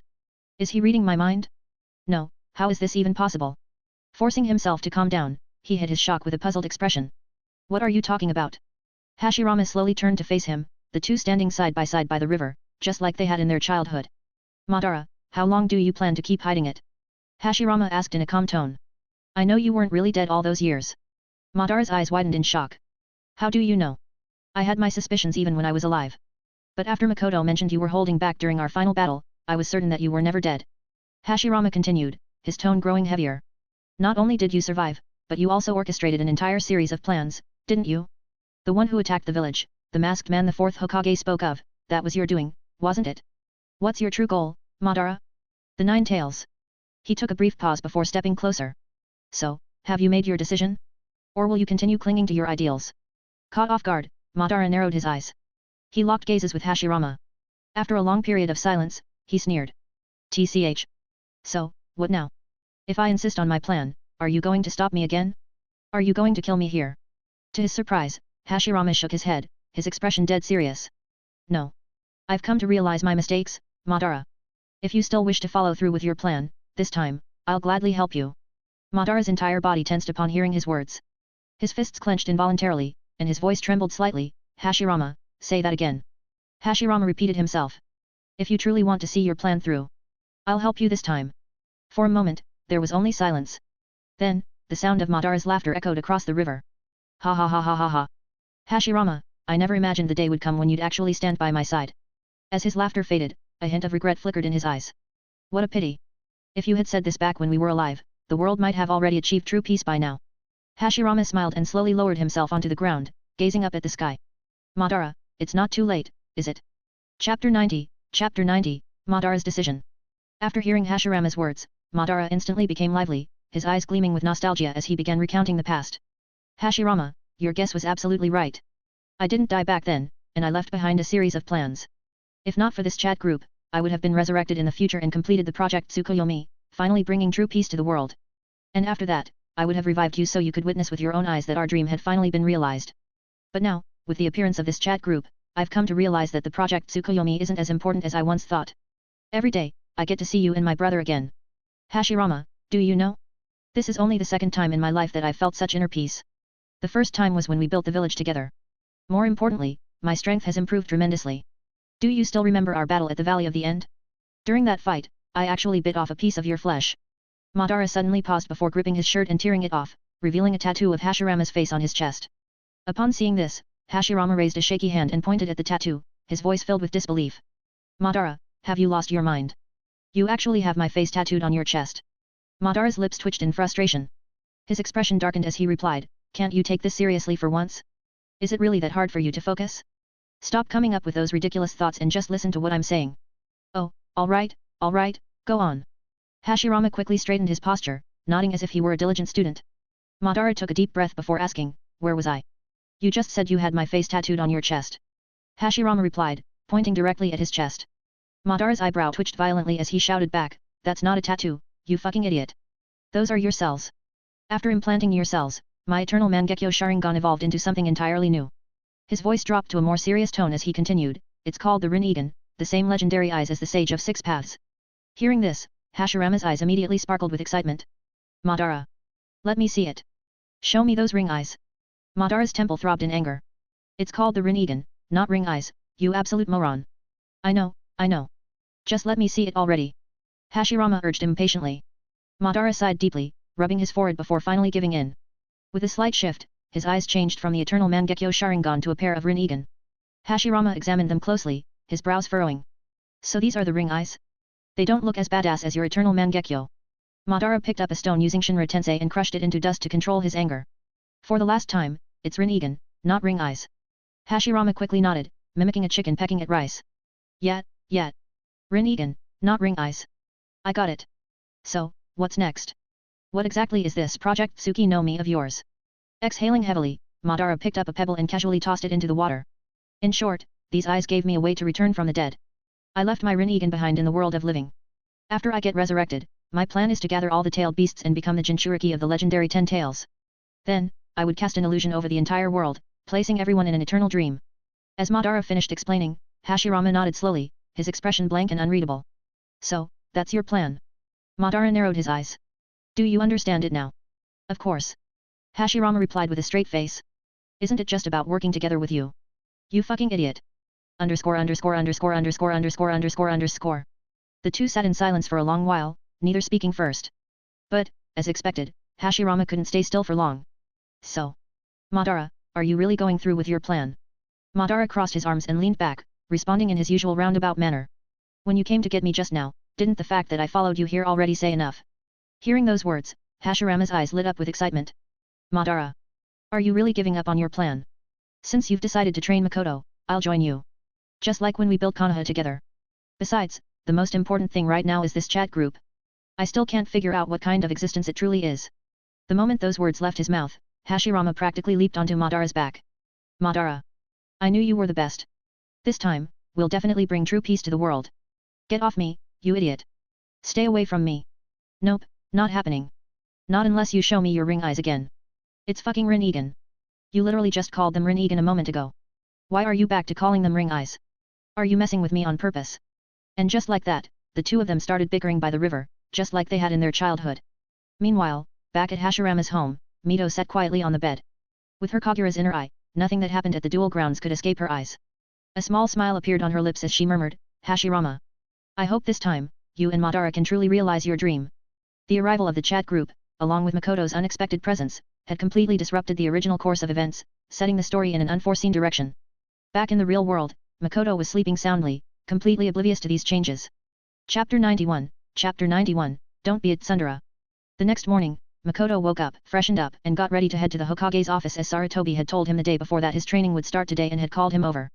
At this moment, Makoto had no idea what had happened at the dueling grounds while he was fast asleep. If he knew, he would have been completely shocked. Madara had actually given up on his Project Tsuki no Mi and was now planning to work alongside Hashirama to train him. After he revived everyone using the chat group's function, their goal was to unite the entire world and achieve true peace.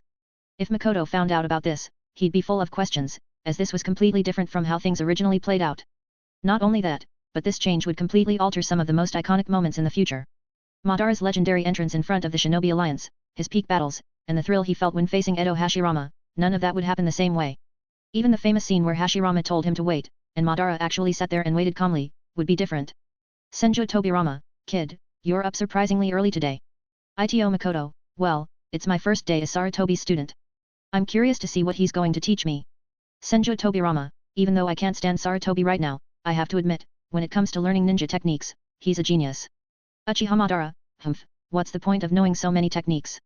Can he even block a single punch from me? Senju Hashirama, forget a punch, just a slap would be enough. Senju Tobirama, oh, shut up, both of you. Why is flexing the first thing you do in the morning? Ito Makoto, If you two are really as strong as you claim, why not share some of your tricks with me? I want to learn your techniques too. Uchiha Madara, you little brat, you never miss a chance to ask for something from us. Group member Uchiha Madara has granted his combat experience to group leader Ito Makoto. Namikaze Minato, what? Haiga Hizashi, holy shit. Ui Shinku, what the fuck? Might die, what in the name of youth? Not just the group members, but even Makoto was dumbfounded. What the hell is going on with Madara today? Why is he dropping a bombshell like this first thing in the morning? I didn't even do anything. Madara had just handed over all of his combat experience without asking for anything in return. Ito Makoto, wait, hold on. Is the sun rising in the west today? Weren't you the one who swore you'd never give me anything? Did you hit your head or something? Uchiha Madara, brat, I just gave you something people would kill for, and you're asking so many questions? If you don't want it, just reject it. Ito Makoto, no way. Even an idiot wouldn't turn this down. But seriously, what's gotten into you? Why the sudden generosity? Uchiha Madara, humph, I'm in a good mood today. That's all. Senju Hashirama, Madara, why are you taking so long to say it? We're going to train Makoto together, and once he reaches cage level, he'll resurrect us. Then, we'll unite the world and bring true peace. Uchiha Madara, Hashirama, shut up. Senju Hashirama, don't be a tsundere, Madara. Uchiha Madara, Hashirama. Senju Hashirama, Madara. Once again, the two started bickering like children. But this time, Hashirama's words left everyone stunned, including Makoto. Ito Makoto, wait. Are you guys messing with me? Is this for real? Namikaze Minato, what the hell happened while I was sleeping? Hyuga Hisashi, damn it. What happened while I was having a wet dream? Hitaki Sakumo, excuse me? Did you just say that out loud? Uchiha Fugaku, if this is true, the Leaf Village will be unstoppable. Lord First in our ancestor training Makoto, this is insane. Might die, this is the power of youth. On this glorious day, I've decided to do 5,000 push UPS. And if I can't finish them, I'll run 100,000 meters. Uchiha Madara, why are you all acting like this? Aren't you supposed to be famous ninjas of your era? Show some dignity. Namikaze Minato, Master, you can't blame us. We all grew up hearing the legends about you and Lord First. And after seeing your strength in that duel, we realized we're not even close to your level. Uchiha Fugaku, Ancestor. If this news spreads, I'm afraid the other villages will start making moves immediately. Senju Tobirama, move? Can they move faster than my Flying Thunder God? Namikaze Minato, exactly. First, I'll use Flying Thunder God, then Raise Nan, then Flying Thunder God second step, followed by Spiraling Flash Super Round Dance Howl Style 3.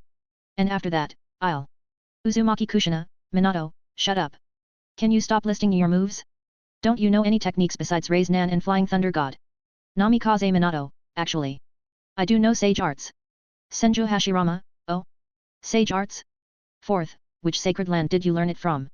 Namikaze Minato, Mount Maiboku. Senju Hashirama, Mount Maiboku? I learned mine from the Shik Forest. Chapter 92, Susanoo Squadron.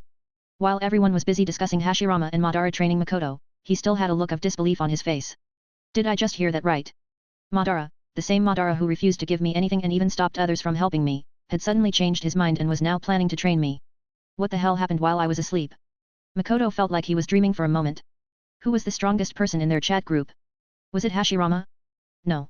It was undoubtedly Madara, especially after he unlocked the Rinnegan. If Madara went all out, even Hashirama wouldn't be able to defeat him. The shock from Hashirama's words completely made him forget about the combat experience Madara had sent him. But once Makoto calmed down, he quickly clicked on it, wondering if this was just some weird dream. However, the moment he received Madara's combat experience, he knew this was real. Suddenly, it felt as if he had spent years fighting on the battlefield. Looking back at the practical combat tests at the academy, they now seemed like nothing more than child's play. Uchiha Madara, kid, what are you thinking about? Why are you drooling? Ito Makoto, next time I fight, should I use this line against my opponent? Do you want to dance? Uchiha Madara, that line sounds perfect. I'll use it next time, it really fits my style. Ito Makoto, of course it does. After all, you are the dance king of the shinobi world. After managing to calm himself, Makoto made his way toward the Hokage's office. He tried to keep his emotions in check, but the situation was still too surreal to fully process. From this moment on, the future of the world would be completely different. Some smaller details might remain the same, but major events would definitely take a new course. Makoto had a strong feeling that the allied shinobi forces would still form in the future, but it would be for an entirely different reason. The other four nations would probably unite to fight against the Leaf Village. With that in mind, Makoto made a decision. He needed to bring back Orochimaru, Tsunade, and Jiraiya. Tsunade was already on the list. Now, he just had to add the other two. Namikaze Minato, honestly, our group is ridiculously strong, don't you think? Forget about Lord First and Master Madara. Just look at how many people here can use Susanoo. Uchiha Madara, humph, is that supposed to be impressive? Uchiha Izuna, well, I can use Susanoo. Uchiha Shisui, me too. Uchiha Fugaku, don't forget me. Namikaze Minato, Fugaku, what do you mean? Have you awakened the Mangekyo Sharingan too? Uchiha Madara, what? You awakened the Mangekyo? Why didn't you say anything before? Uchiha Fugaku, ancestor. The clan's downfall happened under my leadership. I don't exactly feel proud bragging about it. But yes, I did awaken the Manjiki Sharingan. Uchiha Mikoto, Fugaku, my dear, don't blame yourself too much. Uchiha Madara, sigh, it wasn't entirely your fault, Fugaku. That monkey bastard and one-eyed pirate were the ones who destroyed the Uchiha clan. Uchiha Fugaku, thank you for understanding. Uchiha Izuna, so, what's your Mangekyo ability? Uchiha Fugaku, I have the power to briefly predict the future. Uchiha Izuna, that's actually an amazing ability. That means our group now has 4 Susanos. If we add Makoto in the future, that makes 5. Namikaze Minato, but the scariest combination would be Susanoo and Sage Art would release, true several thousand hands. Lord First and Master Madara could team up, but Makoto might be able to pull it off solo in the future. Uchiha Izuna, sigh. If only that idiot Tobirama knew wood style, then we'd be able to pull off that combination too. Senju Tobirama, you're the idiot. We'll just use the Susanoo and Flying Thunder God / combo instead. Uchiha Izuna, wait, that actually sounds pretty cool. Senju Tobirama, of course. I used it to kill you, after all. Uchiha Izuna, Tobirama. Senju Tobirama, Izuna. Uchiha Fugaku, Minato, we should team up in the future. Let's use the same combination as Lord Second and Ancestor Izuna. Namikaze Minato, Fugaku, actually, we can do something even more exciting. Uchiha Fugaku, Minato. What do you mean by that? I'm not into men. Uzumaki Kushina, Minato, what did you just say? You want to do something exciting with Fugaku? Namikaze Minato, sigh, why are you all like this? I meant something battle-related. I have half of the 9 tails inside me. With that, I can enter 9 tails chakra mode. That means we can combine the 9 tails transformation with Susanoo. Uchiha Fugaku, oh. So that's what you meant. I was getting worried for a second. Uchiha Mikoto, Fugaku, there is definitely something wrong with you. Why did you have to twist his words like that? Uchiha Fugaku. Namikaze Minato, seriously, what were you even thinking? Has this chat group corrupted you? You used to be so serious.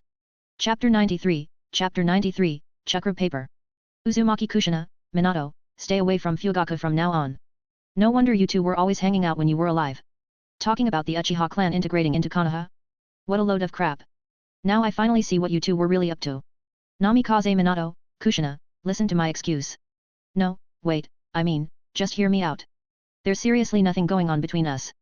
Uzumaki Kushina, Mikoto, I really didn't expect these two to be. Uchiha Mikoto, sigh.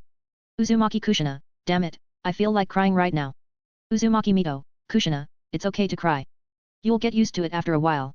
When Makoto saw the scene, he couldn't hold back his laughter. He never expected yet another unexpected pairing to pop up. One weird couple after another kept appearing. Hashirama and Madara, Tobirama and Izuna, Sakumo and Might-do, and now, Minato and Fugaku. Uchiha Madara, Minato, that combination technique you mentioned? I already used it against Hashirama back in the day. I called it Majestic Attire Susanoo. Namikaze Minato, amazing. I never thought someone else would come up with the same idea. But honestly, the name could use some work. How about Supreme Heavenly Mecha God Slaying Eternal Nine Tails Infinite Spiral Radiance Divine Judgment Hyper Evolution, the Ultimate Unstoppable Tailed Beast Annihilation Strike. Senju Hashirama, nah, that's way too stiff and long.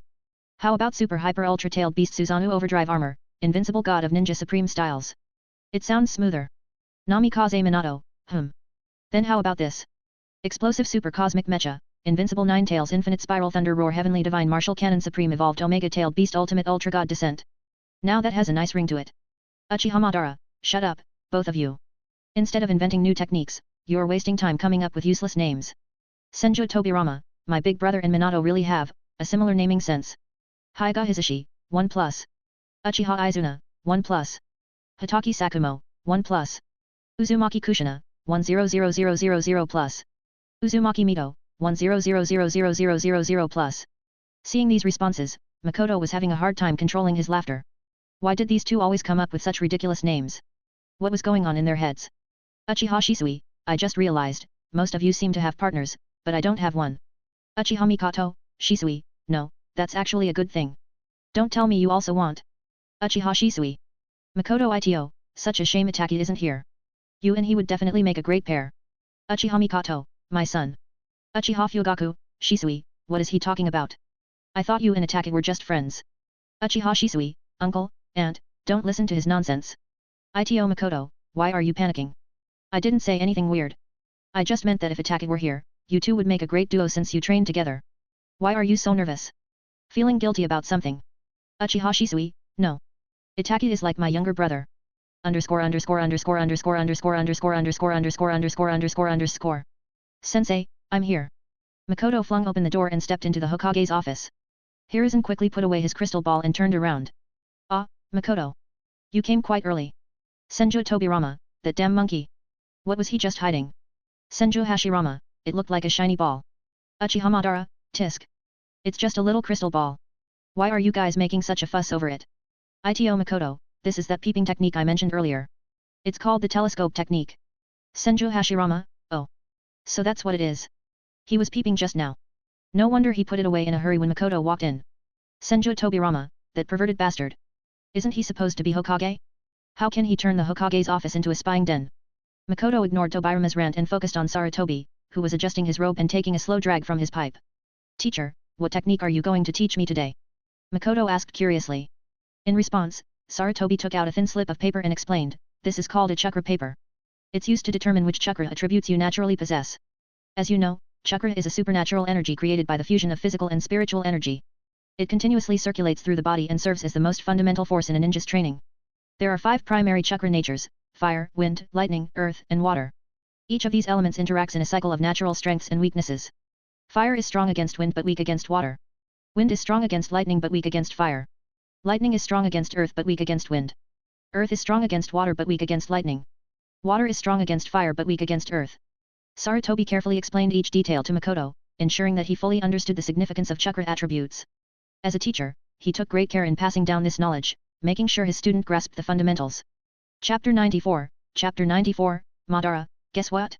You were tricked. Sarutobi explained as he held the chakra paper in his hand. As I mentioned earlier, this is used to detect the chakra attributes of an individual. He glanced at Makoto, checking his reaction before continuing. If one possesses an affinity for the fire attribute, the chakra test paper will ignite and burn to ash, Hiruzen stated, briefly rubbing the thin paper between his fingers. For those with the wind attribute, the paper will split cleanly in half. If the individual has an affinity for lightning attribute, the paper will wrinkle upon contact. With the earth attribute, the test paper will transform into dirt and crumble away. As for the water attribute, the paper will absorb moisture and become damp. If you have an affinity all 5 attributes, Hiruzen added with an amusing smile, you will see a mix. One part of the paper will catch fire, another part will split, one will wrinkle, one will become wet, and the last part will break apart. Now, let's check your chakra attributes first, Hiruzen said, handing the paper to Makoto. That way, you can learn which type of ninjutsu you should focus on. Even if you don't have the chakra for one attribute initially, Hiruzen reassured him, with a gentle smile, you can still learn them slowly. As for me, you should know that I hold another title, the Professor. This is because I have mastered all 5 basic nature transformations and possess knowledge of countless techniques. In other words, I can teach you any ninjutsu you wish to learn. With a knowing smile, Sarutobi asked, how about it? Are you excited?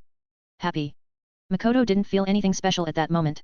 He wasn't sure what his original chakra attributes were, but the group members had already shared all 5 basic nature transformations with him. That meant he now possessed all 5 chakra attributes.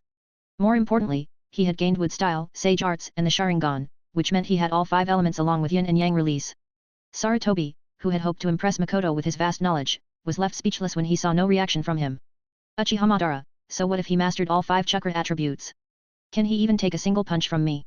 Senju Hashirama, can the so-called professor block an attack from true several thousand hands? Uchiha Madara, damn it. Why do you always have to one-up me whenever I try to show off? Senju Hashirama, oh?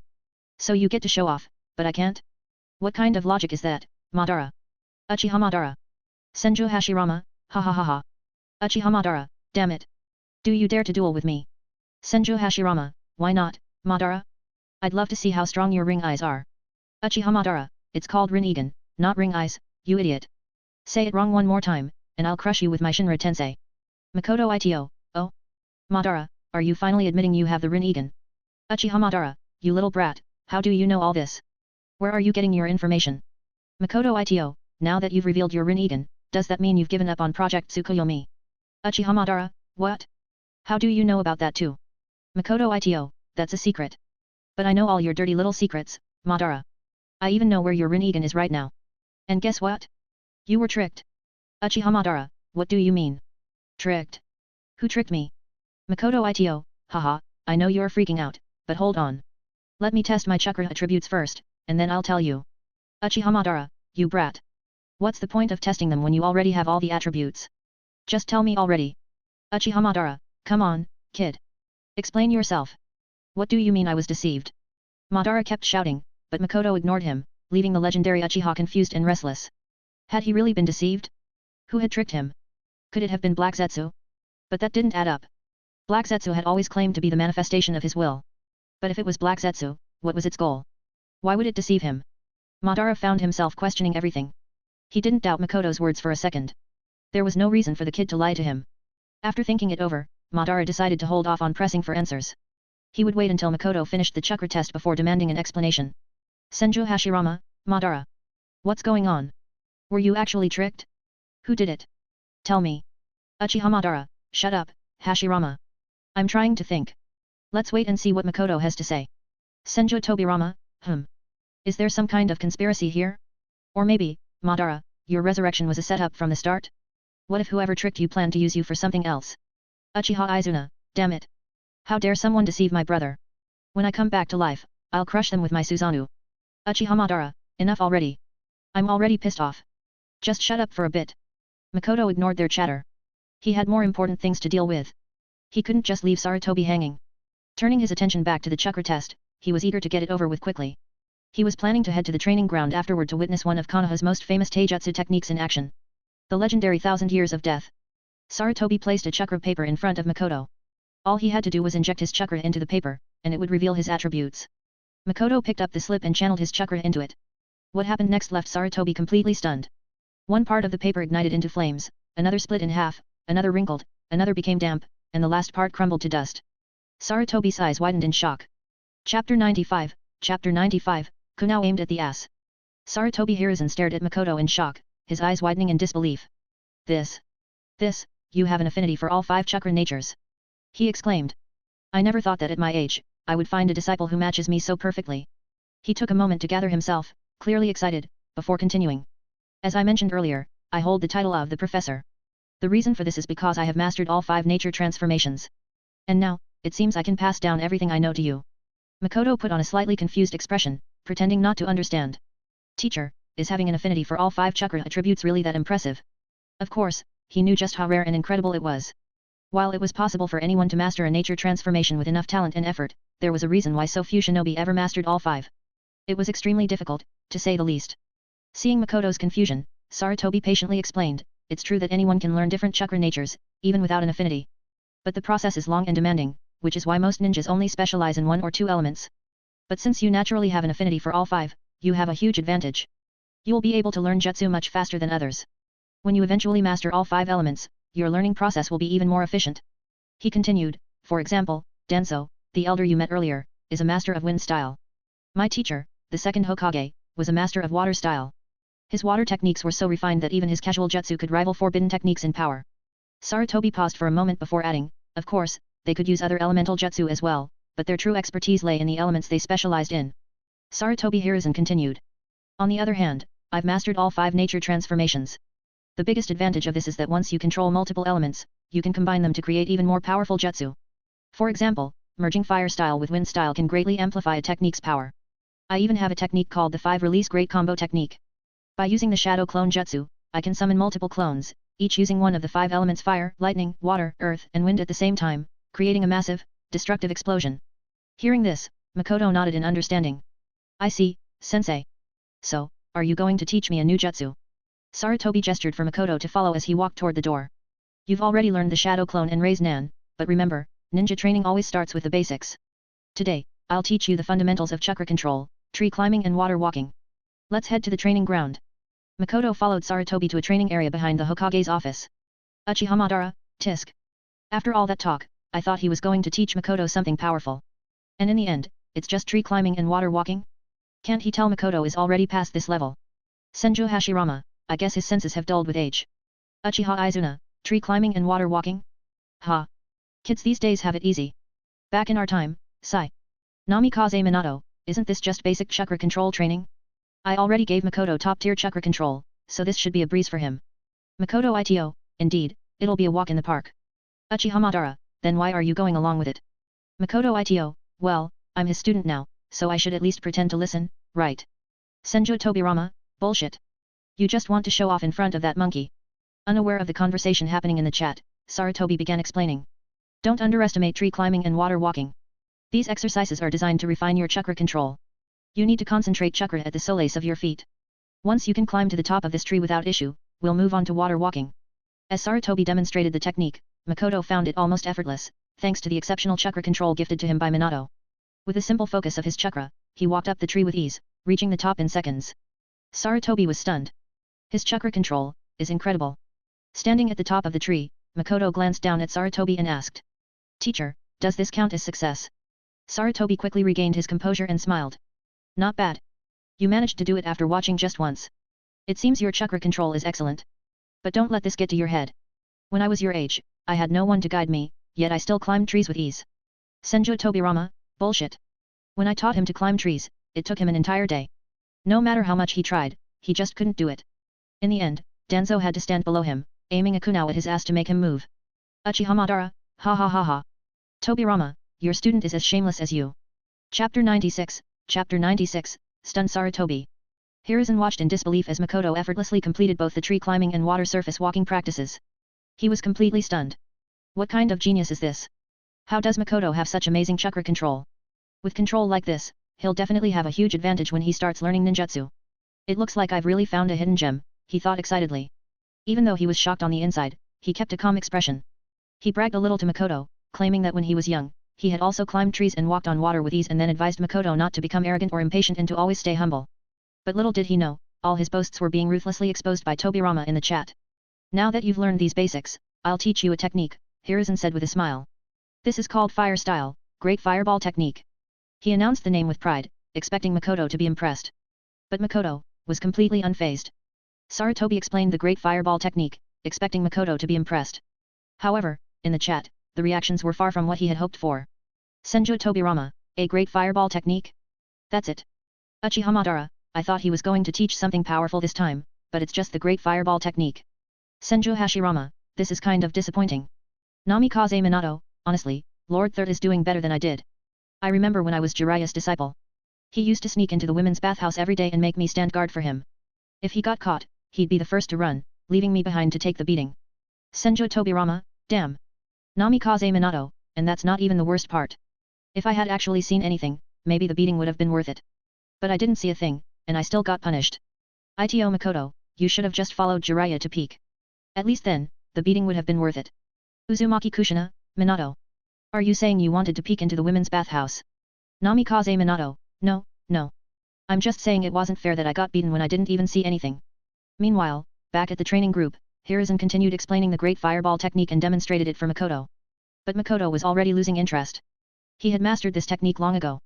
He casually formed a few hand seals and shouted, "Fire Style, Great Fireball Technique." A massive fireball burst forth, far exceeding Hiruzen's expectations. Makoto turned to his teacher with a smirk. "Sensei, do you think my fireball is big enough?" Hiruzen was stunned yet again. He had lost count of how many times Makoto had shocked him today. First, the boy had breezed through the tree climbing and water surface walking practices like they were nothing. Now, he had effortlessly performed the Great Fireball Technique on his first try. This is nothing like when I trained Tsunade, Jiraiya, and Orochimaru. He thought, completely baffled. Noticing Hiruzen staring blankly at him, Makoto waved a hand in front of his face. "Sensei? Sensei? What's wrong with you?" "Ah." Hiruzen quickly snapped out of his daze. Regaining his composure, he gave Makoto a puzzled look. "Makoto, did you already know the Great Fireball Technique, or did you just learn it now?" Makoto scratched his head awkwardly, then confidently lied through his teeth. "Well, I just saw you doing this and that, followed the instructions, and, it was pretty simple, honestly." Hiruzen's face went blank with disbelief. "You learned it just like that?" Makoto simply nodded, looking as if it was the most natural thing in the world. After a brief moment of silence, Hiruzen sighed and decided to move forward. "Well, since you've already learned the Great Fireball Technique, I'll teach you another ninjutsu. This one is also a fire style technique. It's called Phoenix Sage Fire Technique." Hiruzen didn't know that Makoto had already mastered nearly every fire style technique from the Uchiha clan, thanks to Fugaku. And so, history repeated itself. Hiruzen carefully explained the Phoenix Sage Fire Technique, breaking down its details step by step. But before he could finish, Makoto casually formed a few hand seals and shouted, "Fire Style, Phoenix Sage Fire Technique." A series of small fireballs shot out effortlessly, perfectly replicating the technique. Hiruzen stood there, watching in stunned silence. At this point, he was starting to question all his life choices. Chapter 97, Otsutsuki Ichiraku. Hiruzen had been stunned so many times that he eventually gave up trying to understand how Makoto was learning everything so fast. He just couldn't wrap his head around what kind of monster he had taken in as a student. At first, he had thought Makoto was just a particularly talented civilian, someone who reminded him of Jiraiya, Orochimaru, and Minato. That was the reason he decided to take him under his wing. But never in his wildest dreams did he expect this decision to lead him to train someone who might surpass all of his previous students. With a tired sigh, Hiruzen weakly waved his hand. That's enough for today. You've learned chakra control exercises and 2 fire-style techniques. Now, it's up to you to practice and master them through daily training. You can take the rest of the day to do whatever you want. Then, as if remembering something, he added, oh, right. Team 7, Kakashi's team, the one you saw yesterday, is training at training ground number 3 today. They're doing a drill, and I've already given Kakashi a heads up about you. If you're interested, you can go check it out. He continued, as I told you before, being Hokage means I don't have much time to teach you. But as a ninja, you'll have to go on missions. For now, you'll need to team up with other teams. Before you start taking missions, it would be good to get familiar with Team 7. I'll keep teaching you as we go, but remember, don't let arrogance or impatience cloud your judgment. Learning takes time, and trying to rush it will only hold you back. And most importantly, never forget the will of fire. If you truly want to become a great ninja, it's something you must understand. Wherever the leaves fly, the fire will continue to burn. That fire will illuminate the village, and from it, new trees will grow. And with that, Hiruzen spent a full hour lecturing Makoto about the will of fire, making sure to drill the philosophy deep into his mind. Senju Tobirama, is he sick? He barely spent half an hour teaching, but then he talked about the will of fire for a whole hour. Is this training or brainwashing? Uchiha Madara, my head is pounding just listening to him. Does his mouth never get dry? Senju Hashirama, I have to admit, being able to talk non-stop like that is a skill in itself. Uchiha Izuna, at this rate, I'm seriously worried Makoto might end up brainwashed. Finally, after an entire hour, Hiruzen finished his lengthy speech and gave Makoto a warm smile. Makoto, do you remember what I just said? Makoto confidently replied, of course. Wherever the leaves are flying, the fire is uncontrollable. The fire will burn the whole village and all the trees. Hiruzen's lips twitched after hearing his words. He stared at Makoto in disbelief before raising his hand and knocking him lightly on the head. With that sleepy look of yours, I can tell you weren't paying attention. He let out a long sigh and shook his head helplessly. It looked like he still had a long way to go before he could set his student on the right path. Uchiha Izuna, ha ha ha ha ha. I take back what I said earlier. Even if that monkey tries to brainwash Makoto, I'm pretty sure it won't work on him. Uchiha Madara, pfft. Ha ha ha. Since I joined the chat group, I've laughed more than I ever have in my entire life. The fire is going to set the whole village on fire and burn all the trees. Hilarious. Is this the legendary will of fire? Senju Hashirama, so the will of fire is just about burning wood now. Senju Tobirama, shut up, brother. Please, stop using your remaining brain cells. With that, Hiruzen wrapped up his lesson for the day. The funny part was that Makoto had gained absolutely nothing from the session. If anything, he had just wasted time coming here. After all, he had already mastered everything Hiruzen had taught him. The two eventually parted ways, Hiruzen heading back to his office while Makoto wandered through the streets, looking for something to do. He knew Kakashi wouldn't show up on time, so there was no point in rushing to the training ground. Instead, he decided to relax and hang out with Naruto and the others. But before that, he decided to eat. And what better place to eat than Ichiraku Ramen? Makoto had eaten there plenty of times before and had even taken the opportunity to carefully observe Otsutsuki Uncle Ichiraku. Honestly, with how mysterious the guy was, Makoto sometimes wondered if he might secretly be an Otsutsuki. But no matter how much he observed, Ichiraku always squinted his eyes so much that they couldn't be seen. It was impossible to tell anything from his expression. Hey, uncle. One bowl of ramen. Makoto called out with a grin. Ichiraku turned to him with an exasperated smile. Makoto, how many times do I have to tell you? I'm not your uncle. Why do you keep calling me that? I swear, you never used to call me that before. Chapter 98, Master Level Sage Arts. Reaching the cage level. Makoto waved his hand dismissively and said, Uncle, don't stress over the little things. I want the super deluxe ramen. Oh, and pack a few extra portions too. Ichiraku gave him a puzzled look. Can you really eat that much? Makoto shook his head. Of course not. How could I finish it all by myself? I'm bringing it for 2 idiots. The 2 idiots he was talking about were obviously Sasuke and Naruto. Kakashi had tricked them, making them skip breakfast, and they had spent the whole morning starving. By now, they were probably beyond hungry. Makoto didn't realize it, but he had also unknowingly developed the Sakura filter. ______________________________________________________________________________________________________________________ As soon as the food was in front of him, he dug in without hesitation. Uncle, your cooking just keeps getting better. Ichiraku sighed. Makoto, how many times do I have to tell you? Stop calling me uncle. By the way, I heard Lord Thier has taken you in as his student. Makoto nodded as he swallowed a mouthful of noodles. That's right. I just got back from training at the Hokage's office. Ichiraku's smile widened. In that case, let me treat you today to celebrate. You don't have to pay. The moment Makoto heard that, he didn't hesitate. Thanks, uncle. Damn it, I'm not your uncle. But Makoto had already grabbed the packed ramen and was heading out the door. Ichiraku watched him go, shaking his head with a small smile. This little brat. As he turned back to his work, his daughter, who had been watching, spoke up. Dad, why does he keep calling you uncle? Ichiraku let out a helpless sigh. How should I know? Anyway, keep an eye on the shop. I need to deliver an order. Now, Makoto was on his way to the training ground, carrying the packed ramen. He glanced at his screen and saw a new message from Madara. Uchiha Madara, hey, kid, can you explain what you meant earlier when you said I was deceived? Makoto grinned after seeing the message as he had only explained half of the situation before. Ito Makoto, it means exactly what it sounds like. Don't you understand simple words? You got tricked. Uchiha Madara, fine, then tell me, who deceived me? And why? Ito Makoto, as you can see, I'm too busy to answer all your questions right now. Uchiha Madara, you brat.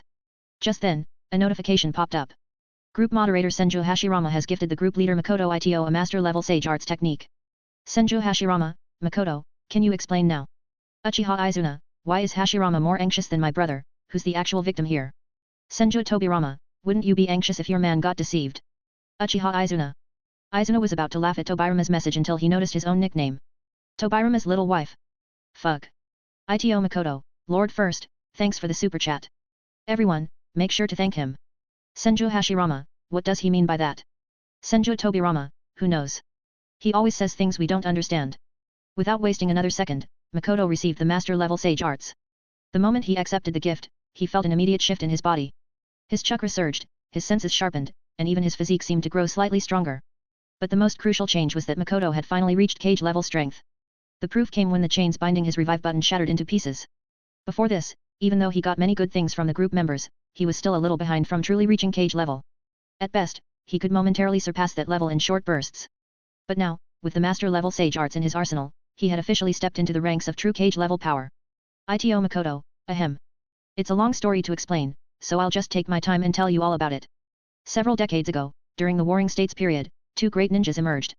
Their names were Hashirama and Madara. As children, they formed a deep friendship, so deep that they even considered each other soulmates. However, their families did not approve of their relationship. Chapter 99, Grandmaster Level Sage Arts. Uchiha Madara, what nonsense are you spouting? Senju Hashirama, wait. I want to hear more. Uchiha Izuna, Makoto, where exactly are you going with this? Senju Tobirama, ha. I have a bad feeling about this. Uchiha Madara, and brat, what do you mean by the family doesn't approve of our relationship? And why are you even talking about us? I already know all of that. Just tell me how I got deceived. Senju Hashirama, no, let him continue. Uchiha Izuna, Hashirama, why are you more invested in this than my brother? Senju Tobirama, he's always been like this. Just ignore him. Ito Makoto, I know you're in a hurry, but don't rush me. Let me build up the suspense. Now, where was I? Oh, right. Later, Hashirama and Madara became famous throughout the world. One was called the God of Shinobi, and the other was known as the Ghost of the Uchiha. These two lived through the turbulent Warring States period, both committed to bringing peace. Eventually, when they grew tired of the endless wars, they joined forces and created the Hidden Leaf Village. The goal of these two was to establish peace and prevent children from being forced onto the battlefield. Hashirama became the first Hokage, and for a time, the two of them lived in relative peace. But that peace did not last, as their differing philosophies soon clashed. Though they were once close friends, their perspectives on how to achieve peace became irreconcilable. Hashirama believed that love and understanding could bring harmony to the world, whereas Madara believed that only overwhelming strength could ensure true peace. That only by forcing submission through power could lasting stability be achieved. Additionally, Madara's brother-in-law, Tobirama, constantly opposed him and worked to suppress his clan. Senju Tobirama, wait a damn minute, when did I become Madara's brother-in-law? Uchiha Madara, kid, I asked you one thing, but why are you telling my whole life story? And just how the hell do you know all this? Senju Hashirama, it's quite refreshing to listen, Madara. Uchiha Madara, shut up, you idiot. Senju Tobirama, shut up, brother. Ito Makoto, can you all stop interrupting me? Uchiha Madara, fine. Keep talking. Ito Makoto, now, in addition to suppressing the Uchiha clan, Tobirama also played a big role in Madara's hatred. After all, Tobirama was responsible for the death of Madara's younger brother, Izuna, which created an irreparable rift between them. Uchiha Izuna, do we really have to bring that up? Senju Tobirama, it was a battle. Don't make me the villain here. Ito Makoto, with his ideology clashing with Hashirama's, the growing pressure from Tobirama, and the Uchiha clan refusing to support his stance, Madara reached his breaking point. Eventually, he stumbled upon the stone tablet hidden deep within the underground bunker of the Naka shrine. Only those who awakened the Sharingan could partially read the inscription. But Madara, having awakened the eternal Mangekyou Sharingan, believed he understood the full message. However, what he didn't know was that the tablet had been tampered with, by Black Zetsu. Uchiha Madara, what? Ito Makoto, that's right. The inscription was altered to manipulate you into thinking that only you could change the world. You unknowingly became a pawn in someone else's plan. Uchiha Izuna, so, my brother was tricked into thinking he was the savior of the world. Senju Hashirama, that Black Zetsu, damn bastard. How dare he deceive Madara? I will never forgive him. Uchiha Madara, Black Zetsu. Ito Makoto, after reading the inscription, Madara believed that leaving the village was the only way to achieve his vision. But when he tried to take the Uchiha clan with him, they refused. They had grown too comfortable with the stability and peace of the village. Left with no other choice, Madara left alone. The rest, as you all know, led to the final battle between Madara and Hashirama. Though Madara was declared dead, he had actually faked his death, later awakening the Rinnegan after fusing Hashirama's cells with his own. He then spent years preparing for the project Tsukuyomi, believing it was his own idea. But in reality, he had been dancing in the palm of Black Zetsu's hand all along. Uchiha Madara, no way, this can't be real. Senju Tobirama, so the great Madara was nothing more than a puppet. Uchiha Madara, shut up, Tobirama. Uchiha Izuna, this is really depressing. Senju Hashirama, Madara, it's okay. Everyone make mistakes at least once in their life. Uchiha Madara, but I still don't understand. Why? What was the purpose of deceiving me? What good did my resurrection do for Black Zetsu? Ito Makoto, ah. That takes us even further back. Sigh, storytelling is tiring. If you really want to hear it, I need some motivation. Uchiha Madara, damn brat. Senju Tobirama, ha ha ha ha. I expect no less from you kid. Uchiha Izuna, Makoto, I have nothing left to give you. You already awakened the Mangekyo Sharingan and know all the fire-style techniques of our clan. Ito Makoto, look, it's simple. You guys are curious and want answers, and I provide them. In return, I get rewarded. Everybody wins. Isn't that fair?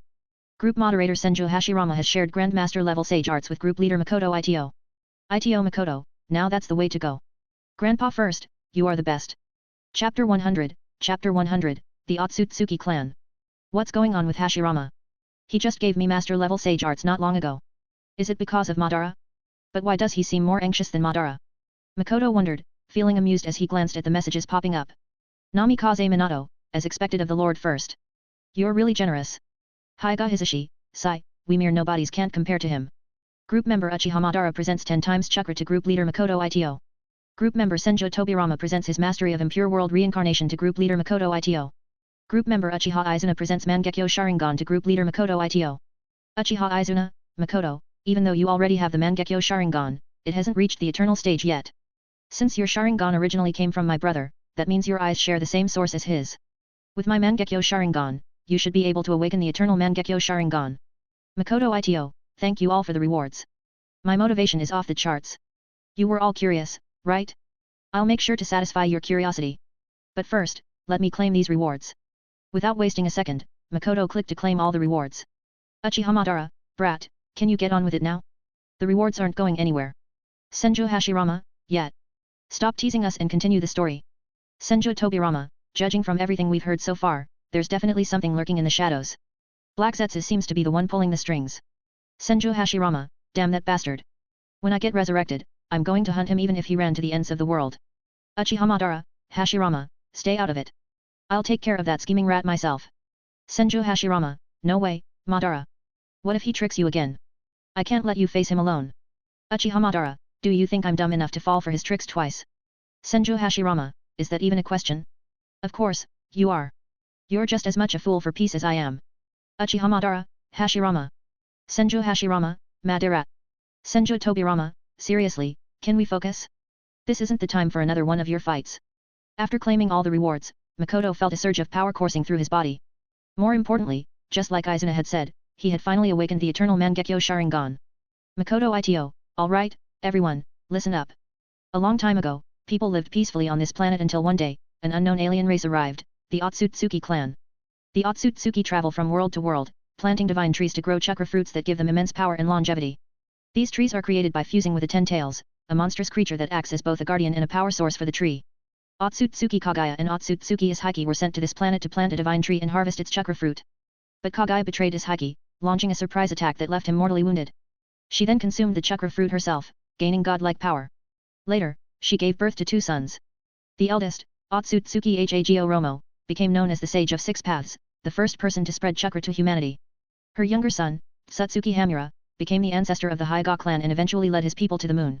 However, Kaguya feared that other Otsutsuki would come looking for the stolen chakra fruit. To prepare for their arrival, she decided to cast the infinite Tsukuyomi on the world, turning its people into white Zetsu's soldiers to fight for her. When her sons learned of her plan, they stood against her. After an intense battle, Hago Romo and Hamura managed to seal Kaguya away and split the 10 tails into 9 separate tailed beasts. Hamura then led his people to the moon to guard her prison. But before she was sealed, Kaguya created Black Zetsu, a sentient being tasked with ensuring her eventual return. For centuries, Black Zetsu manipulated history from the shadows, shaping events to resurrect Kaguya. Everything that happened, including Madara's actions, was orchestrated by Black Zetsu. He tricked Madara into believing that the infinite Tsukuyomi was his own plan when, in reality, Madara was just another pawn in Black Zetsu's long game to bring Kaguya back. Senju Hashirama, this is insane. Why are aliens involved? Uchiha Madara, so Black Zetsu isn't my will incarnate. He's Kaguya's creation. Senju Tobirama, which means Black Zetsu has been in our world for thousands of years, manipulating everything behind the scenes. Namikaze Minato, then, the Sage of Six Paths was real all along. Hyga Hisashi, the Hyga clan has ancient records mentioning a rabbit goddess. I always thought it was just a myth. Yui Shinku, this is completely insane. The entire group fell silent, struggling to wrap their heads around what they had just learned. To them, these were just ancient legends. But now, those myths were turning out to be the truth. Chapter 101, Chapter 101, White Light Blade Technique. In the Pure Land, Madara sat quietly, drowning in self-doubt. Was I really manipulated for years? Was I just a pawn this whole time? I thought I could bring true peace, damn it. Senju Hashirama, Makoto, does that mean our world will still face threats from the Tsutsuki clan in the future? Makoto Ito, bingo. Senju Tobirama, I thought our era was already chaotic enough, but it sounds like the future will be even worse. Namikaze Minato, Makoto, just how strong is this Tsutsuki clan? Makoto Ito, each one of them is at least as strong as Kaguya, if not stronger. Most of them have abilities on par with the Rinnegan. Just Kaguya and his Haki alone could defeat all of you. And guess what? Kaguya isn't even a fighter. Uchiha Madara, what? Madara was stunned. He knew firsthand how powerful the Rinnegan was since he had awakened it himself. But now he was hearing that most of the Tsutsuki clan had powers just as strong, if not stronger. Even Hashirama's face darkened. If what Makoto said was true, then the Tsutsuki weren't just another enemy, they were monsters. For a while, the chat went silent. Everyone was struggling to process this shocking revelation and worrying about what the future held for the world.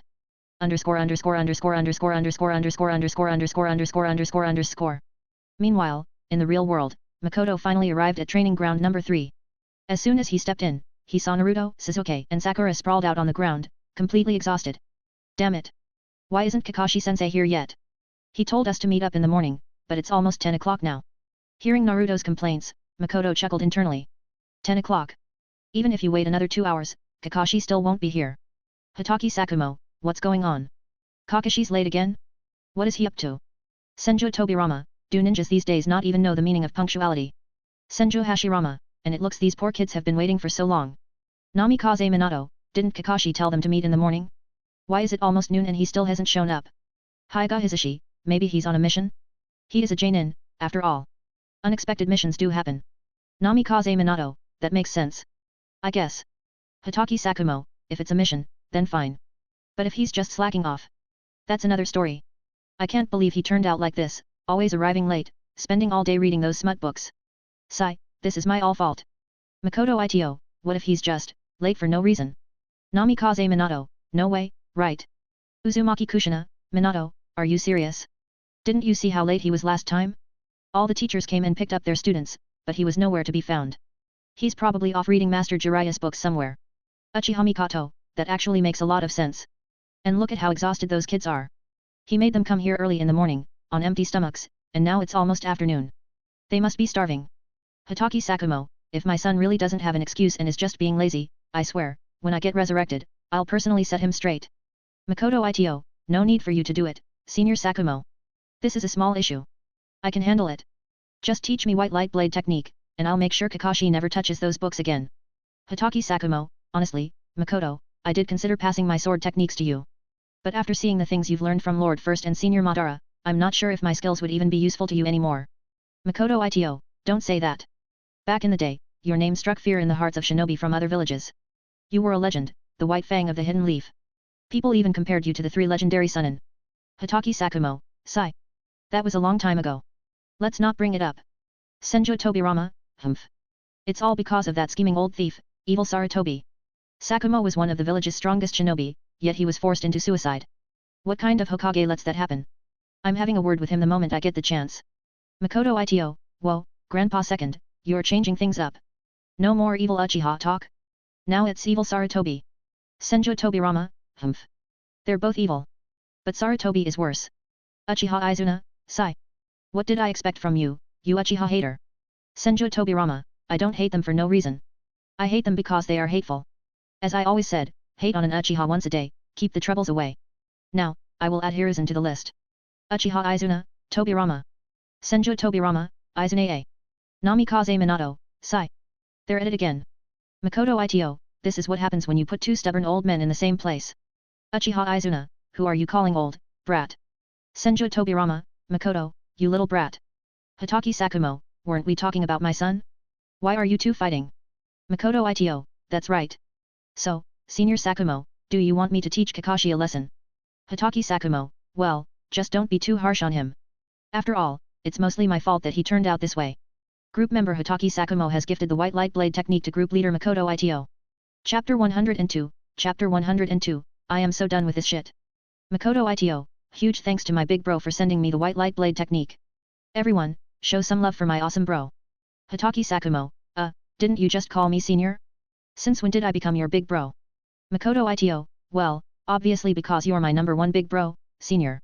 Senju Hashirama, hold on a second. Shouldn't I be at the top of that list? I've given you so many good things.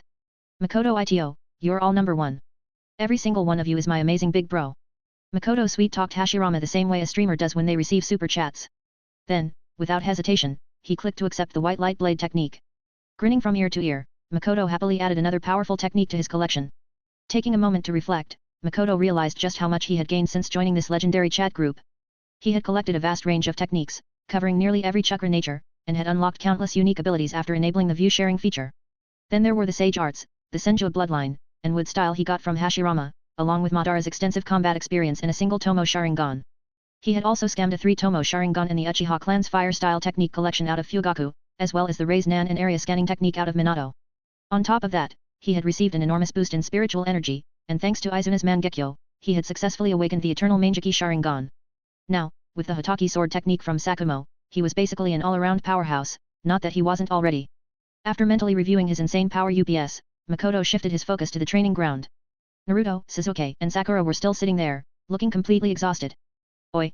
What's up with you guys? Why do you look like zombies? Makoto called out as he walked toward them.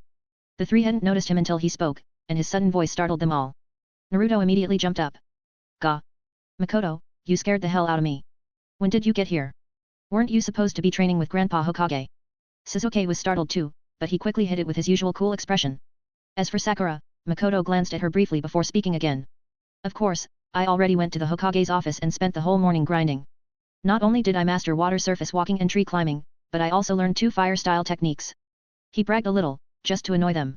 I'm just here to check on your assessment. Master asked me to take a look. Since we'll be working together in the future, I figured I'd drop by, he added with a smile. Hearing that, the 3 of them couldn't help but feel jealous and even more frustrated with Kakashi, who still hadn't shown up. Damn it, that's so unfair. Naruto whined. You already learned a technique. Man, I wish I was Grandpa Hokage's student instead of being stuck with our so-called teacher, who hasn't even shown up yet. He clutched his stomach and groaned, ugh. I'm starving. Makoto burst out laughing at his words. There's no way you actually skipped breakfast, right? Then, walking around Naruto, he pointed at him and smirked.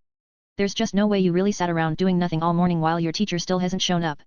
I already learned 2 techniques, and someone here just wasted the entire morning. Naruto flopped onto the ground, utterly defeated. Makoto, where the hell did you learn to be this sarcastic? Sasuke was clearly annoyed as well, crossed his arms and quickly covered it up, tch. Senju Tobirama, there's no way he thinks no one noticed it, right? Uchiha Izuna, there's no way you're seriously gonna start repeating this, right? Senju Tobirama, there's no way you really got stabbed to death by me, right? Uchiha Izuna, there's no way you really died a virgin, right? Senju Tobirama, Izuna. Uchiha Izuna, Tobirama. Senju Hashirama, ha ha ha. This is fun. Madara, let's join in too. Senju Hashirama, there's no way you really tattooed my face on your chest, right? Uchiha Madara, shut the hell up, you fucking idiot. Senju Hashirama. The entire chat group went silent for a moment, shocked by Hashirama's message. Namikaze Minato, hold up. Master Madara actually tattooed Lord First's face on his chest. Hyuga Hisashi, that's a pretty intimate spot. Yui Shinku, is this some kind of soul bond? Might do, this is the power of friendship. Sakumo, I wanna get a tattoo of your face too. Hitaki Sakumo, get away from me, fucker. Meanwhile, Madara was losing his mind. His friendship with Hashirama was already constantly misunderstood, and now this idiot had to bring up that matter for everyone to see. Uchiha Madara, Hashirama, you moron. I swear I'm going to kill you. Senju Hashirama, whoa, don't be mad, Madara. Look, you got my face tattooed on your chest, and I haven't complained at all, so why are you so upset? Come on, anger is the devil's playground. Don't let your temper get the best of you. It's all fun and games. Hashirama's words echoed in Madara's head like an annoying mosquito buzzing non-stop in his ear. Uchiha Madara, shut up. Mito, please, come get your man. Uzumaki Mito, ha. If I wasn't his wife, I'd have thought he was your man. Why the hell did you get his face tattooed on your chest? Care to explain? Uchiha Madara, I can't take this shit anymore. I'm so done with you guys. Makoto Ito, ha ha ha. Madara, I have just one question. Aside from your chest, did you perhaps get his face tattooed somewhere else? Senju Tobirama, I regret opening the chat today. Uzumaki Mito, Madara, don't you dare ignore this question. Hitaki Sakumo, suddenly, I'm invested in this. Namikaze Minato, Master Madara, we're waiting for an answer. Uchiha Madara, I'm leaving. Don't ever talk to me again. Chapter 103, Fugaku's Strategical Retreat. Uchiha Fugaku, Makoto, I think you're taking this too far. Our ancestor wouldn't do something like that without a reason. Uchiha Madara, sigh. At least someone gets me. I had to merge with Hashirama's cells to awaken the Rinnegan, but do you know what happened? His cells were completely insane. The moment they fused with mine, they went out of control and formed his face right on my chest. I couldn't stop it. Uchiha Fugaku, see? I told you. Makoto Ito, no, this is fate. The ultimate connection between them. True love knows no limits.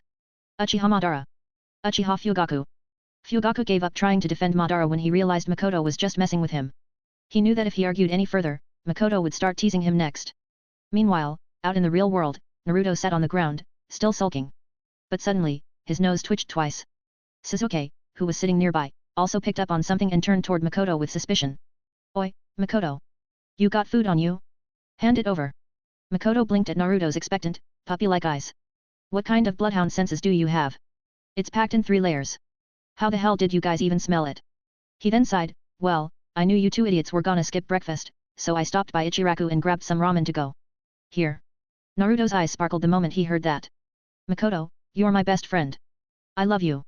Without hesitation, he lunged forward, arms wide open, aiming to give the highest form of appreciation, the ultimate bro hug. But Makoto calmly placed a hand on his face and pushed him back. Give me some personal space. Back up. After that, he handed over the food. Naruto was practically bouncing with excitement, circling the ramen like an overenthusiastic puppy. Oh.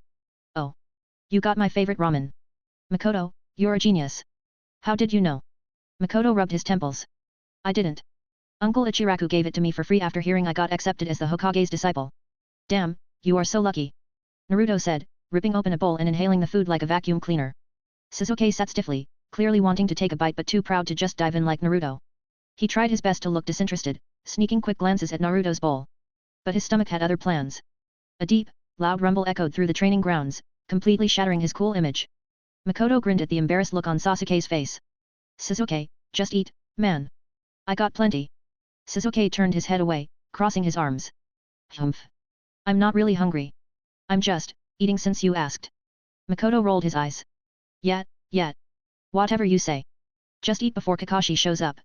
That was all the encouragement Sasuke needed. He snatched a bowl and started eating just as fast as Naruto. Sakura, on the other hand, sat awkwardly on the sidelines. She wasn't particularly close to Makoto like the others, and their last interaction hadn't been the friendliest. During a briefing at the academy, Makoto had bluntly told her she was in the way, and she hadn't forgotten. Noticing her hesitation, Makoto sighed. As much as he wasn't a fan of Sakura, it didn't feel right to leave her out while the rest of them enjoyed a meal together. Hey, Sakura, you want some? I brought extra. Her face lit up upon hearing his words, really? Thanks, Makoto. That's so nice of you. She quickly took a bowl, joining the rest of the team in their impromptu ramen feast.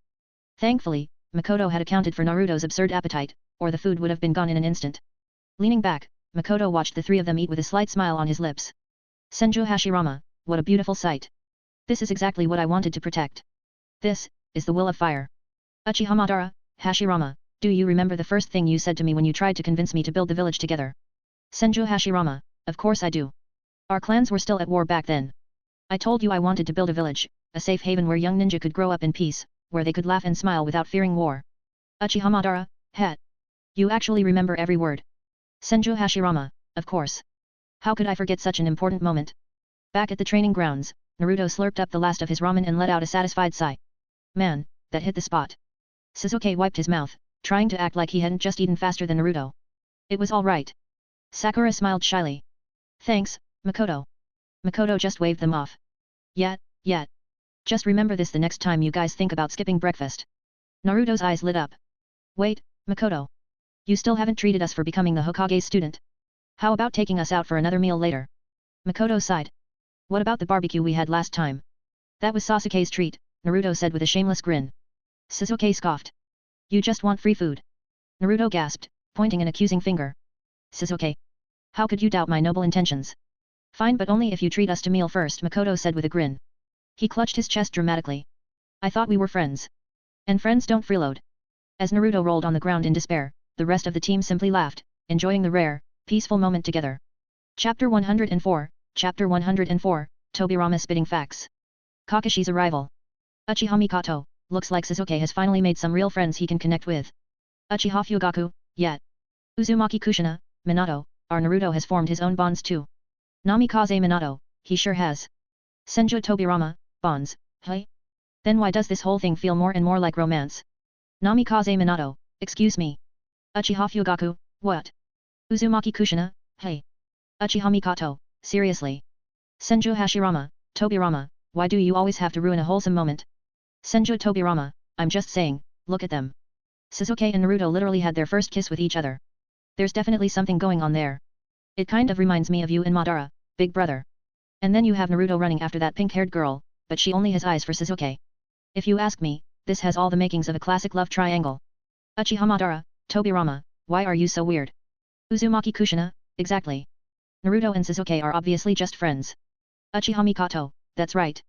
Not everyone is like you and Ancestor Izuna, two eternal virgins who never had a relationship. Uchiha Izuna, hey. Why am I getting dragged into this? ______________________________________________________________ Meanwhile, Makoto glanced over at Naruto, Sasuke, and Sakura, then casually started singing Fighting Dreamers, the fourth opening song of the OG Naruto series. We are fighting dreamers. Heading for the top. Fighting dreamers. Not caring about appearances. Fighting dreamers. Fighting for what we believe in. Oli oli oli oh. Just go my way. Right here right now. Let it out like a straight liner. Right here, right now. Finish it off, get the fire. Senju Tobirama, what song is this? It's kinda catchy. Senju Hashirama, yeah, it's got a nice energy to it. Uchiha Madara, didn't expect you to be a musical germ, kid. Makoto Ito, humph. If you ask me, the only thing filthy here is the tattoo on your body, it's like a breeding ground for bacteria. Madara's eye twitched as he read the message. Wait, I clearly typed musical gem, so why the hell did he read it like?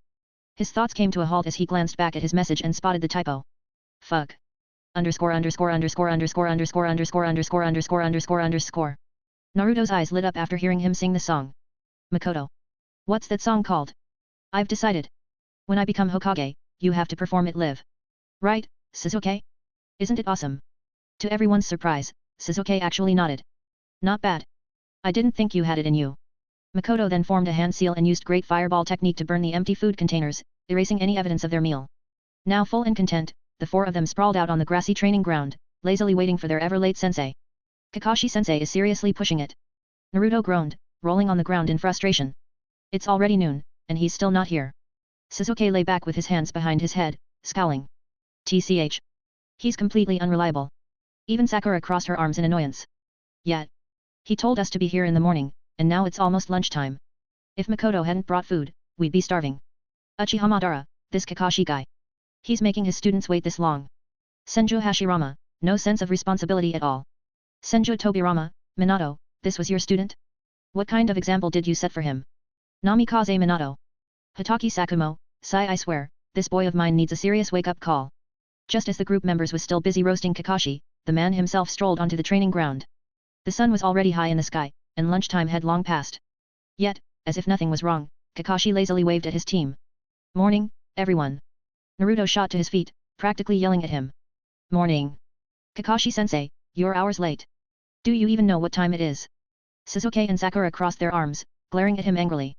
Kakashi scratched the back of his head, looking entirely unbothered. Well, I got lost on the way here. Naruto's eye twitched after hearing his words. What kind of excuse is that? Sakura scoffed, folding her arms. I don't buy it.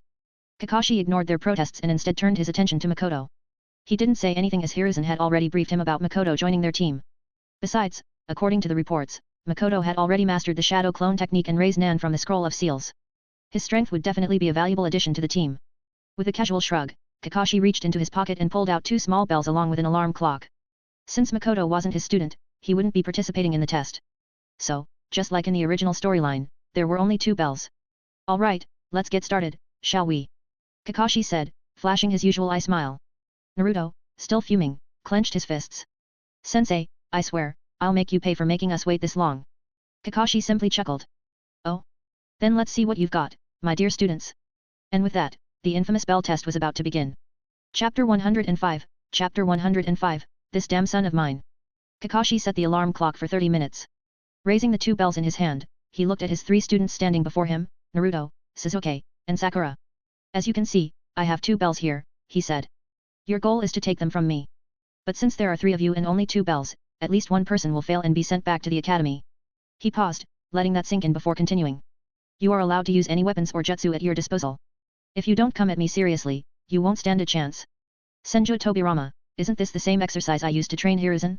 So they still use the bell test even now. Uchiha Madara, at first, I was interested.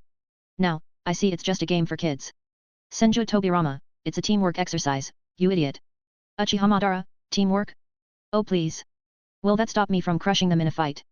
Senju Tobirama, fine, you win. I'm not arguing with you. Naruto crossed his arms, looking unimpressed. Sensei, stop bragging already. You couldn't even dodge a blackboard eraser. Kakashi glanced at him, his eye narrowing slightly. You know, the ones who talk big are usually the weakest, he said. Alright, we're starting now. With that, he reached into his pocket and pulled out a familiar orange book. Without a care in the world, he flipped it open and began reading. Hatake Sakumo, This Damn Son of Mine. He's supposed to be testing his students, and he's reading that book? Does he have any idea how embarrassing this is for me? Senju Hashirama, oh. That's the book Jiraiya wrote, right? Uchiha Madara, just from the title, I can tell it's trash. Namikaze Minato, sigh, I can't believe Kakashi is reading that book in front of students. Makoto watched from the sidelines. Since he wasn't part of the test, he could just sit back and enjoy the show. As soon as Kakashi gave the signal, Sasuke and Sakura disappeared. Sasuke concealed himself in the trees, using the dense leaves to hide his presence. Sakura crouched behind a bush, but instead of focusing on the mission, she was scanning the area for Sasuke's location. Back in the training field, only Naruto and Kakashi remained in the open. Kakashi, of course, had already sensed where Sasuke and Sakura were hiding. For someone of his level, their concealment was practically useless. 2 genin trying to hide from a seasoned jonin was almost laughable. Meanwhile, Naruto made no effort to hide at all. Alright, sensei. Here I come, he shouted. I'll take you down and get that bell for sure. Makoto smirked. This was going to be interesting. Namikaze Minato, Naruto sure is motivated. Senju Hashirama, I like the energy. Uchiha Madara, energy is nice and all, but this is reckless. Kakashi is a jonin. Simply charging in won't end well. Senju Tobirama, agreed. The kid is naive. Actually, his mindset reminds me of my brother's. Uchiha Madara, now that you mention it, yet. He has that same ridiculous optimism. Senju Tobirama, right? If I didn't know any better, I'd think he was my brother's son instead of Minato's. Makoto kept an eye on both the training field and the ongoing discussion. Suddenly, a thought occurred to him. Ito Makoto, hey, Madara, don't you think Sasuke acts a little like you? Uchiha Madara, not at all. That kid gets beaten up every time he tries to show off. In my case, I was the one doing the beating. Senju Hashirama, I don't know, every time you tried to act cool with me, I ended up beating you. Uchiha Madara, shut up, Hashirama. Kakashi sighed, lowering his book slightly. Naruto, haven't you noticed what your teammates are doing?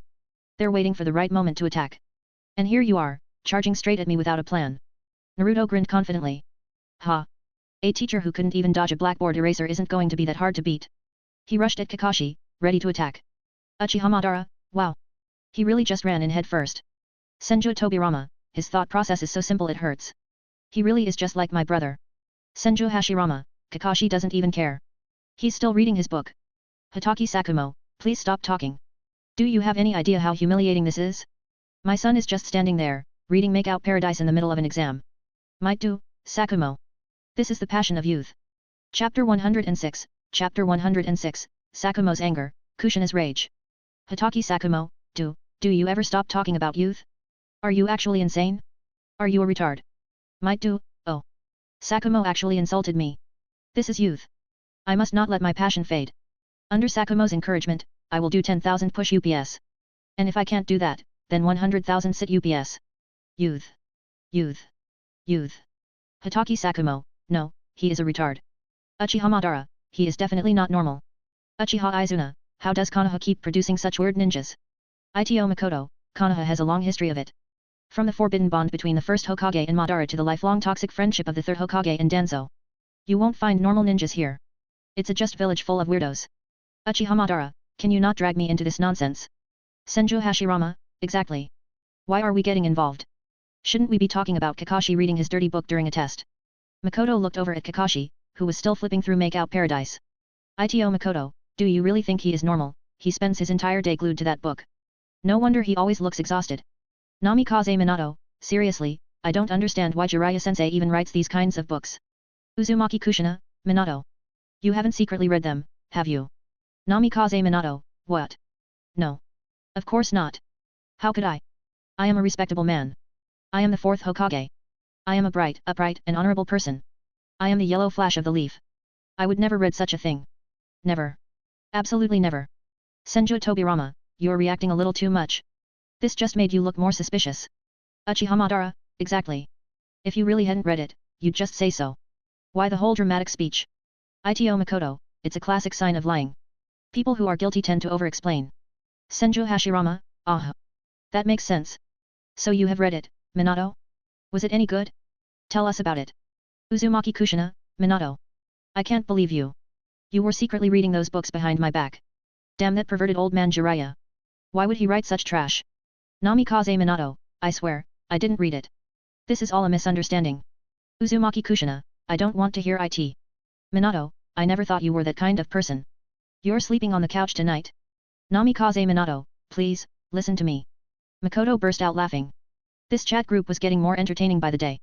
The conversations were completely unhinged. Meanwhile, back on the training field, Naruto charged at Kakashi, fists clenched. But as he got closer, he noticed something that made his blood boil. Kakashi was still reading his book. Kakashi-sensei. Why are you still reading? Kakashi lazily glanced at him with his usual bored expression.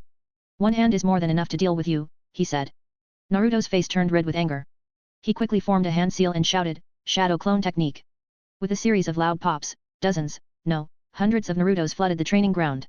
But despite the overwhelming numbers, Kakashi barely reacted. With just one hand, he effortlessly dealt with every single clone. Namikaze Minato, that's completely ineffective. Hyuga Hisashi, yet, Kakashi is handling this too easily. Uchiha Madara, the shadow clone technique is useless. It just turns one weakling into a whole group of weaklings. Senju Hashirama, that's not entirely true. If I used shadow clones, it'd be pretty overpowered. Naruto continued attacking without any real strategy, relying purely on brute force. But Kakashi barely moved from his spot, dodging and countering every strike with ease. It was almost painful to watch. Makoto's eyes lit up with excitement. He knew what was coming next. A moment that would go down in history. On the field, Kakashi sighed, finally getting tired of Naruto's reckless attacks. As Naruto threw another punch, Kakashi sidestepped, causing him to stumble forward. A ninja should never expose their back to the enemy, Kakashi said. Naruto's eyes widened as Kakashi quickly formed a single hand seal. Sakura and Sasuke, watching from their hiding spots, froze in shock. Sakura clutched her head in horror. No way. Is Kakashi-sensei actually using a jutsu against Naruto? Sasuke's eyes narrowed. That's a fire-style jutsu hand sign. Sakura suddenly shot up from her hiding spot, screaming at the top of her lungs. Naruto, run! He's gonna kill you. Naruto, completely oblivious to the danger, turned toward her with a confused expression. Chapter 107, Chapter 107, Nu. My baby's butt. Uchiha Madara, hold up, he is actually using a technique to deal with a kid. Senju Tobirama, is that the tiger seal? Is he about to use fire style? Senju Hashirama, Minato, didn't you say Kakashi was your student? Why does it look like he's treating Naruto like his mortal enemy? Namikaze Minato, well. Uzumaki Kushina, that idiot Kakashi. What the hell does he think he's doing? Hatake Sakumo, this can't be real, right? Does he seriously need to use a jutsu for this? Everyone watched with wide eyes, waiting for what came next. But instead of weaving signs for a fire-style technique, Kakashi squatted down. Behold! Konoha's ultimate taijutsu's secret technique, 1000 Years of Death. With that, under everyone's stunned gazes, Kakashi jabbed his fingers straight toward Naruto's butt. At that instant, the world seemed to tremble, and a certain someone's dignity was shattered beyond repair. Naruto, who had just turned his head to see Sakura screaming at him to run, suddenly felt an excruciating pain in his butt. His entire world went black and white. If it was a manga, his art style would literally change from a bright shounen protagonist to a tragic 80s manga character. In a perfect physics-defying arc, he soared through the sky, before crashing straight into the river. Sasuke and Sakura were frozen in place, their jaws dropped in shock. This was Konoha's legendary ultimate taijutsu.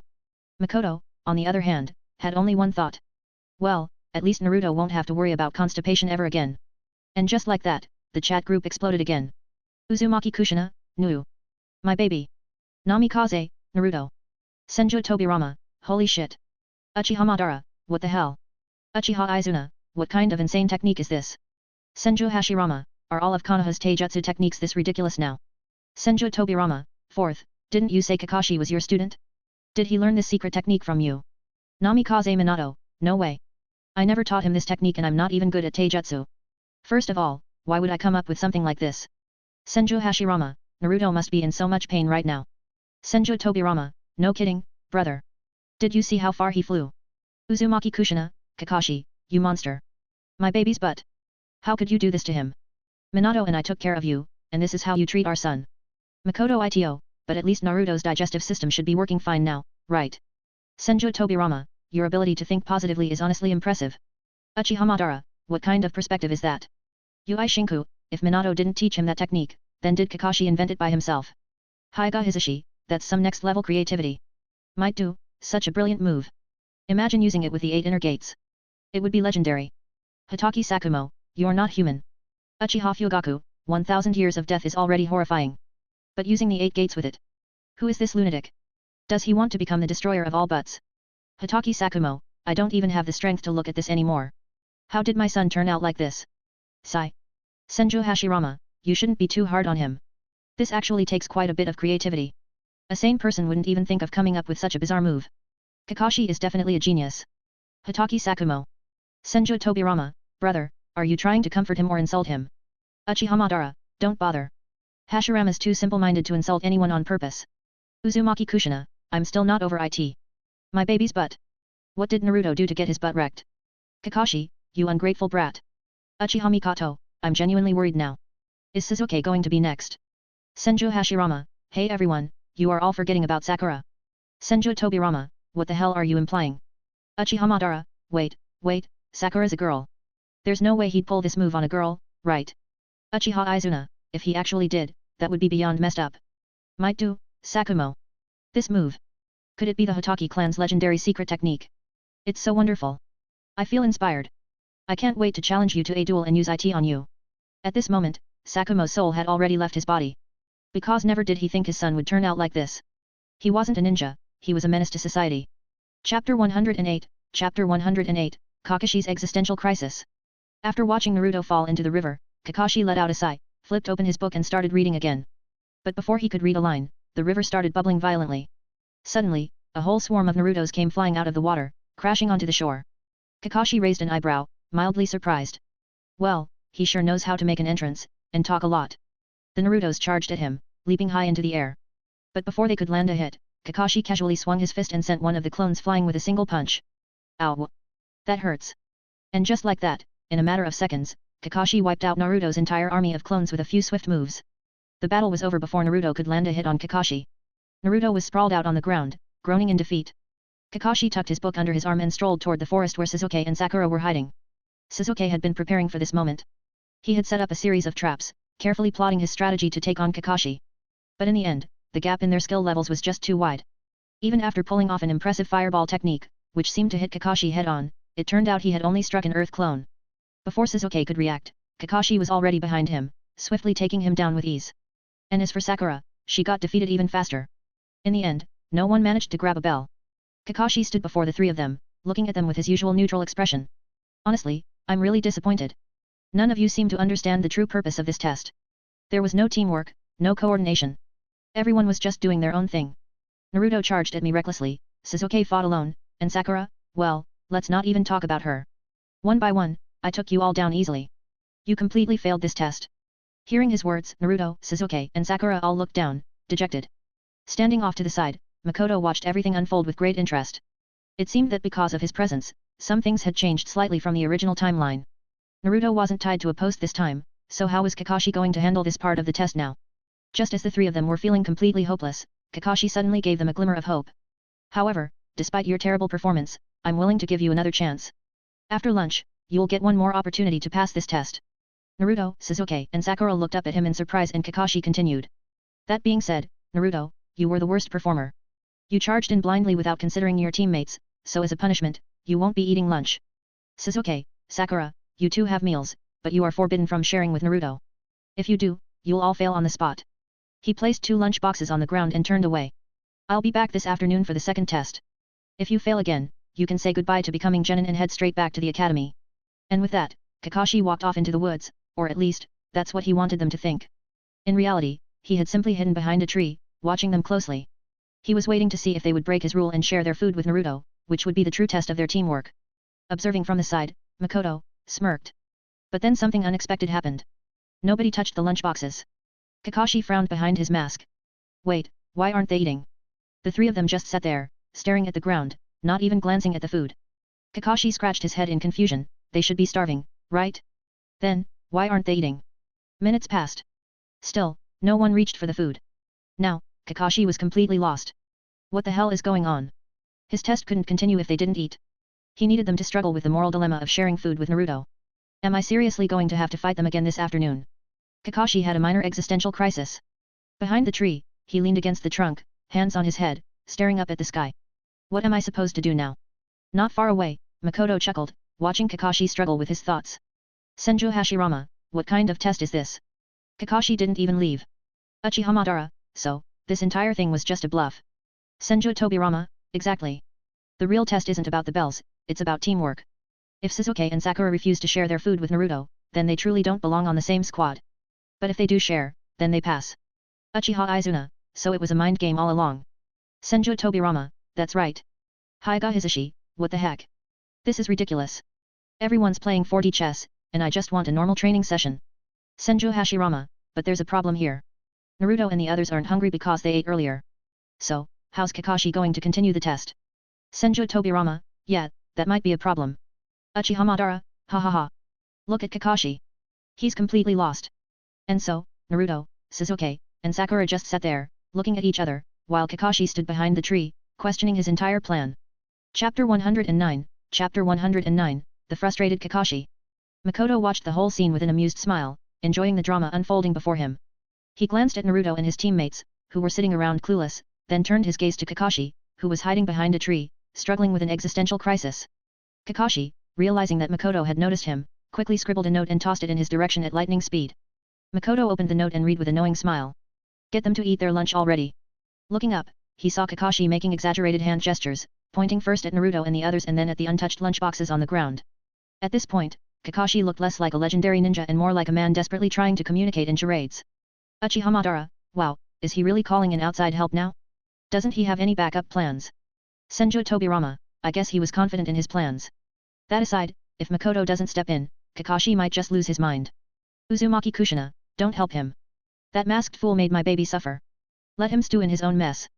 Namikaze Minato, dear, you do realize that if Naruto and the others don't eat, they might fail the test, right?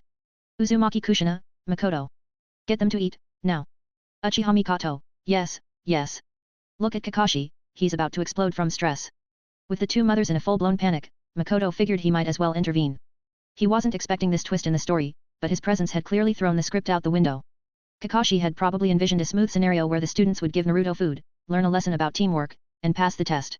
Instead, nobody was eating, and Kakashi was behind a tree, about to have a meltdown. On the other hand, Naruto, Sasuke, and Sakura were discussing how to tackle the afternoon assessment.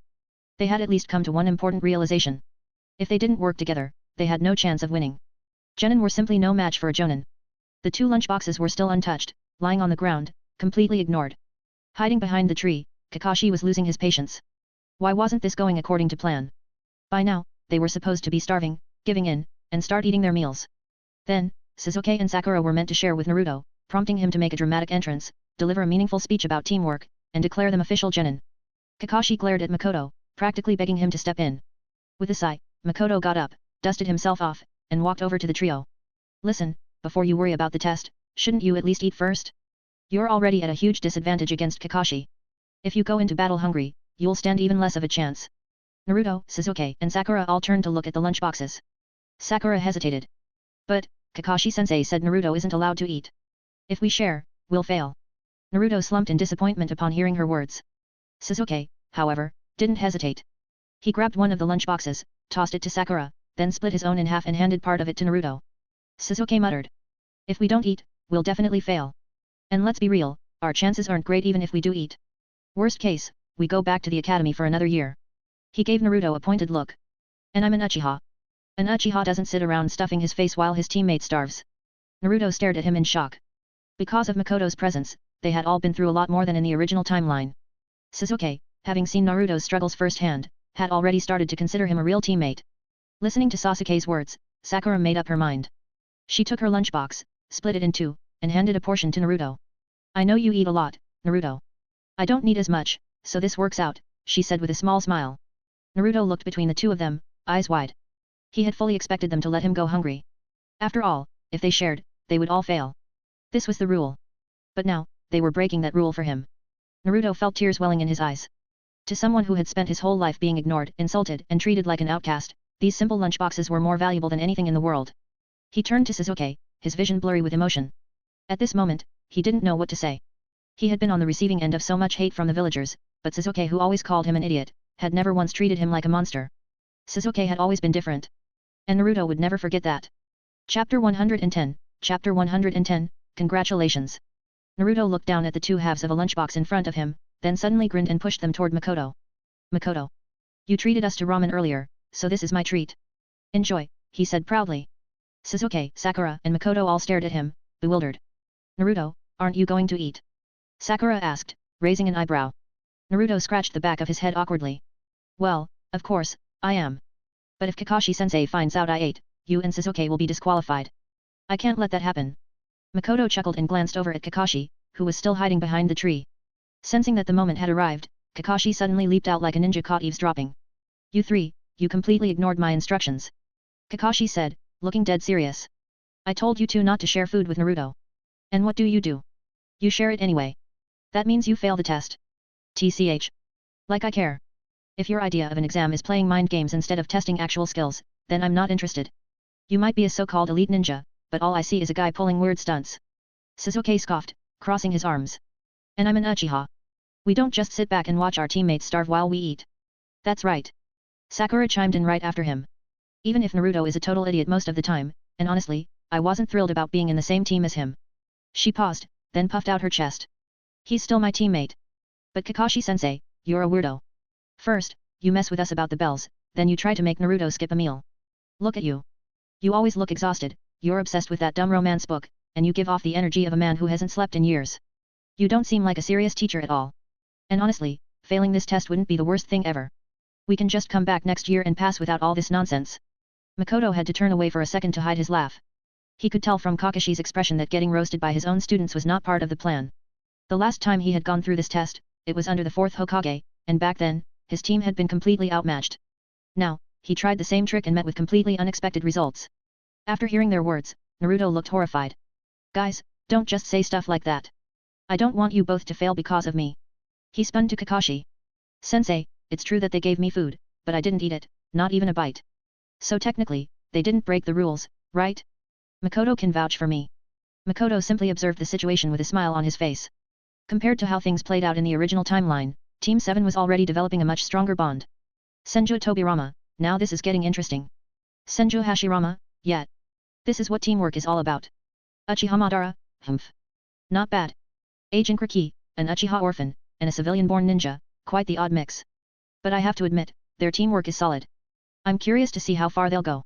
Uchiha Izuna, well, at least our Uchiha kid has potential. And Naruto's got the 9 tails. But that girl, she's kind of just there. Makoto Ito, yet, compared to my Hinata, Sakura is pretty average.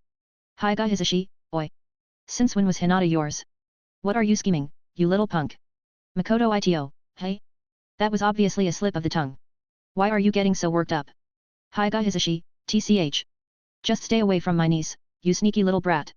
Namikaze Minato, they're coming together nicely. Kakashi really knows how to bring out their strengths. Uzumaki Kushina, look at my Naruto go.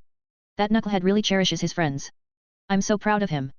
Uchiha Fugaku, Sasuke is carrying himself well, just as expected. He's still got a long way to go, but the potential is there. Uchiha Mikoto, oh, come on, Fugaku. Look at that fire in his eyes. He reminds me so much of Itake when he was younger. Might do, yes. The power of teamwork. Their passion is burning bright. If they keep this up, they might just gain the true strength of youth. Dash. Back on the training ground, Kakashi stared at his 3 students. They were all nervous. They didn't want to fail, no matter what they had said earlier. Then, unexpectedly, Kakashi's serious expression softened, and he chuckled.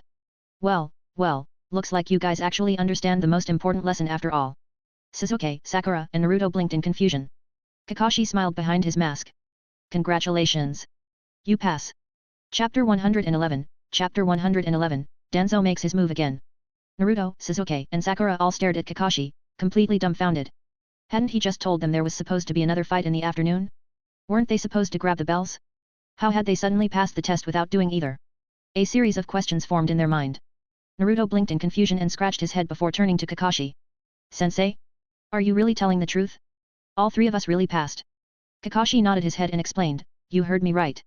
The 3 of you passed the test. The truth is, this test wasn't about getting the bells. It was about teamwork. The real test was whether Sasuke and Sakura would share their food with you earlier. If Sasuke and Sakura had chosen not to share the food, you guys would have failed. He paused, then added in a serious tone, a ninja who doesn't follow the rules is considered trash, but a ninja who doesn't care about their comrades is even worse than trash. Kakashi smiled. With that, Team 7 is officially formed. Naruto's eyes widened before he suddenly jumped up with his fists raised in excitement. Yes. We did it. Sasuke smirked, clenching his fist in satisfaction, while Sakura let out a relieved sigh, shoulders relaxing. And just like that, Team 7 was born. Senju Hashirama, a ninja who doesn't follow the rules is trash, but a ninja who abandons their comrades is worse? That's a solid philosophy. I like it. Senju Tobirama, I never expected Kakashi to say something so deep. Did he get that from one of those books he's always reading? Uchiha Izuna, I am pretty sure those books don't include lessons on friendship. Namikaze Minato, seeing everyone so happy really warms my heart. Hatake Sakumo, well, at least he finally said something sensible. Otherwise, I might just hand over all my strength and revive myself just to give him a good scolding. Higa Hisashi, ha ha ha, imagine if Kakashi actually got scolded by you in front of the villagers. People would be like, hey, isn't that the white fang of the leaf? The legendary ninja who came back from death just to lecture his son. Hatake Sakumo, I regret speaking. Uchiha Madara, Madara Uchiha, declare you the nagging dad of the leaf. Senju Hashirama, ha ha ha ha. That's a fine nickname, Sakumo. Senju Tobirama, ha ha ha, I really pity Sakumo. The first time he saw his son after a long time, he was reading a smut book. Uchiha Izuna, guys, stop making fun of him. Don't you know how he died? Hatake Sakumo. Back in the outside world, Makoto watched from the sidelines and felt a mix of nostalgia and amusement. To celebrate Team 7's formation, Kakashi decided to treat them to dinner. He even invited Makoto along. After all, it seemed like Makoto might be tagging along with him from time to time, so Kakashi figured one extra meal wouldn't hurt. Naruto was over the moon at the mention of food. You're the best, Kakashi-sensei. Before heading to the restaurant, Kakashi had everyone take a group photo to commemorate the moment. Makoto ended up being the one to take the picture. Then, they all headed to a barbecue place. As a jonin, Kakashi wasn't exactly hurting for cash, so he went all out, ordering a massive feast for everyone. After the meal, Kakashi told Team 7 to meet him early the next morning for their first mission. Makoto, on the other hand, wasn't sure what Hiruzen had in store for him, so he figured he'd check in tomorrow and see if he'd be joining them. With that, everyone went their separate ways for the night. Makoto strolled through the village aimlessly, enjoying the peaceful evening. But while he was relaxing, trouble was brewing elsewhere. Deep within Konoha's underground, at the headquarters of Root. They're useless. Danzo slammed his hand on his desk, glaring at the 3 ninjas kneeling before him. A team of a jonin and 2 chunin, and they still failed to bring back a single kid. Pathetic. The trio flinched but remained silent. There was no excuse they could offer that would satisfy him. Danzo was baffled as the team hadn't returned yet. Did Sarutobi intervene? Or perhaps Kakashi? But no matter how much he speculated, he never once considered the possibility that Makoto himself was responsible. Danzo narrowed his eyes, then looked toward another trio of root operatives, 1 Jonin and 2 Chunin, the same composition as the last team. You 3. Go and bring Makoto back. And don't you dare fail like those trashes. If you return empty-handed, don't bother coming back at all. Understood, Lord Danzo, they answered in unison before disappearing into the shadows. Danzo sat back in his chair, fingers steepled, deep in thought. Hiruzen, you've grown old. You're not fit to be a Hokage anymore. Just look at your students. One became a traitor. One is an emotional wreck. And the last one is a lazy fool who writes trashy books all day. Truly pathetic. His lips curled into a smirk. Makoto's potential will be wasted under you. I will bring him into root. I will mold him into something greater. Chapter 112, Chapter 112, Wood-style wannabe. Patchwork ninja. Bandaged bandit. Back at home, Makoto was relaxing in the bath, completely unaware of Danzo's scheming. Senju Tobirama, kid, I don't get it. You said you are taking a shower, so why'd you turn off the shared vision? Makoto Ito, Grandpa second, ever heard of privacy? Senju Tobirama, pfft. Privacy? You're just a brat. Makoto Ito, that aside, the real reason is that I don't want you feeling insecure. Did you know I usually have to wrap this thing around my waist? Uchiha Madara, wrap it around your waist? What, did you level up or something? Senju Hashirama, wait, you can actually wrap it. How does that even work? Makoto Ito, see? Grandpa first understands. Probably because he's the only one who ever got married. Unlike you two, still single after all these years. Uchiha Madara, Hashirama, you idiot. You actually believe that? Just as Makoto was about to turn the vision sharing back on, he suddenly heard a rustling sound. 3 masked root ninjas appeared before him, weapons drawn.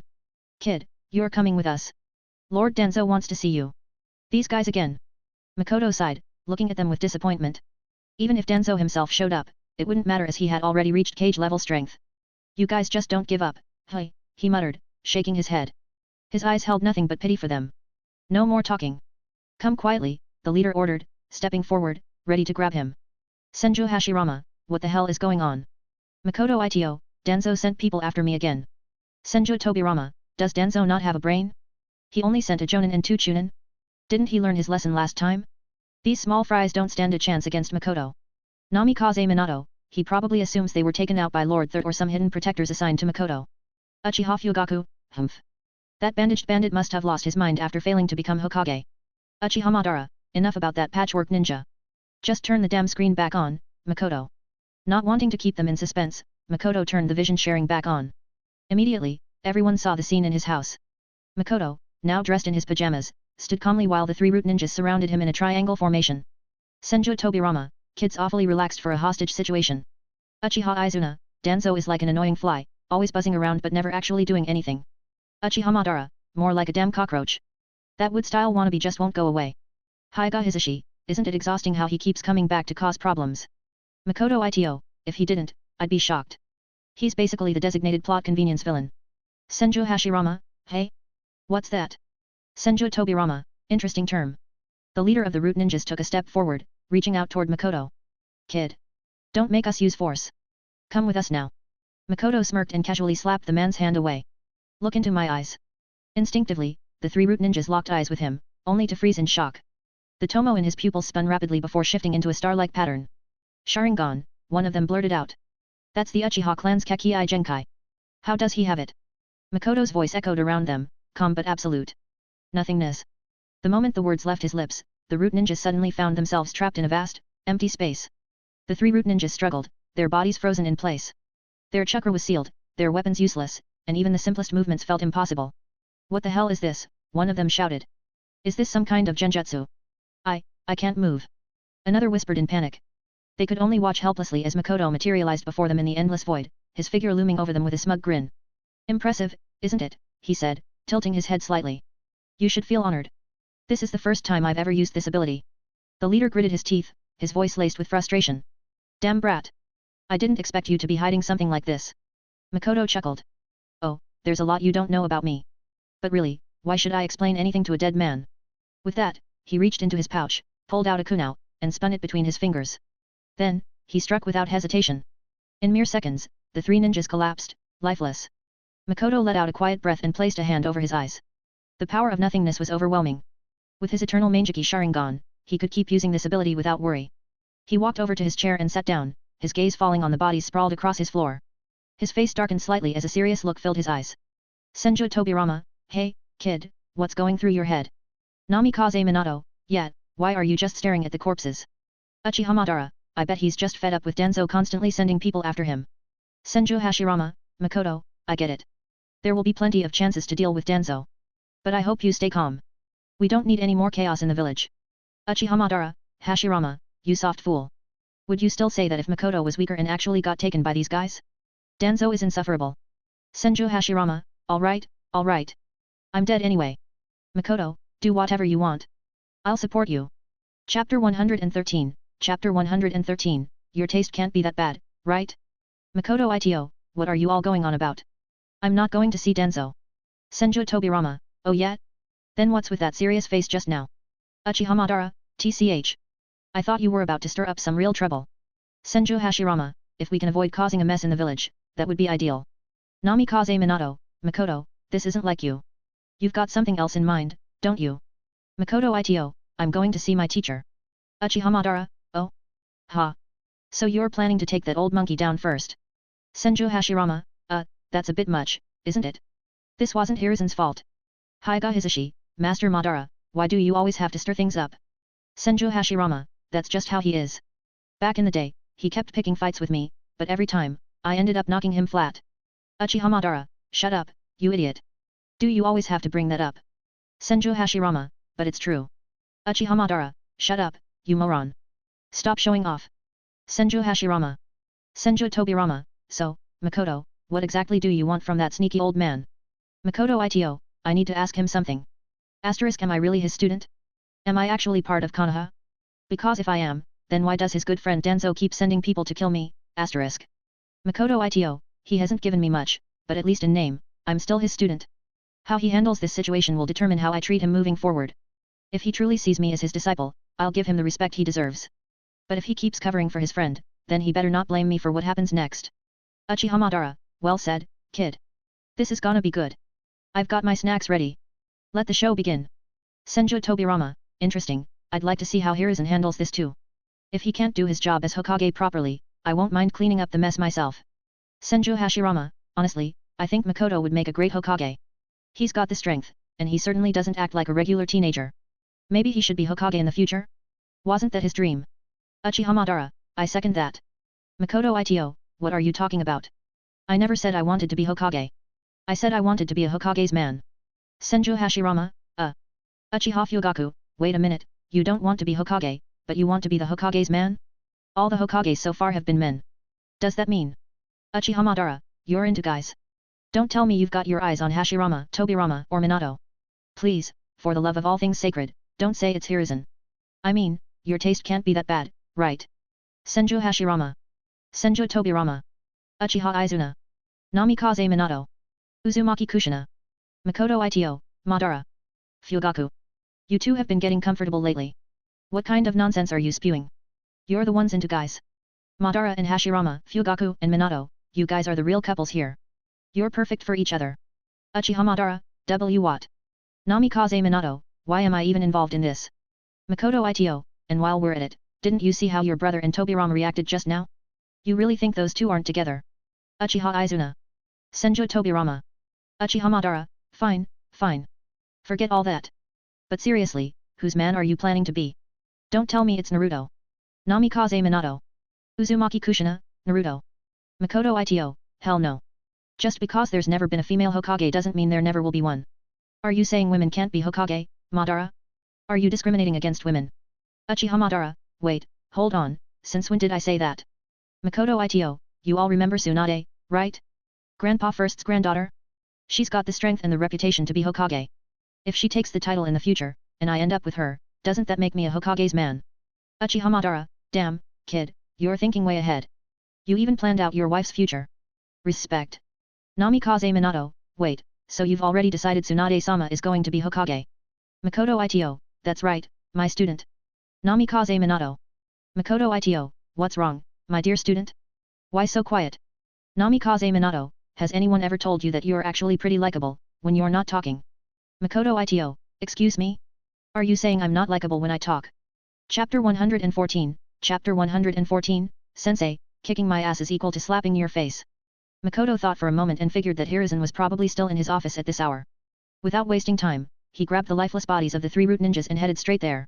The Anbu guards stationed outside the Hokage's building recognized Makoto as Hiruzen's student, but when they saw him carrying 3 dead Anbu members, they were momentarily stunned. Makoto-sama, what's going on? Why are you carrying them? Wait, what exactly happened? Even though Makoto was still just a kid, being the Hokage's student earned him their respect, so they addressed him formally. I was attacked. Go tell my teacher right away, Makoto said seriously, giving the order without a second thought. The Anbu looked at each other, their shock evident in their eyes. Root had actually gone after the Hokage's student? Makoto-sama, are you hurt? Do you need medical attention? One of them immediately checked him over for injuries. I'm fine. Can I go in now? Makoto asked impatiently. Ah, of course. Please follow me, one of the Anbu said quickly, leading him inside while another disappeared to inform Hiruzen. A short while later, Makoto stepped into the office, still carrying the 3 bodies. Hiruzen's eyes widened at the sight. He had already been briefed by the Anbu, but seeing it in person still caught him off guard. Makoto, what happened? Hiruzen asked, standing up from his chair, his expression serious. Without saying a word, Makoto dropped the bodies onto the floor with a dull thud. Then, turning to Hiruzen, his face dark with anger, he said, Sensei, I was just attacked. Who the hell are these guys? They barged into my room and ordered me to go with them. When I refused, they tried to take me by force. But they were weak, so I handled them easily. Makoto sighed as if the whole thing had just been an annoying inconvenience. Teacher, what's going on here? I'm supposed to be the Hokage's student, yet I was attacked inside the village. Does the village have a problem with me? Hiruzen could hear the frustration in Makoto's voice. Narrowing his eyes, he examined the bodies. Judging by their markings, this was a standard 3-man root team, 1 Jonin and 2 Chunin. They actually attacked Makoto. And he took them down? How is that even possible? Countless thoughts ran through Hiruzen's mind as he tried to make sense of it. Taking a deep breath, he finally asked, Makoto, tell me exactly what happened. How did they attack you? And how did you manage to kill them? Makoto gave him a cold look and asked flatly, Sensei, are you interrogating me? I just told you I was attacked, and instead of asking if I'm okay, you're questioning me like I did something wrong. Hiruzen sighed and tried to explain, that's not what I meant. I just need to understand the situation. From their markings, it looks like they were led by a Jonin, with 2 Chunin under him. How did you take them down so easily? Makoto didn't bother answering Hiruzen's question and instead asked, Sensei, shouldn't you be telling me who these guys are and why the hell they attacked me first? Hiruzen could tell that Makoto wasn't going to say anything until he got some answers. With a tired sigh, he finally spoke. These shinobi are from Root. They work under Elder Shimura Danzo, the same man you saw last time. Seeing Makoto's expression darken, Hiruzen quickly added, don't worry, I'll call him here and get to the bottom of this. He then summoned an Anbu and ordered them to fetch Danzo. Once the Anbu left, Hiruzen turned back to Makoto. Now, can you explain how you managed to kill these 3? Makoto shrugged and started recounting the events. I was at home, just got out of the bath, when these 3 suddenly barged in and told me to come with them. When I refused, they immediately got aggressive. One of them even said that if I didn't go, they'd drag me out and kick my ass. Makoto scoffed and continued, now, think about it. How could I let that slide? I'm the Hokage's student. If they kick my ass, isn't that the same as slapping you in the face? These guys had no idea they were messing with your reputation. Could I just stand there and take it? Of course not. As your student, I had to defend our honor. If they insult you, they insult me. So, I had no choice but to kill them. Hiruzen's lips twitched. What does he mean by getting kicked in the butt is the same as slapping me in the face? Since when was his ass connected to my reputation? And after all that talk, Makoto still hadn't given a proper explanation. The real question was how he killed them. Hiruzen took a deep breath. Makoto, let's set aside the whole butt-kicking and face-slapping thing for now. What I really want to know is how you took down a Jonin and 2 Chunin so effortlessly. He glanced at the corpses. Looking at their injuries, it's clear you didn't use any ninjutsu. They were all taken out in a single strike with a kunai. That means they had no chance to fight back. What exactly did you do? Did you use genjutsu? Makoto had been trying to avoid revealing his Manjiki Sharingan. He had no way of explaining how he had awakened it. But now, Hiruzen had unknowingly given him a perfect excuse. Genjutsu? Sure, why not? He could just say he created a new illusion technique. Makoto nodded seriously. That's right, sensei. I used genjutsu to kill them. A few days ago, I had a sudden realization and developed a new illusion technique. When they attacked me, I instinctively used it and it worked far better than I expected. Hiruzen stared at him, visibly skeptical. Is that so? Senju Tobirama, kid, your lies are ridiculous. Do you think nobody's going to investigate the bodies? Corpses hold valuable intel. They can easily uncover exactly what happened in their final moments. The moment someone checks, you will be completely exposed. Chapter 115, Chapter 115, I always have you in my heart, Hiruzen. Makoto Ito, so what if they find out? At worst, Danzo will try to gouge my eyes out. But unlike a certain brainwashed fool, I won't go around revealing my Mangekyo Sharingan and its abilities. Even if they somehow figure it out, I'll deal with that bandaged bandit myself. Grandpa Second can help me handle my teacher. Uchiha Shisui, why do I feel like that was aimed at me? Ha ha ha, maybe I'm just imagining things. Makoto Ito, no, that was definitely about you. Seriously, who in their right mind would tell people about their Mangekyo Sharingan? And to Danzo of all people. Uchiha Shisui. Uchiha Madara, damn it, just thinking about it makes my blood boil. Such a powerful ability wasted on a clueless fool. Uchiha Shisui, ancestor. Sigh. Uchiha Madara, I don't get it. What were you even thinking, telling Danzo and the others about your Mangekyo abilities? You said you wanted the Uchiha to be fully accepted into the village. Fine, let's assume that was a noble goal. But with the heavenly distinguished gods, you could have directly controlled Fugaku or other high-ranking Uchiha, hell, even the Hokage himself. You could have accomplished your goal in a single move. Why complicate things? Uchiha Shisui, I just didn't think that way at the time. Makoto Ito, no, it's not that you didn't think. It's that you couldn't think. You were just a brainwashed fool. Uchiha Izuna, sigh, I guess he traded his brain for talent.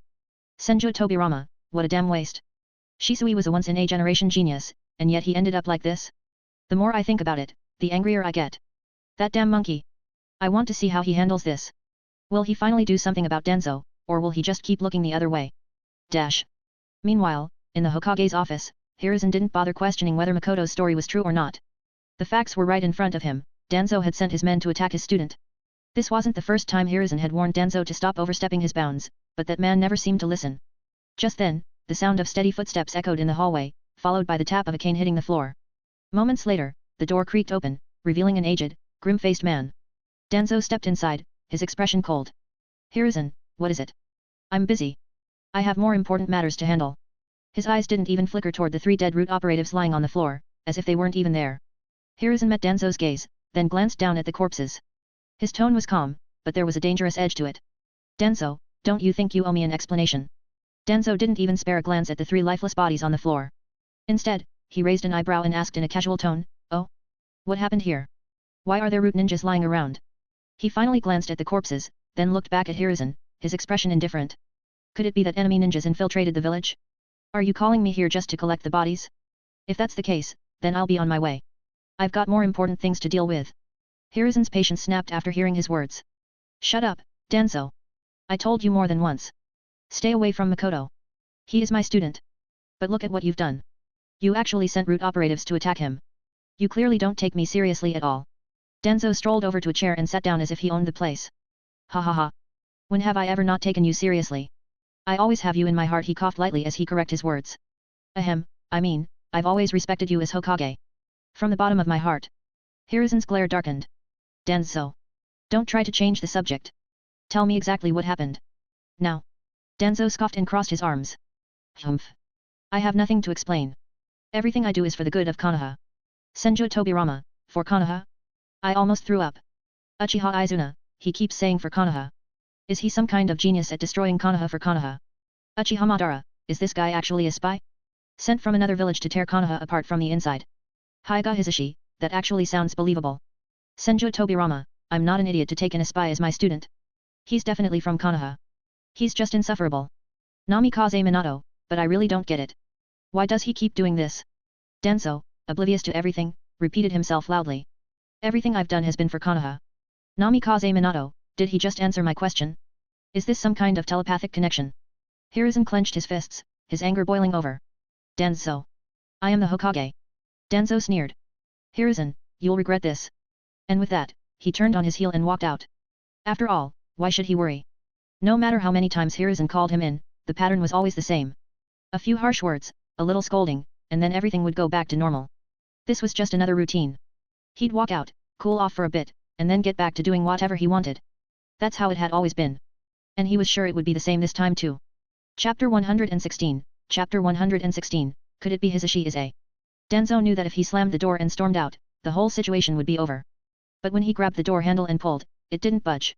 Frowning, he turned his head and saw Makoto, who had planted his foot against the door, stopping it from opening. A wave of irritation surged through Danzo. His signature move, the dramatic door slam, had been blocked. He yanked at the door a few more times, but it still wouldn't open. His eyes narrowed as he glanced at Makoto, feeling a rare moment of shock. This kid is already this strong. Even though he hadn't used his full strength, the fact that Makoto could hold the door shut this easily was impressive. He's definitely a genius. Now I want him en route even more. A glint of greed flashed in Danzo's eyes. Before he could try again, Hiruzen's sharp voice rang out from behind. Danzo. You still haven't given me an explanation. Where do you think you are going? Hiruzen stepped forward, his chakra flaring. If you don't clear this up right now, you're not leaving this room. You just said you and Root are always busy, tell me, is your business secretly taking out the village's most talented shinobis? In that case, there's no reason for your Root to exist anymore. Hand it over to me. I'll take good care of it. Cough, I'll put your organization to proper use. If you can't give me an explanation, then you can forget about leading Root any longer. Makoto stood to the side, listening with an odd expression. Why does this sound so weird? Hand over Danzo's Root. Take good care of it. What the hell are these old men even talking about? Are all the higher UPS in this village like this? Will I end up like them one day? He shuddered at the thought. Just imagining it made him uneasy. Senju Hashirama, why does this conversation sound so off? Namikaze Minato, yeah, what does he mean by Danzo's Root? Uchiha Izuna, take good care of it and use it well. Uchiha Madara, is Hiruzen telling Danzo to become a eunuch?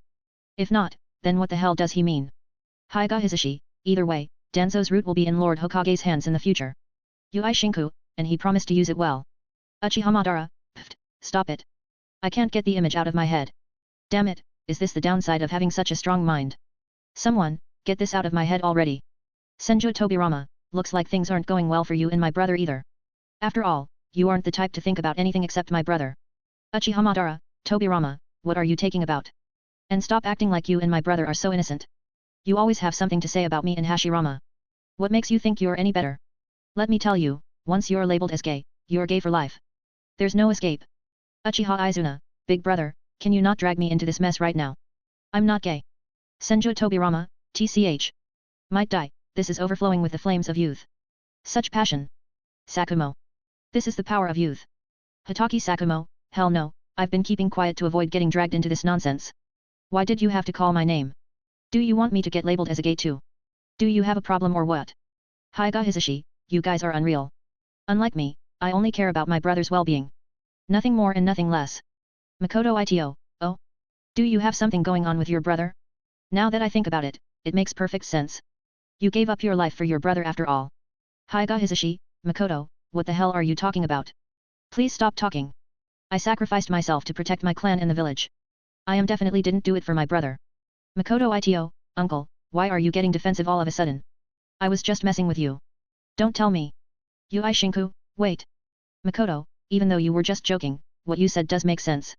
Could it be Hisashi is a? Senju Tobirama, could it be Hisashi is a?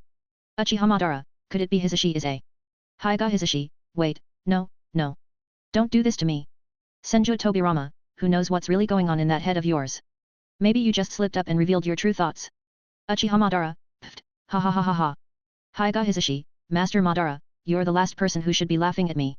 You literally have a tattoo of the Lord First on your chest. Uchiha Madara, you damn bastard. How dare you mock me too? Uzumaki Kushina, ugh. You guys are seriously disgusting. Uchiha Mikoto, agreed. What the hell are they even talking about? None of them are normal. Uchiha Fugaku, Mikoto, I swear I had nothing to do with Minato. Uchiha Mikoto, oh, shut up. We still need to talk about that later. Uchiha Fugaku. Namikaze Minato, NOOO. We are completely fine, I swear. Uchiha Fugaku, I give up. We ain't escaping the allegations. Chapter 117, Chapter 117, Makoto lost it. At this moment, Danzo was feeling genuinely awkward. He had planned to storm out and end the conversation, but Makoto had blocked the door, making his usual dramatic exit impossible. Danzo, why are you so quiet? Are you really ready to step down as the leader of Root? Makoto glanced at Hiruzen in surprise. He had assumed that Sarutobi Hiruzen would just scold Danzo a little and then let him walk away. After all, the two of them were old friends, why would Hiruzen actually punish him? But now, it seemed like Hiruzen was serious. Danzo tugged at the door again, still unable to open it. Frustrated, he turned around and narrowed his one good eye, glaring coldly at Makoto. But Makoto didn't flinch. He just leaned against the door, completely unfazed, then shifted his gaze to Hiruzen. Senju Tobirama, that bandaged bastard still has the nerve to glare at people? Does he have no shame? When I come back to life, I swear, I'll gouge out his damn eyeballs. Uchiha Shisui, Lord Second, don't tell me Danzo learned that from you. Do you and your students have a habit of taking people's eyes? Senju Tobirama, excuse me. I am not his teacher, and I would never claim someone like him as my student. Makoto Ito, hey, grandpas, Danzo clearly doesn't take me seriously. He sees me as some weak kid he can push around. Honestly, I think he just thought of kicking my ass. But there's no way I can let that happen, not when so many of you have high hopes for me. At this point, isn't kicking my ass the same as slapping all of you in the face? If he dares to lay a hand on me, I won't hold back. Senju Tobirama, kid, what did we ever do to you? Why are you dragging us into this? You can say that to that damn monkey 1,000 times for all I care. Senju Hashirama, Tobirama, what are you talking about? I don't see anything wrong with what he said. Someone explain it to me.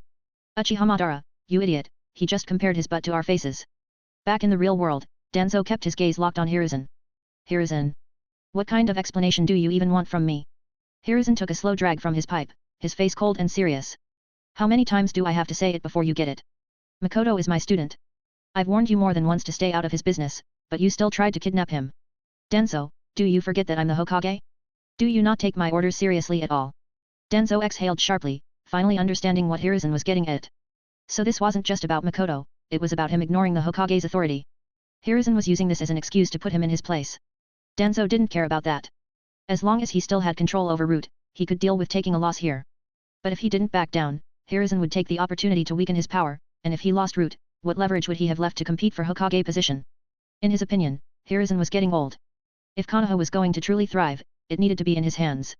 Only he had the vision to restore Konoha's former glory. Everything I've done, it's all been for Konoha. Danzo studied Makoto Ito for a moment before speaking. Kid, this was my mistake. How do you want me to make up for it? But Makoto wasn't really paying attention. Danzo was looking at him and saying something, but what was it exactly? For a moment, Makoto didn't react. Wait, what? I was the one attacked, and now I have to make up for it. As he thought of this, Makoto couldn't hold back and said, looking at Danzo. You think I am a damn fool? Why the hell would I make up for it? Danzo blinked, momentarily stunned.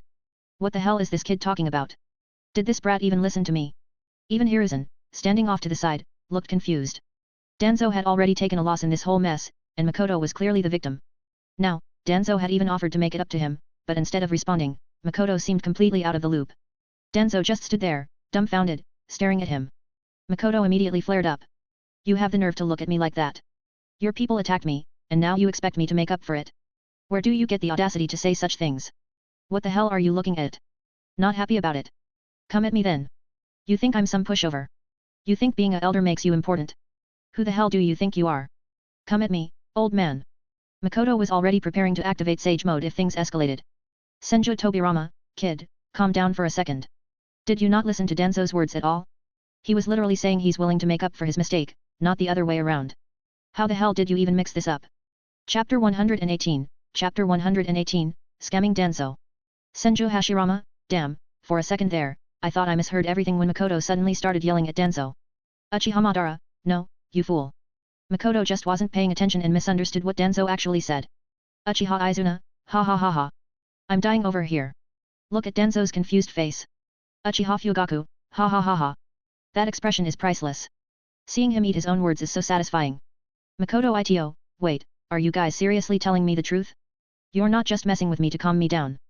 Namikaze Minato, no, really. Danzo was actually trying to make up for his mistake. He asked you to name your conditions.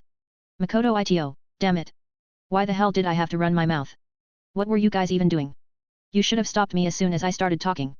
Hyuga Hisashi, well, I think no one wanted to stop you since you basically scolded Danzo on their behalf. Back in the Hokage's office, both Danzo and Hiruzen were staring at Makoto with blank expressions. Danzo's face darkened, his one good eye narrowing dangerously. Hiruzen, on the other hand, was still trying to process why Makoto had suddenly lost his temper and lashed out. Danzo just agreed to take responsibility. So why had Makoto chewed him out so aggressively? After quickly checking the group chat, Makoto finally realized his mistake. He scratched his head awkwardly. Haha, Lord Danzo, I was just joking. You know, a little humor to lighten the mood. Funny, right? He grinned innocently. Danzo gritted his teeth so hard they might crack. His jaw tensed, and he spat out his words slowly. Kid, don't waste my time. Just tell me what you want already. Seeing his furious expression, Makoto couldn't help but find it amusing. Makoto Ito, guys, do you think he wants to kill me right now? Senju Tobirama, do you even need to ask? If he had the chance, he'd probably kill you 1,000 times over. Uchiha Madara, if Hiruzen wasn't here, he would have attacked you already. Namikaze Minato, you should be careful moving forward. Danzo holds grudges, and he always gets revenge. You humiliated him today. He won't forget that. Uchiha Shisui, Makoto, be cautious. Danzo isn't someone you can just ignore. Makoto Ito, what are you guys talking about? As long as Danzo doesn't attack me personally, he's not a threat. And even if he did come at me, I could take him down easily. Senju Hashirama, honestly, just using my sage arts should be enough. Uchiha Madara, shut up, you moron. Did you forget about all those Sharingan eyes he stole? And the Hashirama cells he implanted? Even if he's a trash, he's a dangerous trash. Makoto will need his Susanoo or his nothingness ability to handle him properly. Senju Hashirama, oh? But I still beat you without even using sage mode. Uchiha Madara, you idiot. Senju Hashirama, Madara I know. I was just messing with you. Don't be mad, okay. Uchiha Izuna, don't be mad, okay. Ugh. That's disgusting. Senju Tobirama, damn it, I just got full body chills. Underscore. Back in the real world, Danzo stared at Makoto, who was still chuckling to himself. His patience was wearing thin, and his irritation was starting to show. Kid, have you thought about what you want yet? Just say it already. Makoto grinned and threw a glance at Hiruzen, who was standing nearby, watching silently. Actually, I don't have any demands. After all, I'm just a regular civilian ninja. Danzo frowned, sensing sarcasm in his voice. I mean, sure, I am a genius. And yet, I did master the multi-shadow clone jutsu and Rasengan in a ridiculously short time. Hiruzen raised an eyebrow, already guessing where this was going. And, of course, I was personally taken in as a student by the third Hokage. Even though my teacher has repeatedly warned you not to mess with me. How could I possibly compare to you, Lord Danzo? I mean, I'm just an ordinary civilian ninja. Danzo's forehead twitched, veins popping in irritation. His fingers curled into a fist as his patience thinned even further. Hiruzen, meanwhile, took a deep drag from his pipe, exhaling a thick cloud of smoke, hiding the smirk that was threatening to spread across his face. After a moment, he composed himself and turned to Makoto with a smile. Makoto, I understand that you're upset, but didn't Danzo just say he's willing to make it up to you? But if you're really that dissatisfied, I could always remove him as Roots leader and send him into early retirement. Makoto squinted at Hiruzen, trying to figure out whether he was being serious or just messing with him. After thinking for a moment, he decided to test the waters. Well then, how about giving me 10 million ryo to spend? Nothing crazy. Danzo visibly flinched. His hands clenched tighter as a dangerous glint flashed through his single eye. Hiruzen's pipe nearly slipped from his fingers. Makoto continued, acting completely innocent. You know I'm an orphan, teacher. I don't have any savings or assets. 10 million ryo should last me a while. I'm not too greedy, I just happen to be a little short on money right now. Just a casual 10 million ryo, and I'll be perfectly satisfied. Hiruzen's lips twitched as he struggled to keep his face composed. This little brat has some nerve. Asking for 10 million ryo right off the bat. On the other side, Danzo's eye widened in disbelief. How much did you just say? Makoto looked at him in confusion. 10 million ryo. Why? Is that too small? You don't think so, right? I mean, I know a number as small as 10 million ryo is probably nothing to someone of your status, Lord Danzo. But if you insist, how about 50 million? That sounds a bit more reasonable. Hiruzen coughed, nearly choking on the smoke from his pipe. Danzo's face darkened, and his teeth gritted audibly. Makoto was fully aware of Danzo's growing rage and smiled even brighter. After all, this whole situation happened due to your negligence. I'm sure you feel terrible about it. You probably regret it deeply and blame yourself for letting root ninjas attack me, right?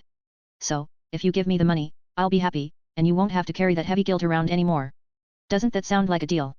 Hiruzen exhaled deeply, shaking his head with an amused smile. Makoto clapped his hands together, pretending to be completely sincere. I'm sure this was just a misunderstanding. Lord Danzo, a man of your status, would never let something like this happen again, right? In the future, I'm sure Root will definitely not go around randomly poking people. Danzo's fingers twitched as if resisting the urge to grab a kunai. I mean, there won't be any more random attack our village's shinobis, right? Hiruzen cleared his throat, watching Danzo's growing fury with amusement. Makoto took one last step forward and grinned. Besides, you're Konoha's elder, the leader of Root. Are you really going to get hung up over a little bit of money? Danzo's aura nearly exploded.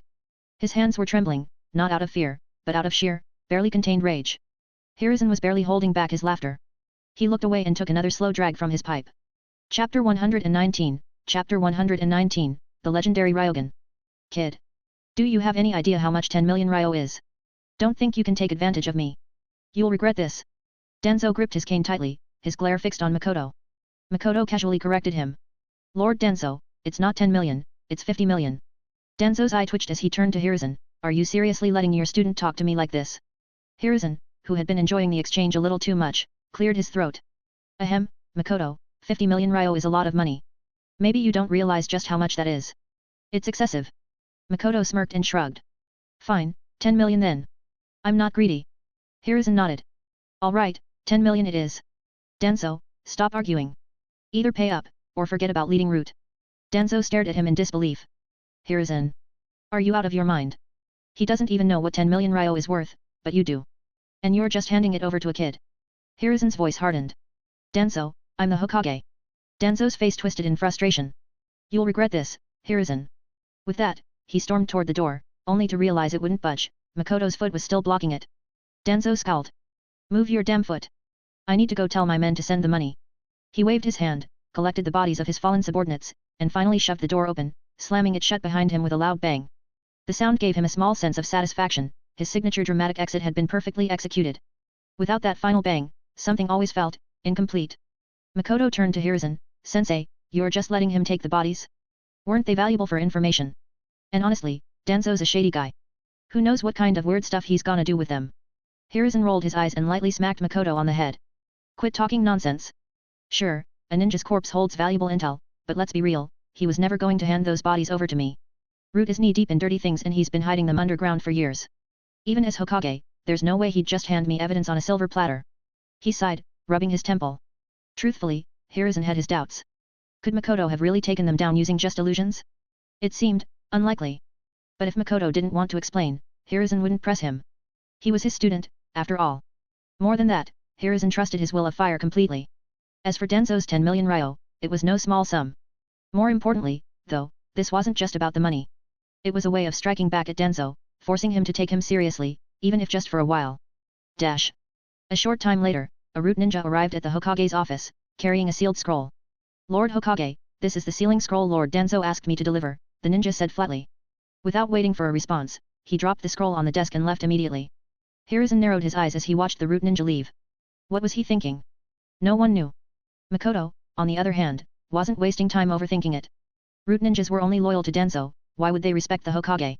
What really mattered now was the money. Makoto picked up the scroll and unsealed it. Poof. In an instant, a massive pile of cash appeared, stacked high in the room. The moment he saw it, Makoto's eyes literally turned into the shape of money. If an outsider had witnessed the scene, they might have mistaken it for the awakening of a brand new dojutsu. Dash.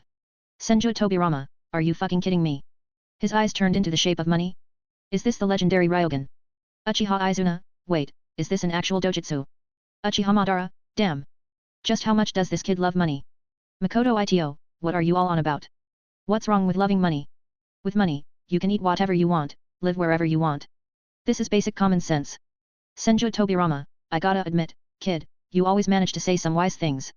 I have no idea where you even learned them from. Senju Hashirama, actually, I don't think he's wrong. Back when we first founded Konoha, Mito and Tobirama were the ones handling all the money. I was so broke that I had to ask Madara for pocket money every single day.